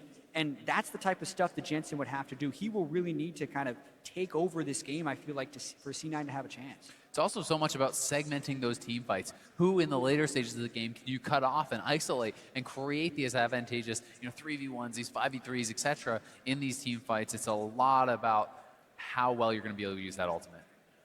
Yeah, well, looking at the in-game situation here, Jensen had left the game, then reconnected. Looks like the ref is off his screen, and he's going to verify that he's okay to go. Don't know what the issue was, but he was able to buy items walking to mid. Had a quick game sound problem, but okay. Should be good to go now. Well, it's a bunch of pirates. They all say R in all chat, and looks like we'll be ready to go here into this one. When they type R, it means ready? Yes. So, as much, there's no pirates in this game. Gangplank is banned. Misfortune is out of meta. True. True that. Look at all those. There are pirate-themed skins for other champions, but no Katarina picked up in this one. And yeah, what an awesome audience you guys have been here today. We are back into action. Cloud9 versus TSM. The 5th time these two organizations have met in the North American LCS finals. They've each won 2 crowns themselves in the head-to-head. And here we go. TSM up 2-1 in games. One more, and they cement it. So much pressure on C9 here, especially Jensen. First finals going up against Bjergsen. The MVP has not had the kind of success that he's wanted so far. On these last 2 Vel'Koz games has been rendered pretty ineffective. We have a unique jungle start, by the way. Svenskeren not being leashed Krugs, but being leashed his red buff is atypical. There's always like the really small chance it's like a level 2 gank out of nowhere. I have a red buff, body slam flash, but... Oh god, Jensen's actually pretty far up there. He actually might get a conversion on right now. Running up onto this one, trying to figure out where it's because they know the strat from Taliyah. He's going to go take the first camp. He has to flash away, but that means body slam is easy. And Svenskeren metagames the obvious Taliyah laning phase. It's the easy chase down, nowhere to go. First blood to Bjergsen. We talked about this in Champion Select. The Taliyah shoves the first wave and goes and steals Raptors. And it's also dangerous to succumb to patterns, and that was a pattern that from minute 1, TSM was ready to punish. This is what research gives you. Beautiful start there for TSM. Cloud9 obviously did not see it coming. The red buff start for Gragas and looping around the brush. And they lose the blue buff right after that, and Jensen, completely unaware that this is happening. He has to know that he was dead as soon as he flashed there. Just no chance, even able to give it over to Bjergsen, the level 1 Vladimir, auto-attacking him down. And this could be disastrous for Jensen. Taliyah needs the early lane shove to get pressure elsewhere, but if they can get one back right here, double it. Meteos. Here comes Meteos, flash knock, if they're gonna trigger the stun as well. Is it enough damage? Yes, it is. Sneaky, crucially gets the kill. C9 battling back, making a play on the bot side. The critical Rex side coming up huge with a very good gank path. And I can't emphasize that enough, that had to work. If they failed on their flash gank from Meteos and they were losing in the mid lane, the Taliyah pressure kind of has to snowball against this scaling of Vladimir, but it does work. They get the kill on the carry, and they're back in the game. It's made even more important by the fact that Svenskeren didn't have to use his flash to get that kill on Jensen. He can return to the mid lane. Jensen is very vulnerable for quite a few minutes still, and here is that bot lane. Once again, Meteos sneaks in from behind, full commitment, flash on Burrow. DoubleLift cannot react. And this is another path that C9 was able to take that was probably a little bit distracted for TSM because the early gank went so well. But when Svenskeren goes and gets that kill early in the mid lane, that means there's no way he's there for a counter gank, that Meteos passed for a quick level 3, into the jungle and the dive. Both of those are level 1 strategies, but with the way they interacted, it means both junglers actually end up getting a kill. There's even more fun interactions there at a very high level mechanically. Even though DoubleLift never flashed, I don't think he ever had the opportunity to, because as Meteos is coming in, he right-clicks on DoubleLift. If at any point in time he's in range, instant unburrow. If DoubleLift flashes, unburrow. If DoubleLift doesn't flash, Meteos flashes, unburrow. Either way, he's dead. Yeah, the only chance would have been to flash away early and try to hope that that gives you enough distance that Sneaky maybe doesn't flash after you and things like that. Right. But either way, he does have that summoner available for next time. That could be a very big deal here. Impact trading back and forth with Hauntzer. Uses Hop to trigger Hyper underneath the dodge zone. And gets the damage in. Impact so far looking good in a matchup that I feel like also is supposed to favor Gnar laning phase-wise. But Hauntzer went for the team matchup, not necessarily the lane one. It definitely does, and I think it gets worse over time once they have that frozen mallet. Even if you land a taunt on them, you start getting damage out, which is kind of your way to win, taunting them in mini form. You just get so much damage back on the way out because you're running out. He's just rocking his hyper over and over. It's very tough to deal with. Yep. Yeah, there's definitely an exit cost to taking a trade at Hauntzer, but you know, as long as the entrance is good enough, it's still worth it in the long run. So far, it's just been very close. You're seeing the farm almost identical as that wave is right in front of his turret, and Impact takes the long walk back. And the most surprising place to see the identical farm is in the mid lane. Jensen died at level 2, burned his flash, and we were thinking the game could have fallen to complete disarray, but now he's sitting in full health, already been able to buy and get that lost chapter, and he's been able to keep the pressure on the lane early. He has been doing fine, but one of the critical things is once Bjergsen hits that Spirit Visage, hits those key points, but repeat gank at the bot lane. Doing it again. They can get it, the burrow down the wall. They've got a slow and a Biofrost to tag him. Double great flash and a dodge. He gets away from it. And now it's Biofrost running out of health, burning down, but he should survive Deathfire Touch. Sven's coming down though. Okay, but it's still 3 alive, and there's no Trundle. I think there's no chance that gank works. He realizes that himself, drops the Trinket Ward, and goes into the jungle. And that's actually the last time they can go for that gank because Hauntzer's ultimate is up now on Shen. So if they do try an aggressive thing like that, it will be turned around at least until Impact gets his teleport back up. It's another reason Svenskeren is getting so aggressive in the jungle. You're kidding me. Heals it away. Actual insanity right here. Sven has been playing so well this series for TSM. He's been so aggressive, constantly winning these little smite fights, and they add up over time. It's so frustrating, and taking away that experience, taking away that gold, chip by chip by chip, is what edged him into a 3-level lead last time. Exactly, and if you think about the choices that Meteos made, the over-aggressive dives, like it wouldn't be unreasonable to think that he's just getting tilted off this, where he's just losing everywhere. He's not getting the kills, he's not getting the farm, he's getting nothing. Their swag, bright-colored pink ward gets killed off by Bjergsen, and yeah, tough stuff. Right now, though, 500 gold lead still does reside with TSM. They are winning by a little bit here as the top lane resets, and Impact hops out of attack range and walks away.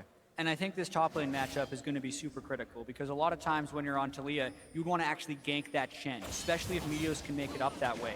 Because the more they can keep Hauntzer out, the safer their bottom lane will be. Dodge zone is down, Mega Gnar used, and look at the low health bars here on a Hauntzer. Flash is going to come in, that's enough damage, go to the source of the global, and he's been shut down. Global domination by C9. And while Impact has been creating his own advantages elsewhere, this could be the game where the whole Cloud9 team starts piling up topside just so they can stop the Shen from impacting it, and so they can get the most out of Taliyah and Rek'Sai. And Hauntzer has no TP. Impact still has his TP, gets that kill, gets a good buy, and he can actually look to impact the rest of the map. Doesn't be too hard for him. You're seeing the dual lanes trade back and forth, a nice dodge and a snipe, and Biofrost realizes, okay, Smoothie's here, I can't go in for the auto attack. He kites away on this. Sneaky's Jin looking pretty good. He's got a kill, and he's right now tying DoubleLift and farm as they shove this wave into the turret. This should be a convenient recall if they need it, but right now, both AD carries are actually fairly poor. There won't be any recalls for a while. But the ultimates are unlocked. We see very frequently sometimes that Jin will hit level 6, shove the wave, walk mid, and just go curtain call, burn a summoner spell. You saw similar patterns from Ash throughout the split, but it really does feel like C9 is very tethered to this bottom lane throughout this series. Sneaky and Smoothie done very small amounts of roaming. Especially against the Lucian, there's going to be a lot of focus on trying to win this laning phase. He's going to land a couple of shots. Rude on a Biofrost. One more hit would stun, but it's not enough. That Jin had to reload. DoubleLift goes back in and knows there's no auto attacks to come in. Hits Smoothie several times for only one punch in return, and looks like bullets hurt more than punches. Jensen's looking. He is being pinged out here. We'll see if they can actually get control and try to set something up. All 5 can show bot lane. Meteos is on the Scuttle Crab here. He could have weavered walls in. Chose not to. They're going to be okay. Nothing really diving into the bot lane right here, but C9 does hold lane priority down there. You have to wonder if some of those overdives, if some of the mistakes from last game are affecting their decision-making a little bit, you know? Does that get into your head as far as, hey, it didn't go well last time, should we make the play this time? I think it's almost impossible for it not to at least be in the back of your mind. You're trying to be in the moment and only think about this game, but they know the tendencies that have happened prior. DoubleLift, he's got no flash. Coming out. Here comes the damage, and even Biofrost could die. There's no movement. Summoners up, and 2 jukes, crucial for Biofrost. Those could have killed him. Such a clutch move back and forth, such little wiggle room between the wall there, and he somehow manages to dodge those 2 shots. Really big for TSM to not fall behind in that dual lane, to keep the Jhin down, and it's just really well played there by Biofrost, playing at home in Canada. Quick slow on a Svenskeren, but he's able to kill the pink ward out. C9 can only sweep and be sad that their kill wasn't worth as much. 2-1 so far, C9 making this game close, but no advantages really. And I have to give credit to Svenskeren for out-farming a Tiamat Rek'Sai. Like, that is the thing that almost always out-farms when you're playing this jungle matchup, but Svenskeren has the level advantage. He's been out-farming Meteos for most of the series, actually, and this game is no different. And we talk about Meteos as a player. We saw his Zac just last game. He's been known as a incredibly good hard farmer. He's one of the few people that actually sort of pioneered the play style. He always had more gold and more experience than his opponents. This series, not the case. Meteos has found himself 2 assists, though. And in the playoffs as a whole, he has actually really kind of reinvented himself a bit and going more for a very heavy ganking style in the quarterfinals against Envy and in the semifinals as well. He was seen much more heavily ganking, and TSM make a move towards Dragon. Jensen cheating down to the side. Yeah, no one on C9 is even close to this. Something that has been pointed out as a weakness for them. They have very poor first rate control. TSM has very good first rate control, but now the question will be, they get the global call-out that just happened. Meteos immediately moves into Raptors.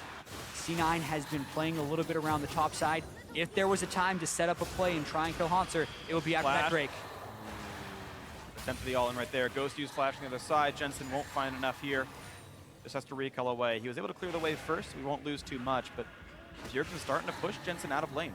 Yeah, and it's going to be super difficult for Jensen to even assist in that gank because of the pressure that Bjergsen has in that mid lane. Spirit Visage already completed. Jensen would love to get an Abyssal Scepter, but it's going to be very delayed for him to hit that power spike. And Sven is actually camping out around mid lane here. They want Jensen to walk back into a body slam flash, into the Gragas ultimate. He's calling it off. He's saying it's a little bit too slow. It would have been tricky. There's no ultimate on Bjergsen, but because the flash has burned, that was an opportunity. And Meteos drives by.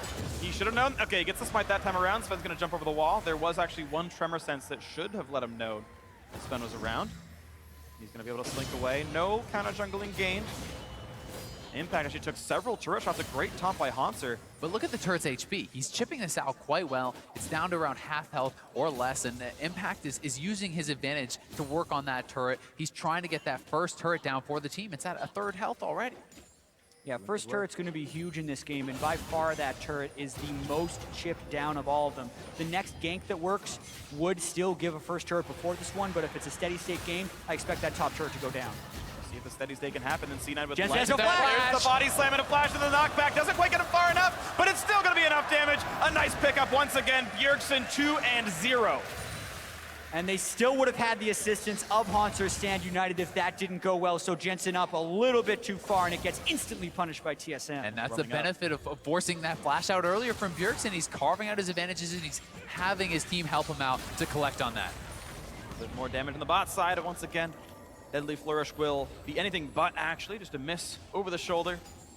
Quick dodge there. DoubleLift doing his best Neo impression. He's going to be fine. Those bullets aren't going to hit. The Meteos is coming in. Does not get seen by that pink ward, just barely. But the Wolf Spirit does. It pings, lets him know. TSM have to say, okay, as long as we have Shen, we're okay. However, Hauntzer is low on health. Him joining is not going to be easy as Impact hops away from one and there's no flash for the other. They see Gragas. That means they might try the dive. And here comes the attempt. There's the jump on in. A lot of knockups. And here comes the Hauntzer ulti. One more shot. Won't quite get the kill. And now Meteos is in danger. Can he get out? No, he didn't have the tunnel. And just like that, Hauntzer pressing R turns the whole fight around. You got to consider that C9 somehow misjudged that entire situation. Unless they can burst out over the Shen ultimate, it's not going to be a good time because they can't match it fast enough with Hauntzer's teleport, but they still want to persist because they really want that first turret goal. But Bjergsen is coming down. He has his ghost. He has his ultimate. They need to be careful about this. Talia is nowhere to be seen just right now. I gotta figure out where she actually is. Actually part of the team. There we go. Hiding under Smoothie. Hiding in plain sight. Yeah, I was like, where is he? Not mid lane? He's not in the base. Where did he go? Oh, he's on the screen. It's because you expect him to be flying around on his ultimate, but he's been walking to all of these locations. It's another thing of this series. C9 hasn't been able to use their global pressure spells to create global pressure. The Ash Arrow has been completely ineffective. Curtain Call the same, and no Talia ult yet, but we gotta watch this again. And here's this dive once again, and DoubleLift gets right behind Biofrost, and you have to think maybe Meteos should have just gone for Biofrost there, who already had the Braum passive on him. Had he procced that, they might have been able to at least get that support kill, but the Shen ulti there turns it around, and it's the TP used from Impact, which means Hauntzer has global advantage. His TP is still available. Yeah, and they really weren't that close to that kill. Now with 2-0 Bjergsen. Yeah, Meteos gotta be careful. Ben has ult.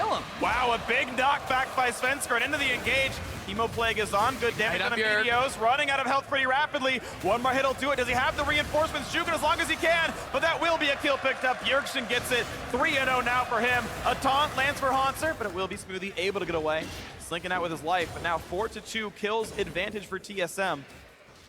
Cloud9 about to knock down top turret, I think, though. I don't think there was any way that was going to work for C9. They just are not even close to having enough damage to kill off Bjergsen, who has a Giant's Belt and a Spirit Visage. And this is Jensen, who's quite a bit behind. There's just no way that was going to happen. They're over-forcing it. It feels like the nerves are getting the best of C9. Yeah, it happened a little bit in that last game after the first Zac dash didn't go the right way. They just pressed a little bit too hard. And now, why are you walking into a 2-0 tanky Vladimir that you have no chance of killing? It's backfiring, and it means first turret goes to TSM. And it's solo gold on the DoubleLift Lucian. He's going to get a huge injection of gold. 650 going his way is really going to try to put him ahead of the Sneaky. First turret had gone to C9 in the top lane, but it's still turret gold going to TSM nonetheless. Taking it close, though, you can see 1,100 separating these teams. Not a huge margin. Either one could win this one. Biofrost taking a couple of shots, slinks away. It feels similar to the story of last game, where a lot of the hope is just on Impact here, but Smoothie getting aggressed on. Big culling in. Oh, nice job there. The shield comes in time. Svenskeren could not knock him back. And now another curtain call. Great pillar. Good job by Biofrost. Saves Svenskeren's life. Classy play there, just knows exactly what to do in this situation. No need to make it a close call. Oh, Impact going for the wraparound here. Wants to be able to run down Hauntzer. Yeah, there is no turret, and he's up about 20 farm right here, level 11 Talia. Each. Talia doesn't quite cut off a ton, but now he's going to knock Hauntzer back into the little pebbles. Impact's got the other side-ish. They have to kill him fast. The knock-up, a lot of here. damage coming through. Bjergsen's in. And it's not enough damage to kill off Hauntzer. Now the chain slow on a Vladimir. Not exactly easy for him either. Cools away, does a bit of damage, but the Javelin, not Javelin Boomerang, is going to land. And that is a flash out from both solo winners of TSM. Yeah, really good job by Impact, creating advantages for his team once again. This guy has been incredible in the playoffs and is really the best chance for C9 to win this game right now. It's only down 800. C9 absolutely have the chance to turn this into a game 5. Clearing away the mid lane. The rock carpet comes down, clears the waves.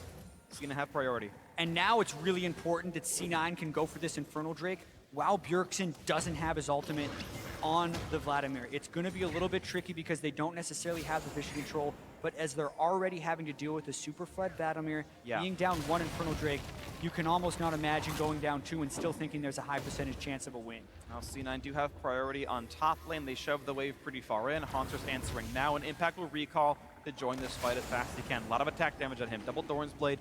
Ninja Tabby in there as well, and we'll see what the play ends up being. Here comes DoubleLift going for the chase. Sneaky's got to be careful. Juking left, right, but that's going to put him in range of a pillar. Where does he even go from here? Shenalty coming across. One more hit will do it. He's ticking down, and DoubleLift, one dash will kill him. He comes in under the turret and gets that kill picked up.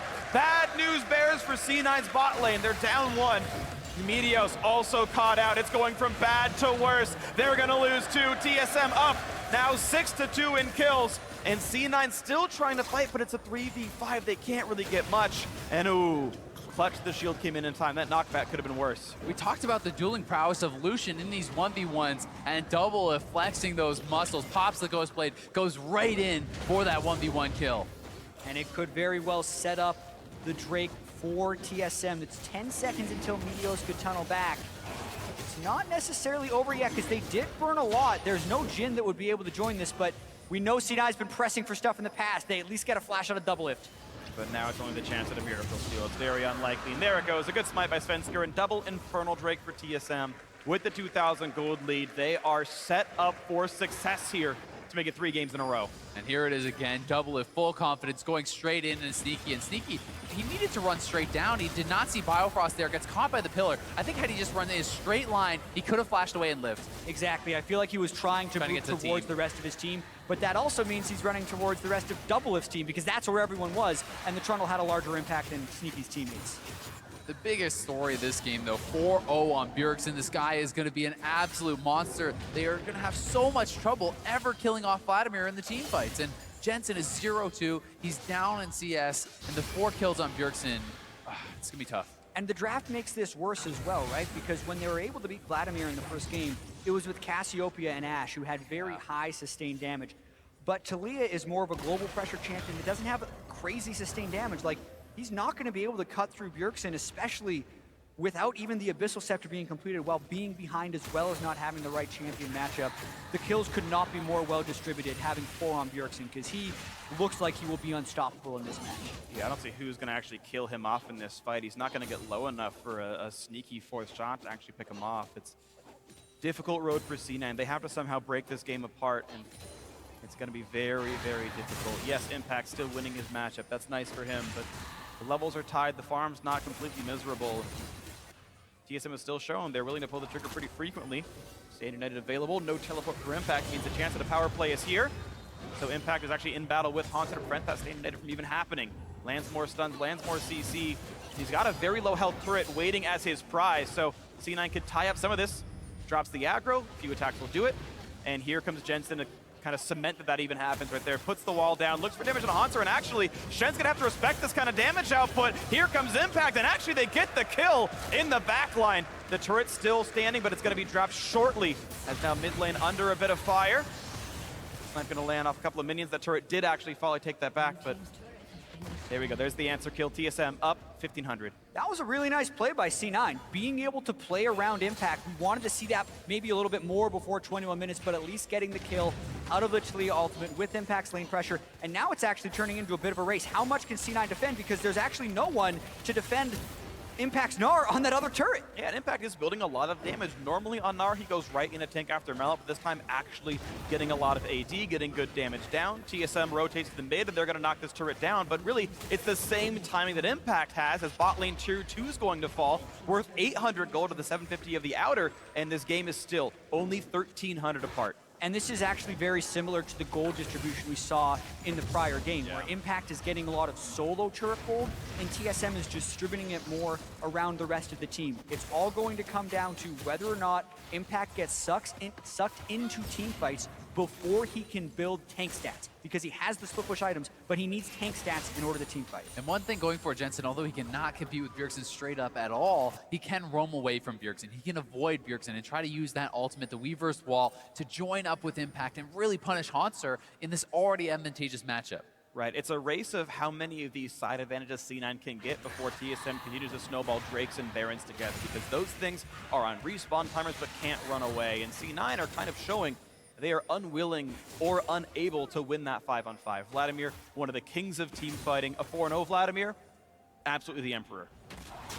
Yeah, and he's building so many resistances, so much tanky stats from Bjergsen. He's going for the Zonias. He already has a Spirit Visage, tons of HP from Rylai's, and it's just so hard to bring this guy through.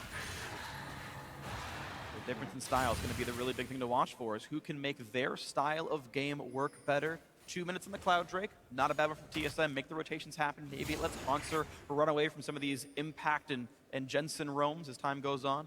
Yeah, and TSM has excelled when they can force the enemy team into making decisions that they're not ready to make.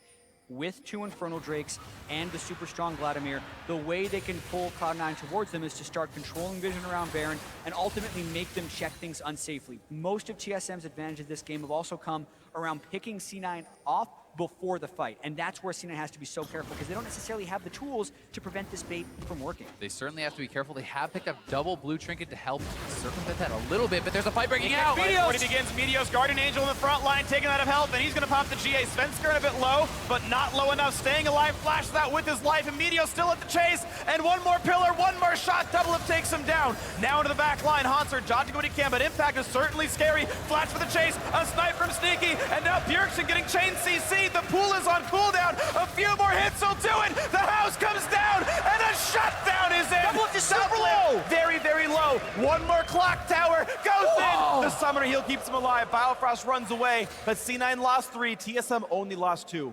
Game just heated up a little bit right there. C9 actually, even though Meteos got caught, had a pretty good collapse on that team fight and impacted a ton of work, as well as getting DoubleLift low. He gets a shutdown gold there too. It's going to be even more gold in the pocket of Impact. But Bjergsen is so big in these fights, and it took so many C9 members to catch him down. And here is Meteos moving forward. He gets caught, ulted into the team. Yeah, and it's always Meteos who has to be the first one to check. Smoothie right behind him, and essentially the people who were checking were the first ones to die. It's more surprising that Sneaky was actually able to stay alive for a lot of that fight, because that's where Bjergsen, I think, will have more focus in future team fights, is getting on him, because that curtain call did some insane damage. Just look how long it takes him to take down Bjergsen. He doesn't even have his pool available. This is both the soul laners wailing on that guy for so long, and DoubleLift has the heal available. Look at this angle. Just barely doesn't hit him. And he even got out of range of the boulder toss, exactly. Move speed may have helped a little. For some reason, Nara's boulders do pass through walls, but DoubleLift respects it and heals to walk away. Goes them over the wall, Jatt. Yeah, oh my it's a goodness. toss. Just, there's a couple of trees, no big deal. But a tight one. Drake spawns, and still the 1,200 gold lead, plus the double Infernal Drake for combat stats. I mean, TSM are winning by more than the gold lead itself does suggest. Now they've got the out-of-combat movement speed, and that's going to help as well. Impact wearing a red buff, has to wait for that timeout on the Hauntzer, but it means he can do even more damage to these turrets. See, chasing Bjergsen out of his own lane. I mean, this is 1v2 Impact, and he's in control of it. Yeah, his gold is actually equal to Bjergsen's gold. 3-0-1 versus 5-1-2. It's very close. Actually, 200 gold ahead. Where's Talia going? For DoubleLift. Okay, where the snipe's going to go? Looking right now at Svenskeren taking all the damage, but it will mean he's hurt. DoubleLift at close to full health is going to be fine. Ooh, good explosive cast, but forcing the flash into Jensen. Otherwise, everyone remains standing. That was a 4v3 that C9 was trying to force on a TSM, and it's actually Jensen that has to flash back defensively. They need to be better about creating opportunity if they're going to try to go for those 4v3 things, because even though Impact was hero moding against 2 people, they actually lose the 4v3 as far as summoner spell trades go. Yeah. And I think a lot of that did have to do with the fact that they actually couldn't section off DoubleLift. They only got the tanks in there. Every bullet from that Jhin ulti is hitting the Rando and Svenskeren, who is so tanky this game, just picks up his GA. So it's going to be hard to kill him off. Meteos just sitting on the team at itself. He knows he's a bit behind and has to go tank stats. And unfortunately for Meteos, he's actually having a very rough series here. Everything post-game 1, he's had a lot in the deaths column and not a lot to show for it in kills and assists. But, another negative game for the C9 jungler. Yeah, and I think it's a combination of several factors. He's made a few over-aggressive mistakes, but also TSM's vision control has been very strong. And they're very focused around punishing people who are trying to achieve vision. More often than not, it's Meteos who's having to be front and center in those pushes, and he's getting picked off a lot. It's him as well on the rec side, having to check forward with the Phreak Seekers, look for the Baron, and he's the one who has to give up his life in a lot of these situations. But one thing at least going for them is still that top lane, although Impact does not have the experience advantage that he did last game. He has a very, very big gold advantage still, and Meteos is even on levels with Svenskeren, so although he is 0-4, he has kept relevant in that way. It's not like the Zac game where he fell behind in kills and then fell massively behind in farm. So we'll see what's next up for this one. I'm going to keep saying it, but it's important. Only 1,100, the gold. It is staying very, very close. I know it looks and feels like TSM are winning, and to be honest, they are, but it is certainly still close. This is a tight game. C9 can find the victories. A lot of them has to be through Impact, and he's pushing towards bot lane inhibitor turret right now. And it may be close now, but one more big fight for TSM could mean Baron for them, and they're looking to start it up. Double pink wards there. Vision has been denied. Smoothie sees it. They could teleport on an impact, but he's in range of getting caught by Hauntzer. TSM's looking to peel away and at least force something. Right now they force Smoothie's flash to get away from the pillar. Nice job by Biofrost forcing that one out. Trades his own ultimate in to help soften the tank, and nothing is gained. Impact was able to save his teleport as well. He's still in the one-on-one on this bottom side of the map, trying to whittle down to this turret and do more damage to Hauntzer. Yeah, they're just trying to buy time for Impact. That inhibitor turret is still very healthy. C9 Nice goes by to C9. mid lane, but TSM is on. Oh no, they're not. They're baiting the Baron. They say, yeah, you're going to finish turret, but you have to run at us for Baron right now. They could have started, but they're also not necessarily waiting to cut them off too quickly. It's And now Meteos knows. Safe check for Meteos. And the waivers wall as well. Yeah, C9 have a lot of tools to make sure they know what's going on. At this point, they can kind of see some of what's happening with TSM, but now... Be careful though, C9's kind of on the wrong side of the map here. They need some teleport wards. Pillar's going to land on Meteos. He actually flashed away, didn't use his tunnel. It might have been on cooldown at this time. So Yeah, it C9 was on losing cooldown. some summoners, but C9 able to pick off the turret, which means the gold is now even. It's only the Drake buffs to show that TSM are doing well, and maybe some compositional work with a very, very big Vladimir. 16% attack damage and ability power. Interestingly enough, there's not a huge amount of attack damage and ability power being built by TSM. Vladimir doesn't have a huge amount of AP. The build from DoubleLift doesn't have a giant amount of AD either, but the Baron baits will be continuing, and this time Smoothie has to check. But he had a friend to jump to and not enough CC to stop him out. A quick root. Bjergsen turns away. Thing they have to be so careful about though is Svenskeren. He can actually force these fights with the flash, with the ultimate, and it's going to be up to Smoothie to block that ulti so he doesn't get knocked into the team. Here comes DoubleLift. He's on the chase. Nice play by Impact. Does the Mega Gnar shove, kills the ward, runs fast as he can, and it's going to be okay. The boomerang slow is it. Trundle. Okay, hops out the scuttle. Pretty fortunate there. The wildlife even helping C9 C9. Scuttle Crab right there. C9 Scuttle Crab. All planned. And It's C9. Risky play, didn't mean much. Of course, they had to run through the other Scuttle Crab, the TSM Scuttle Crab, that top one, as they pick it off. Yeah, I think C9 was actually just clearing out vision there, and it's been aggro the Baron. So it looked like they were starting it, but actually just intending to clear out those pink wards, which they did accomplish. Just a prank. Yep, I got misled. My bad. Thank you, Azael, for correcting me on that one. It's only an accident that the Baron took damage there. So C9 resetting onto this one, getting what recalls they can, looking at everyone's current gold. Everyone on both teams has really bought recently. They're only at 3-digit gold right now. That's pretty standard here. TSM hoping to fight back for the vision control right now. Baron Dark for TSM. And even though this game is slowed down, we still have to think about the difficulties that C9 is going to have against Bjergsen's 5-kill Vladimir in team fights. I like what C9 is doing because it seems like they're more safely able to prolong the game in this game 4 than they have in prior games. And the more they can get these maneuvers around Baron, like the more times TSM tries to get Baron without it going wrong for C9, the higher C9's chances are of winning. What do you think about this Lord Dominic's pickup here for Sneaky for going that healing debuff? I mean, so I think Mortal Reminder isn't necessary because Jensen's got Merlinomicon, but he's against these two, both high health and high armor frontline tanks that gets the right option for him here. Bit of a base race here. Yeah, C9 has to turn back. TSM is ahead on this one, and Hauntzer can actually disrupt a lot. So TSM's much faster. This could be an end that C9 did not see coming. Already, the inhibitor is open, and TSM are going for broke here. They can track Cloud9's progress. They know they took the inhib safely. They're able to walk away clean, and that is a huge difference in gains. And it's another one of those prediction calls that plays on people's habits and tendencies. C9 wanted to go mid to bait Baron, and that puts them even further away from their own inhibitor. Impact's just trying to bully down this turret. Right now, this game is getting crazy. Yeah, Biofrost getting hit, dodges the snipe. Deadly Flourish not going to land there from Sneaky. He's been so good about those little side steps, constantly dodging out those Jin CCs. And this is a rookie. This is, if we're talking about nerves getting to players, Biofrost seems the least affected of all players in his rookie split. And he said, I hope I don't tilt in the finals. Guess what? He's not. TSM goes for Baron.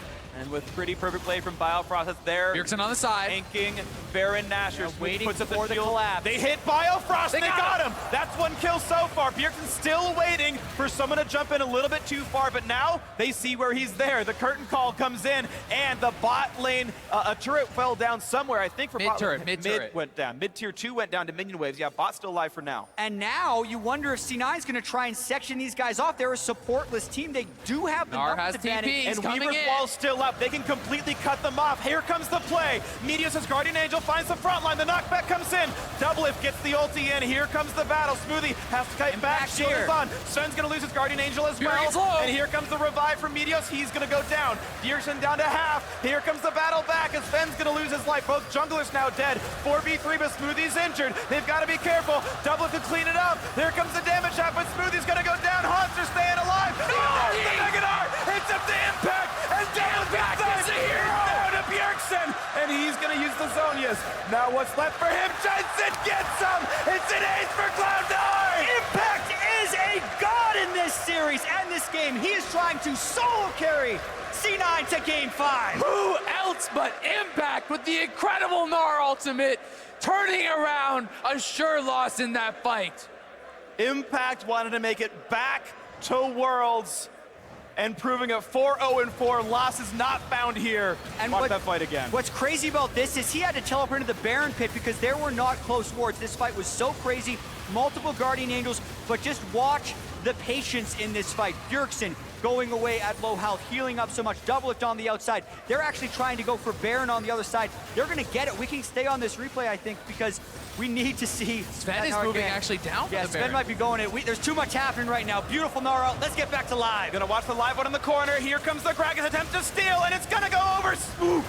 Meteos gets redemption. He lands the smite. He had Impact wants more. So many buffs this game. So many camps of Svenskeren. And when it mattered most in game 4, Meteos lands the smite. They get the last hit there. And Cloud9 are in the driver's seat to tie up the series. And that's where keeping the experience matters so much. If you're 3 levels down at that point, maybe the smite goes the other way. But Meteos has stayed relevant. TSM, though, trying to get something back. They want the dragon.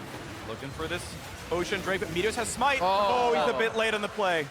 He's a bit late on the play, can't get it in time, and TSM, they get their 4th consecutive Drake buff this game. C9 are wearing Baron for a few minutes. They can make some heavy strides. Keep in mind, bot lane inhibitor turret has like 10% HP. Yeah, and they also need to let their inhibitor respawn if you're C9. It's a bit of a natural reset for the game right now. TSM picked up their 4th Drake. C9 has Baron, but it's from the back foot. We know how powerful Impact is in teamfights, and we know they can win teamfights. It just might not be favored against the Vladimir. C9 need to continue to play clean and build on the momentum from that insane ace. One thing to remember, though, Shen really struggles to actually wave clear at this point in the game, and against that Baron buff minions and the Gnar can potentially bully him in and force down one of these inhibitor turrets. Impact is up over 3,000 gold on Hauntzer right now, and he can look to try to make some big advantages happen in the side lanes. Lots of money on several players as well. Recall's going to be coming in shortly, but it gets weird, the timing. This is the kind of state of the game where 200 gold means I can finish an IE or a set on BF sword because the slots are full up. Sometimes these breakpoints mean massive things that you don't see on the gold lead, but show up in that bottom scoreboard. Every once in a while, it means a whole lot. Sneaky right now, playing the wave clear duties. You can see Lord Dominic is in, Static Shiv as well. I think actually, I haven't done the math, I meant to after the 3rd place series, but basically, you have so much raw attack damage from the flat armor pen, from going Yomus and going for the next armor pen item afterwards, that you start just wanting the multipliers that attack speed and crit actually give you on Jhin. And I know several of these high tier teams, they have analysts that just do build math for them. Runes, masteries, items, and these guys have told them, you should go for a Zeal item 3rd, 4th. It's interesting to see the Shiv over the Rapid Fire, which is the traditional kind of Zeal item there for Jhin. People really prioritize getting that long-range 4th shot off, and can be massive at times, but C9 grouped up here, feeling strong, feeling like they can take a 5v5 at this point in the game. 1 minute left on Baron. Absolutely, and that'll be the question of whether or not Impact can get the split push up with the Baron at this juncture, because the danger for C9 is that TSM actually try and pull off an initiation. Svenskeren's got his flash up, and if they can catch them in a fight where Impact would be late to arrive, they could take control of this game back. But as of now, it's a split push that they're going to have trouble answering. Yeah, Bjergsen actually hanging around the mid lane there too. Was looking to see if Jensen would move too far up. Gonna get it. Wow. 5,000 gold lead now for Cloud9. Baron buff still on for one next minion wave. And this gold lead has to kind of battle against what Infernal Drakes will give you, but C9 feels like they've got the advantage for sure. They do, but gold lead or not, TSM has an incredible team fight. And we know Bjergsen can take these over, but they're trying to section them off. Looking for the play. Svenskeren can't join yet. Double gets hit once. Jukes around Biofrost.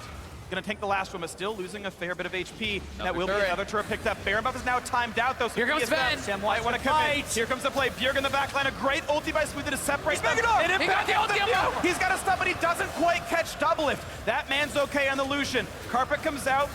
Bit of a knockback. They've got the 2 tanks here, and Meganara's over. So now Impact's more of DPS champion. In goes Bjergsen. They've gotten away. Bjergsen can't get quite enough, though. And they trade back and forth. Hemoplague ends.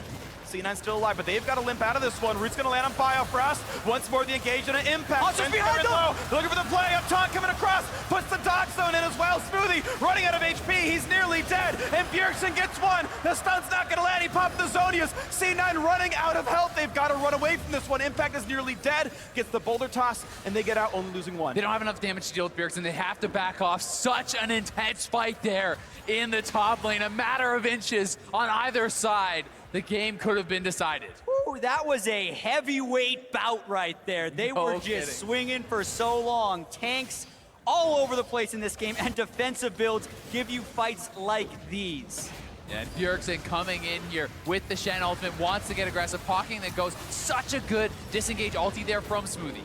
And when Impact comes in, if he could have just barely angled the Gnar ultimate a little bit more to the right, he may have stunned DoubleLift, but they didn't even have the burst to follow up with that if it does land, because the fight is just so incredibly long, and it's fights like these where Vladimir is actually incredibly happy, and it's surprising that TSM couldn't win for more of this, because C9 is actually playing this quite well. Impact with the GA, keeping them at bay. Jensen actually ran out of mana throughout this fight, which is what ultimately meant C9 had to run back. Sneaky's low on mana as well, and they actually just ran out of resources in the duration of this brawl. Such a long fight, really crazy one there, but Elder gonna be on the table soon. Looking for the play again, one Double time get on a tagged. Impact on the front line. Here comes Smoothie, going for the knockup. They might catch in, yes they do. Biofrost is down. Smoothie's gonna trade his life as well, though. 4 versus 4, no supports alive. No Guardian Angel for Meteos, whereas TSM still have 2. The Weaver's Wall! Weaver's Wall catches off a couple. Now can they have the follow-up damage? A couple of stuns come in. They've got Bjergsen, and they shut him down with a 1600 damage crit. Can they get double? Low. Meteos, another knockup, trades his life, but it does. Gets the GA. Double killing them all. Kills everybody. They've got 3. Impact goes down. An ace for TSM. DoubleLift turns around the fight, staying alive, so much patience, bides his time, and he takes over. And these death timers are massive. The wave they have in the bottom side might be able to end the series. So here they go. They've got 4 members alive. Biofrost just respawns. Here comes the play. Teleport is in. Hauntzer joining them as 3 people. 30 seconds of the respawn timers. That might only be the inhibitor. The mini wave coming in just now. This will be tier 2, and it looks like TSM will flinch and say that's okay. We'll tie up the gold and back out. What a game, and what a fight that was from Jensen cutting off the team with his Weaver's Wall on Talia, but to DoubleLift withstanding the harassment throughout the entire fight and understanding his ranges on the Lucian at the back end of that fight is not only going to give them their gold back, but it's also going to secure them a quadruple elemental Drake Elder. For the next 2 minutes, TSM cannot be trifled with. And with Baron on the table, that is a big deal.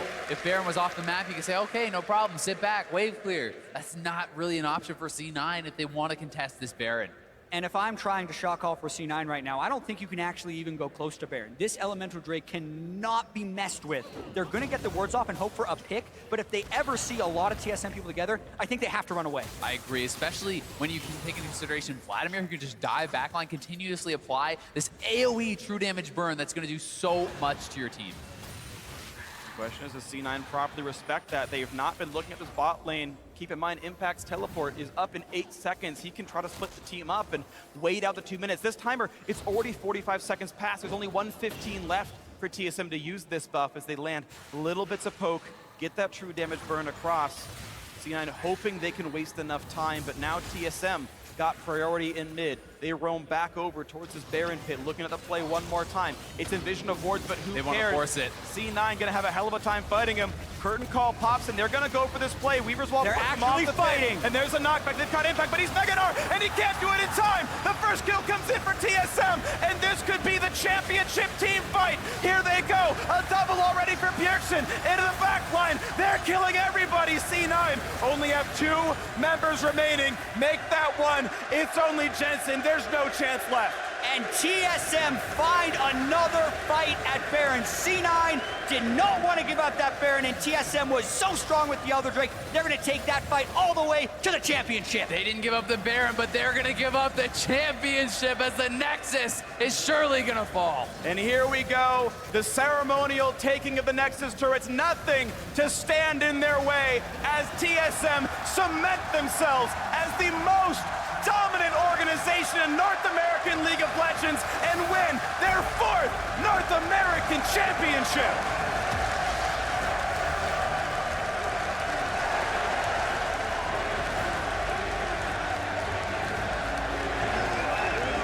An incredible moment for these guys. You can see just how much it means to them. Disappointment last year in Vegas, and now finally victory is theirs. And the 4th game was the closest of all of them. They really had to fight for that last game. If you're looking at Cloud9 right now, you can see the disappointment because they know they had some chances in that 4th game to force a Game 5. And now if they want to go to Worlds, they have to make it through the regional qualifier. Yeah, now it's either C9 or Immortals. Maybe it's like a maybe it's Envy, but those are the 2 you look at. And yes, TSM can rightly hoist that trophy as the top dogs of North America. Rookie Biofrost in his hometown in his first split says, I'm the best. It's got to feel amazing for Biofrost, and it might even feel better for the other 4 players on TSM who were 1 team fight away of hoisting that trophy in the spring, but now it's theirs in 4 games. This is a team people are talking about. Is it the best ever North American team we have seen? Punch their ticket to Worlds, 1st seed. They will get their chance to prove just how good they are against the world's best. DoubleLift, who you could see front and center right there, also becomes the first player to win North America on 2 different teams. Biggest news of the offseason was DoubleLift going from CLG to TSM. He couldn't take down CLG in the spring. He did in the summer, and he also wins the championship. And now you see the smiles, the support staff, the men behind the camera for TSM. Of course, yes, the heartbreak for Cloud9. They know this was a winnable series, but it was a team effort. C9 must regroup. I don't know if I have ever seen Jensen more distraught than in this moment. And I can imagine he is just replaying those team fights over and over and over again. But he played a hell of a series. He did. And the crowd respecting that, giving Jensen a tremendous round of applause there, but it was a series of inches, and sometimes it's the smallest plays that decide these games. And it was, and C9, as we said, must regroup. Their season is not over. They've come back from worse. Last year, they were the 7th place team. They tie-broke to took 7th place, and then went all through the regional qualifier, reverse swept 2 of those series, and then made it to Worlds anyway. Sadly, they got reverse swept in the group stage the other way around at Worlds, but now they come in as a team we know is strong, a team that has basically beaten everyone they're about to come up against in the regional qualifier. They wait for Liquid versus Envy. Okay, that's probably not too hard. Then they take on Immortals again, assuming they win, who they just beat last week. And you figure Cloud9's got to come into this feeling good. They certainly have a chance to beat Immortals, but that was not an easy series by any means, and it took a Herculean effort from Impact, who played out of his mind in that series, and now, you know, it's Immortals who win 3rd place. They're rejuvenated. They know they have another shot at these guys for redemption. Yeah, and we actually know a lot more about the way the world champion is going to look now. TSM is the #1 seed, CLG is the #2 seed, and we know how competitive these playoffs were. The 5-game series we saw yesterday, the 4 nearly 5-game series we just saw here in the finals. It's going to be incredibly exciting, and TSM themselves have to be extremely excited about the team they put together and the journey they're about to take going towards the World Championship. It's going to be a whole bunch of fun to watch all the League of Legends as it unfolds throughout the rest of the year, but now we're going to hear from the whole team in just a moment. First, though, going to check with Zyrene for his initial reactions from the North American All LCS kill leader, DoubleLift. Thank you very much, gentlemen. North America, your 2016 Summer Split Champions, TSM!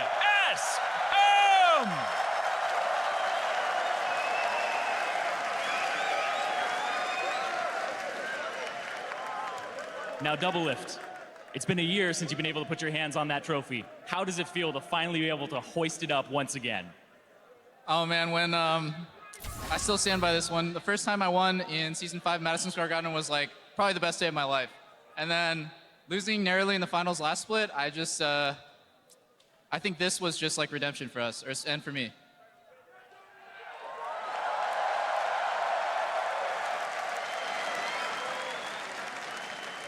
And everybody cheering you here. It's been an absolutely incredible atmosphere in the Air Canada Centre here in Toronto. What has it been like playing in front of this crowd and winning a championship here? Dude, this crowd is nuts. Like, I've not made so many mistakes on stage. Like, I'm not gonna blame the crowd, but like, you guys are so hypey, man. Like, I canceled my gym.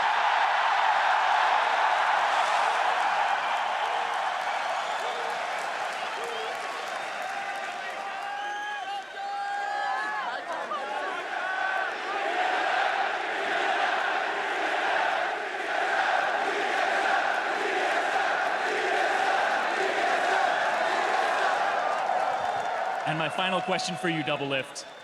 You guys already punched a ticket to Worlds, but you just stamped it. First seed for North America. You will be representing us at the World Championship in that Pool A. How far does this TSM go? I could not have been prouder of my teammates. Like, everyone stepped up to the plate when it really mattered. Like, I'm super proud to be able to represent NA. I'm really happy that I was able to play in Canada, which was like, in a long time coming to have an esports event. And I'm just gonna do you guys proud at Worlds. Well, congratulations, DoubleLift, once again. Your 2016 Summer Split champions, TSM.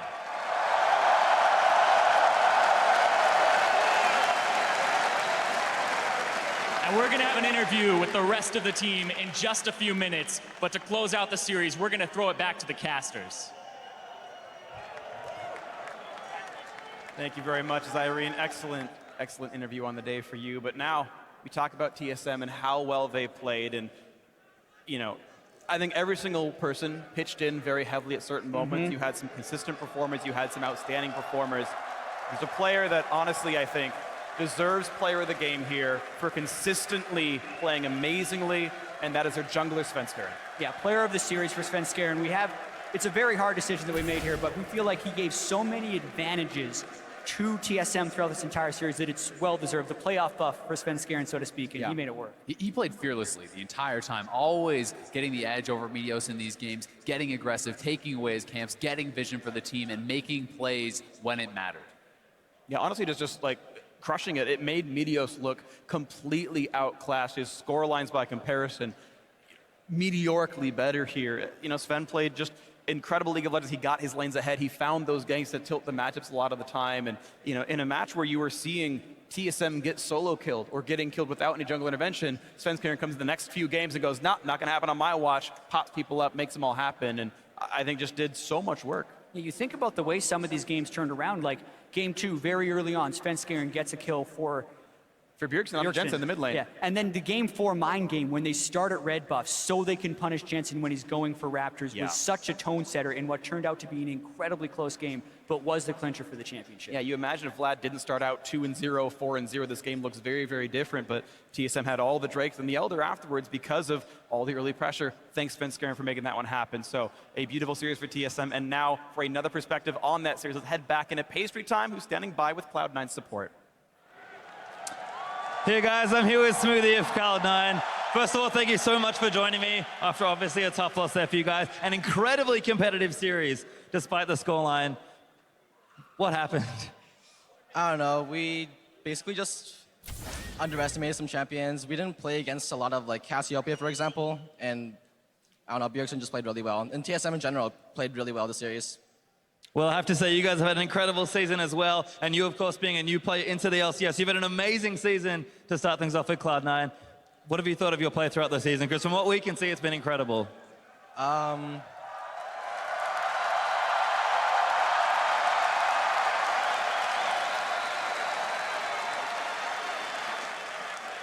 Well, thanks for you to say that, but I don't know. It's always just a journey, like who improves most, and like this time I just won, I guess, and I don't know. It's been a long journey, and my team has taught me so much. Like, before I joined C9, I had no direction. I didn't really know how to play the game or anything. But I don't know. It's just been pretty awesome being on C9, and I wouldn't want to be anywhere else.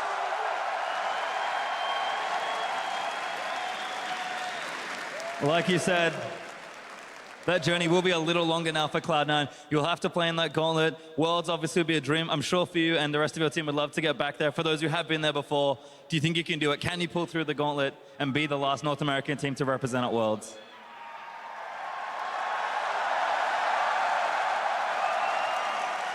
Yeah, I think C9, we're really strong, and we're going to keep improving for the gauntlet, and we're going to make it to Worlds. I guarantee it. Well, before we go, we've heard the crowd already. We know it's your home country here in Canada. How has it been to play in front of your fans, and do you have anything to say to them? Because they have a lot to say to you. Being in Canada is a great honor. I haven't been back to Canada in like a year since I started playing competitive, so it just feels really, really good to be back here, and I miss everything about it.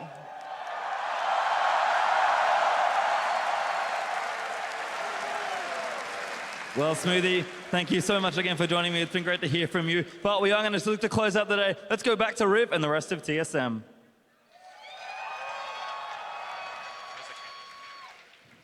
Thank you very much, Pastry, and it is a very huge pleasure to be joined by your 2016 North American LCS champions, TSM. Gentlemen, there's a lot to go over. I do want to be able to talk to each and every one of you. Svenskeren, I want to start with you first. Coming out as player of the series, there was a lot of criticism back in the spring split, and you have largely silenced a lot of that coming into the summer. What was it that switched for you? I think it's just mainly that we got a lot of team synergy more after the first split, and I think my teammates trusted me a lot more after I did well in last playoffs. So coming into the split was a lot easier, just adapting and playing well as a team because I knew all my teammates trust me. And he's hitting the gym, dude. Svenskeren, let's go. The lucky DoubleLift came in with that. I was going to ask you to pop and lock. Third, for going to you, Bjergsen, this is your third MVP award, and I wanted to come to you next because Sven and you in the mid lane have a lot going for each other. You keep each other in check, and also this was the way you got into Jensen's head throughout the entire game. Your first MVP award came 3 years ago. What does it actually mean to you now to get this again, 6 splits later? I mean, obviously it means a lot because I had to go from the first time I got MVP, it was just individual play, mechanics, laning, getting a lot of kills, but now the game has translated into being much more strategic. So for me to be MVP, it means that I have to be smart and I have to make the right decisions. And that's kind of where I try to improve every single day. And how do you, I have to ask, how do you keep that level of play throughout this entirety of the splits? I think it's just always being critical of yourself, always thinking that, maybe you had a really good game, but there's still a bunch of things you can do better. You can watch a lot of your replays. Every single day you have to push yourself to improve, and that's the way you're going to keep improving, obviously. And actually, there's somebody I want to point out, Weldon, who has a lot of improvement that has come to this team. You have done so much from what we've heard. How does it impact the team from your point of view coming in, Bjergsen and DoubleLift, 1 and 2 in the votes? Kind of how do you separate something like that when you come to a finals when you still need everybody to work together? Yeah, I think it's really tough. I think it has a lot to do with clutch potential, being able to pull it out in the game, when it's really needed, and then leadership behind the scenes. But I think that we definitely had a really tough vote this split, and on our team, we kind of, switched back and forth between the votes ourselves. So we also were indecisive. Well, it came down, obviously, Bjergsen coming out very strong with it, but DoubleLift, obviously your play has gotten so much better. A lot of it over the years was talk, and now you've silenced that talk and put the play on the Rift. Now the first one to win 2 North American LCS championships on 2 different teams. How does that compare? What does it mean for you from then to now? Well, first, I just want to point out how it's so funny that now that we won, TLG goes to Worlds, so it's 2 years in a row. TLG relies on me to carry them to Worlds. It's ridiculous. Whoa. And the other thing is... spicy. I don't know, joining TSM, it was a fresh start. On CLG, there was a lot of baggage, and I managed to wade through it, but it's a totally new experience. I was able to sort of reinvent myself, and all my teammates are super supportive. Whenever I do something stupid, they call me out on it, and I just really respect that everyone here is super hardworking, and we're all good friends too. Great friend. Great friends, hardworking. That brings me to Biofrost. Very hardworking, coming out of the Challenger Series, now getting to play in that hometown game. I have to ask you, Biofrost, in your rookie split, rookie of the split, a championship victory and now a chance at Worlds. What does that mean to you? It just feels surreal. I never would have thought I would be at this point like 3 months ago. So it's definitely really nice, and the crowd's super amazing. They're very supportive, and it just feels really great. I remember when we did the Rookie of the Split interview, you told me you were very surprised to be even offered a spot on TSM, so I can't imagine what you guys are going through now with this victory here and that rookie bottom lane. Hauntzer, I want to come to you next. The top lane has been a place where TSM has absorbed so much aggression over the split. It has been absolutely crazy, and just last season yourself, you faced the expansion tournament, trying to get in, making sure everything was going to be right for you, and you've always stated that you want to be the best top laner in NA. Being voted that all-pro top laner, do you feel like you've actually achieved that for yourself now? I think there's like a debate between like all the 3 like best tops of the top 3 teams, but I definitely think I'm up there, and we'll just have to like prove myself at Worlds and see how I do there. Absolutely great mentality. Always leaving that space open that there's somebody better than you, and you have to keep achieving to be the greatest. Finally, coming to Parth, a fantastic split all along, one of the most dominant we've seen from Team Solomid. We spoke a little bit about, coach of the split and how that is really given to everybody on the team, you felt. What does it mean for you, though? What has it like been watching these players grow? You have been one of the longest standing coaches now on TSM. There's been a lot of in and out. What does it mean to you watch these players grow? And beyond this win, what are you most proud about? I just remember last year when we lost at MSG, and then we lost again at Worlds and MSI. It was just super depressing. And I think one of the biggest reasons why I stayed with TSM, even after last year, was because of Bjergsen and how hard he works. And then this year, we just got to see a bunch of players who also share the same goal and are also equally as hardworking. So it was just a pleasure to work with all of them. And yeah, it's been awesome. Well, it's been awesome for the fans. Obviously, an awesome record and awesome going to Worlds as your first seed. Ladies and gentlemen, your 4-time NA LCS champions and first seed going to Worlds, TSM.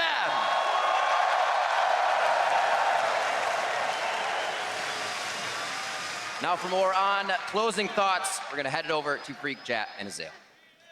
Thank you very much, Riv. And, well, this is the last time we get to talk here in front of this amazing audience here in Toronto. What else do you guys want to say about this incredible match?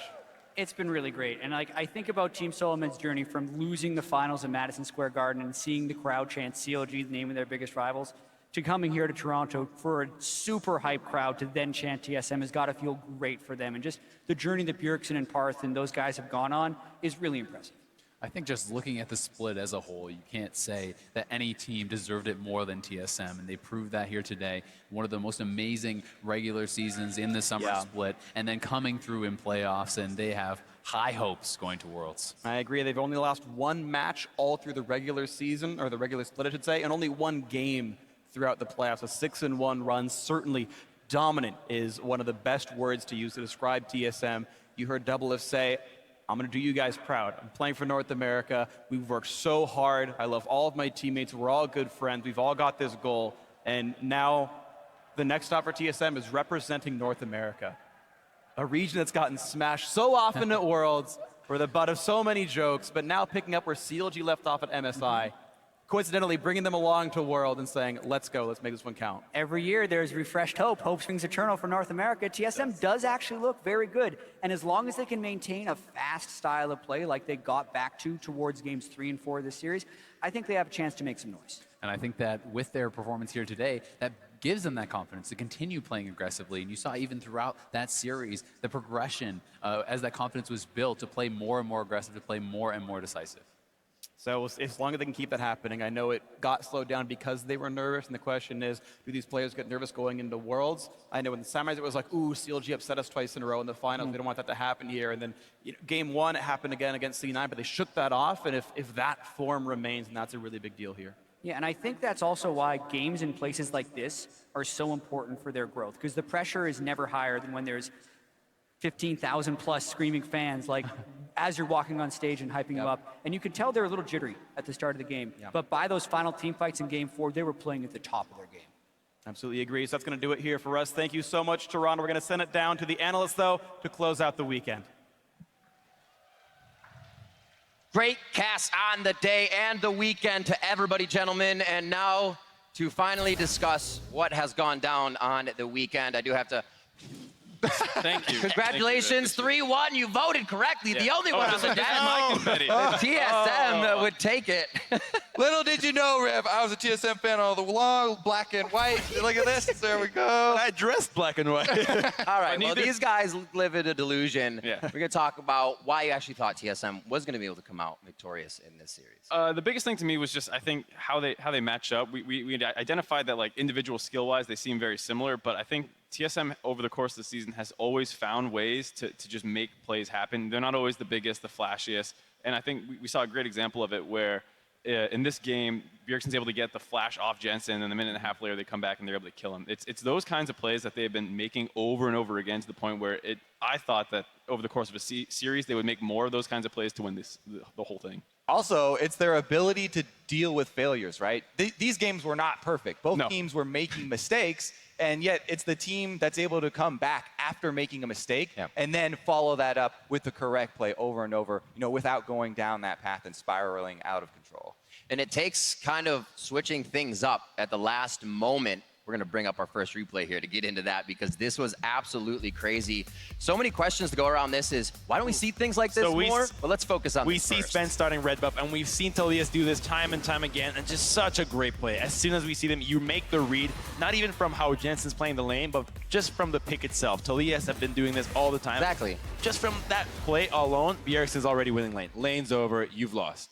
Yeah, and I think that's such a big thing, too, because the whole plan of C9 there was, you have the stronger bot lane and top lane. You get the Talia out of lane at 6 and starts trying to snowball those lanes. And the fact that she was kind of getting dumpstered in the early parts, partially due to that play, it just set up the early game to go in TSM's favor, which obviously, it didn't snowball as hard as we might have thought, but getting through that early game through the strength of the mid lane play was And it important. slows Talia down so much. You're You right. want to see that champion go to the side lanes with her ult non-stop, and we barely saw it, and that just has to do with how much pressure she was under from that first blood play. And it's so disheartening to play a game where right from the start, 2 minutes in, the main focus of your plan is already fallen through. The importance of planning, right? Going into the game, they planned this from the champion select screen, right? And that gave them such a big, lead in the early game. As you said, it wasn't over after that, right? Meteos made a really good counterplay on the bottom side, just get something going for Cloud9. That's why this ended up being so close. To try and focus on the double-lift lane and try and get him behind. And like you said, the planning is so interesting. What you can go back and see with Bjergsen continuously taking the Cassios. The last time that's then banned against C9, so they'll probably take the Talia.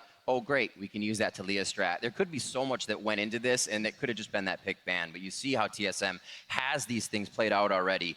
And the last 2 games came down to just about those last 5v5 fights. We're going to bring up now 40-30 into this game with DoubleLift going huge. And this is what these fights take. We saw Impact doing the same thing on the other side to try and win it for them. Oh, God, this was such a hard-fought, game in itself, and then this fight in particular was just so close. This wall by Jensen's actually going to be really good to split up DoubleLift from the rest of the front line, and they allow C9 to just focus the front 2 most members, with DoubleLift not really being able to throw any autos in here until, right about the very end. They get the critical kill onto Bjergsen, and they see DoubleLift low, but he had saved the heal. Something that DoubleLift does so often, keeps on baiting at extremely low health, saves his defensive cooldowns for that last second to draw you in, and then the counterattack from TSM. And the heartbreaker for me was watching C9 do this every time. They're so good at the fights. They started off, they know what to look for, but they keep pushing just too hard. And every time they push too hard. Oh, my heart. Stop that. That reaction so many times. They pushed too many times where they shouldn't have. Instead of playing the TSM game where you take the advantage and then you pull back, look for it again, and eventually each chip away is going to be bigger, they keep looking for the massive play. We want to ace you right away, and that's just not the way that the current meta is played. And it's a double-edged sword, right? It's so easy for us to be like, oh, yeah, that's doing it way too hard. But in the same thing, oh, why are they waiting so long? Why aren't they taking these opportunities? League of Legends is such a strategic game now. It's all about good decision-making. Yeah, it was a split-second decision for Jensen. They flash in there, which puts him right into the culling and just gets blown up. And a second ago, he was close to full health. And they had the lead, right? They had just killed Bjergsen. Yeah, you think that fight's going so well, and just other way. It's how it happens. That is League of Legends. And now with our Summer Final Champions crowned, we can take a look back at the completed playoff bracket. TSM are your 2016 NA LCS Summer Champions. This auto-qualifies them on, and quite a road to get here throughout the summer split. They almost made it easier for themselves, and that's the way you got to do it. Give yourself the easy road. We've doled out all the championship points available for the 2016 NA LCS season, with TSM auto-qualifying in, as we said, as the first seed. CLG has earned second seed with a total of 130 championship points. And obviously the faith was coming in from CLG fans. Even Stixay himself said, I want that TSM jersey. TSM and CLG will now join the other 8 teams who have already qualified for Worlds, and those are from Korea's LCK, ROX Tigers and SKT, from China's LPL, EDG, RNG, and recently IME, from the European LCS, G2 and H2K, as we saw this weekend, and from the LMS, Flash Wolves, with now the North American LCS having TSM representing first and CLG at second. The remaining 4 NA LCS playoff teams are all back in action next weekend, with North America's 3rd seed at Worlds on the line. The NA LCS Regional Qualifier is a gauntlet-style tournament that kicks off Saturday at noon Pacific and continues through Monday, September 5th. Mark it on your calendars. You better be there. Tune in to watch as Liquid, Team Envy, Cloud9, and Immortals battle it out for their last chance to qualify at Worlds.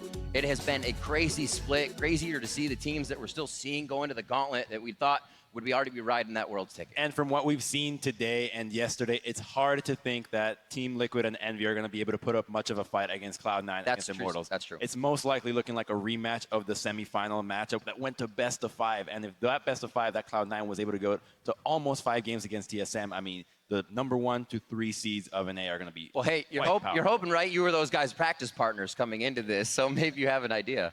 Yeah, I think the hard thing, though, is that C9 and Immortals didn't seem too upset by their loss. Well, Immortals won, but C9 didn't seem too upset by their loss. You heard Smoothie be like, I guarantee it, we're going to Worlds. And to have so much confidence, as well as just getting a lot of on-stage practice in the current meta, I think that they're just a step ahead of the other teams there in the regional qualifier. They really understand what it means to run the gauntlet. There's the experience there, as well as kind of having a voice of Meteos come back in, something that they had been losing, and now he's finding this drive. It feels like with those options of Zach, maybe that does throw off some of the lower teams, those pocket picks that they can bring out. It's going to be difficult for them. We see the Immortals as well, like you said, obviously going to be very tough to stop them going through.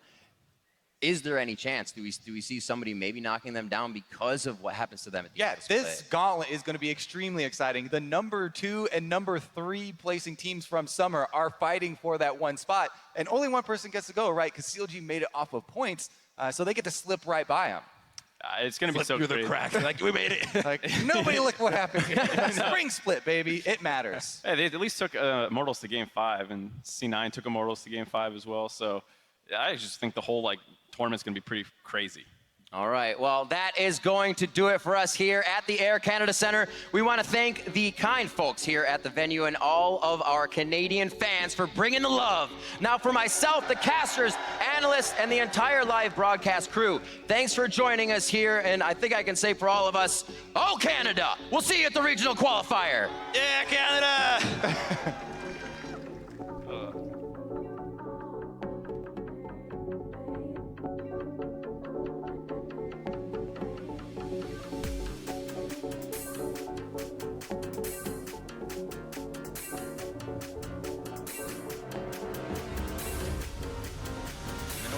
LCS is locked in and ready to roll.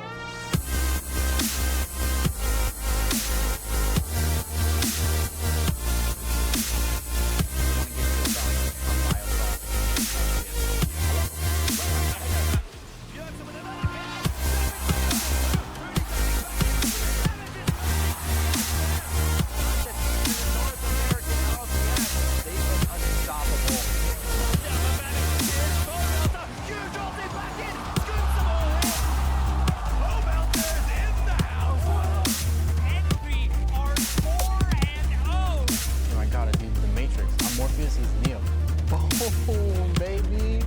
Nice knocking was out of the park. Oh!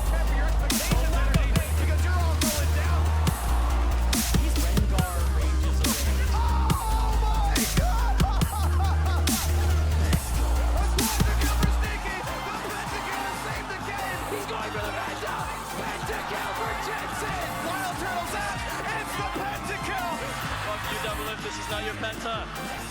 Oh, is it? Oh, shit, it is. Breaks up the pentakill.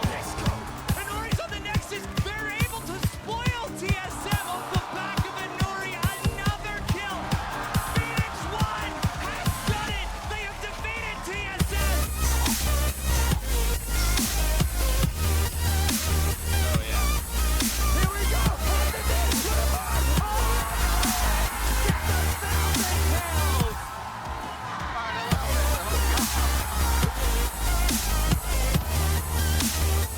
어떻게 될지는 모르겠어요. 근데도 저는 충분히 좋은 친구, 아니 형 동생 사이가 남아 있을 의향은 있어요.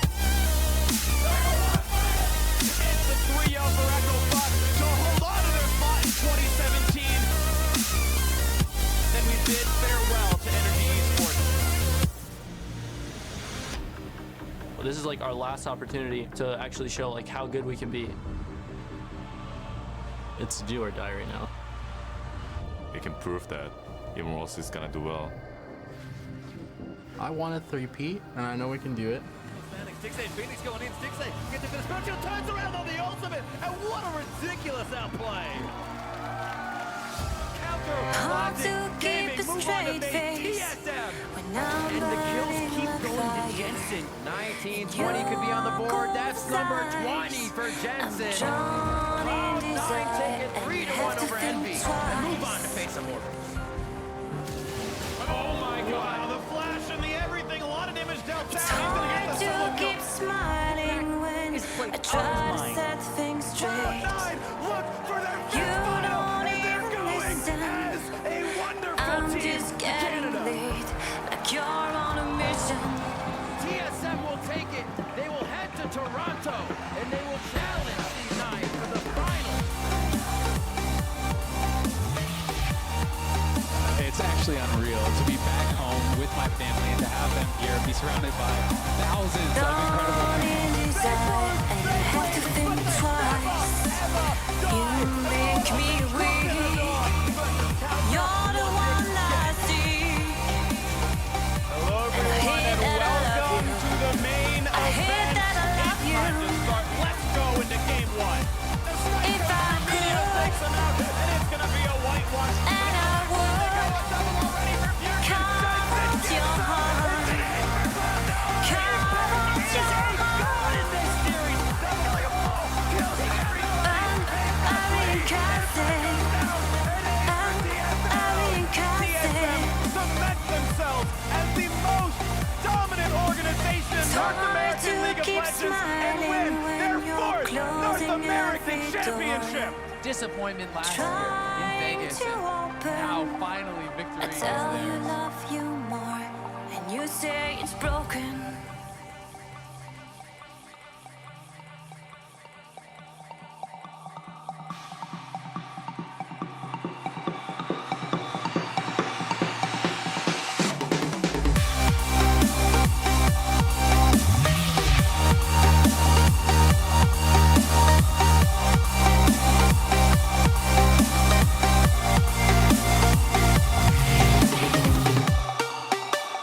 You make me weak.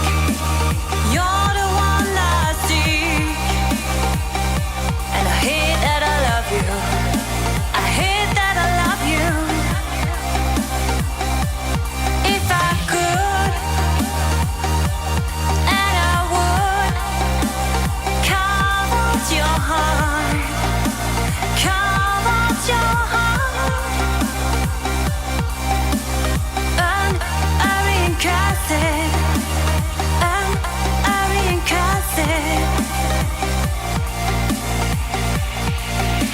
It's hard to keep smiling when you're closing every door. I'm trying to open. I tell you love you more, and you say it's broken.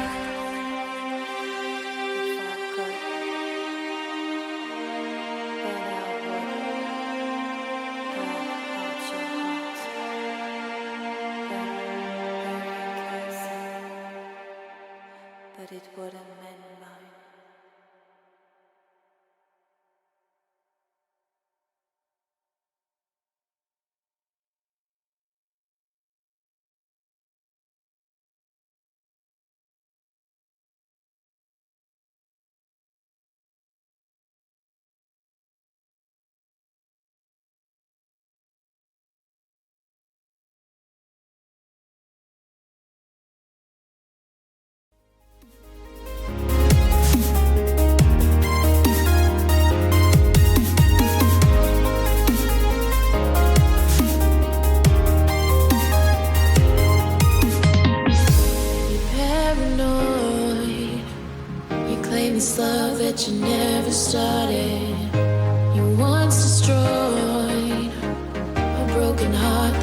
already shattered. Holding on to what we have and take us to the edge and back. Holding on to what we have, you take us to the edge and back.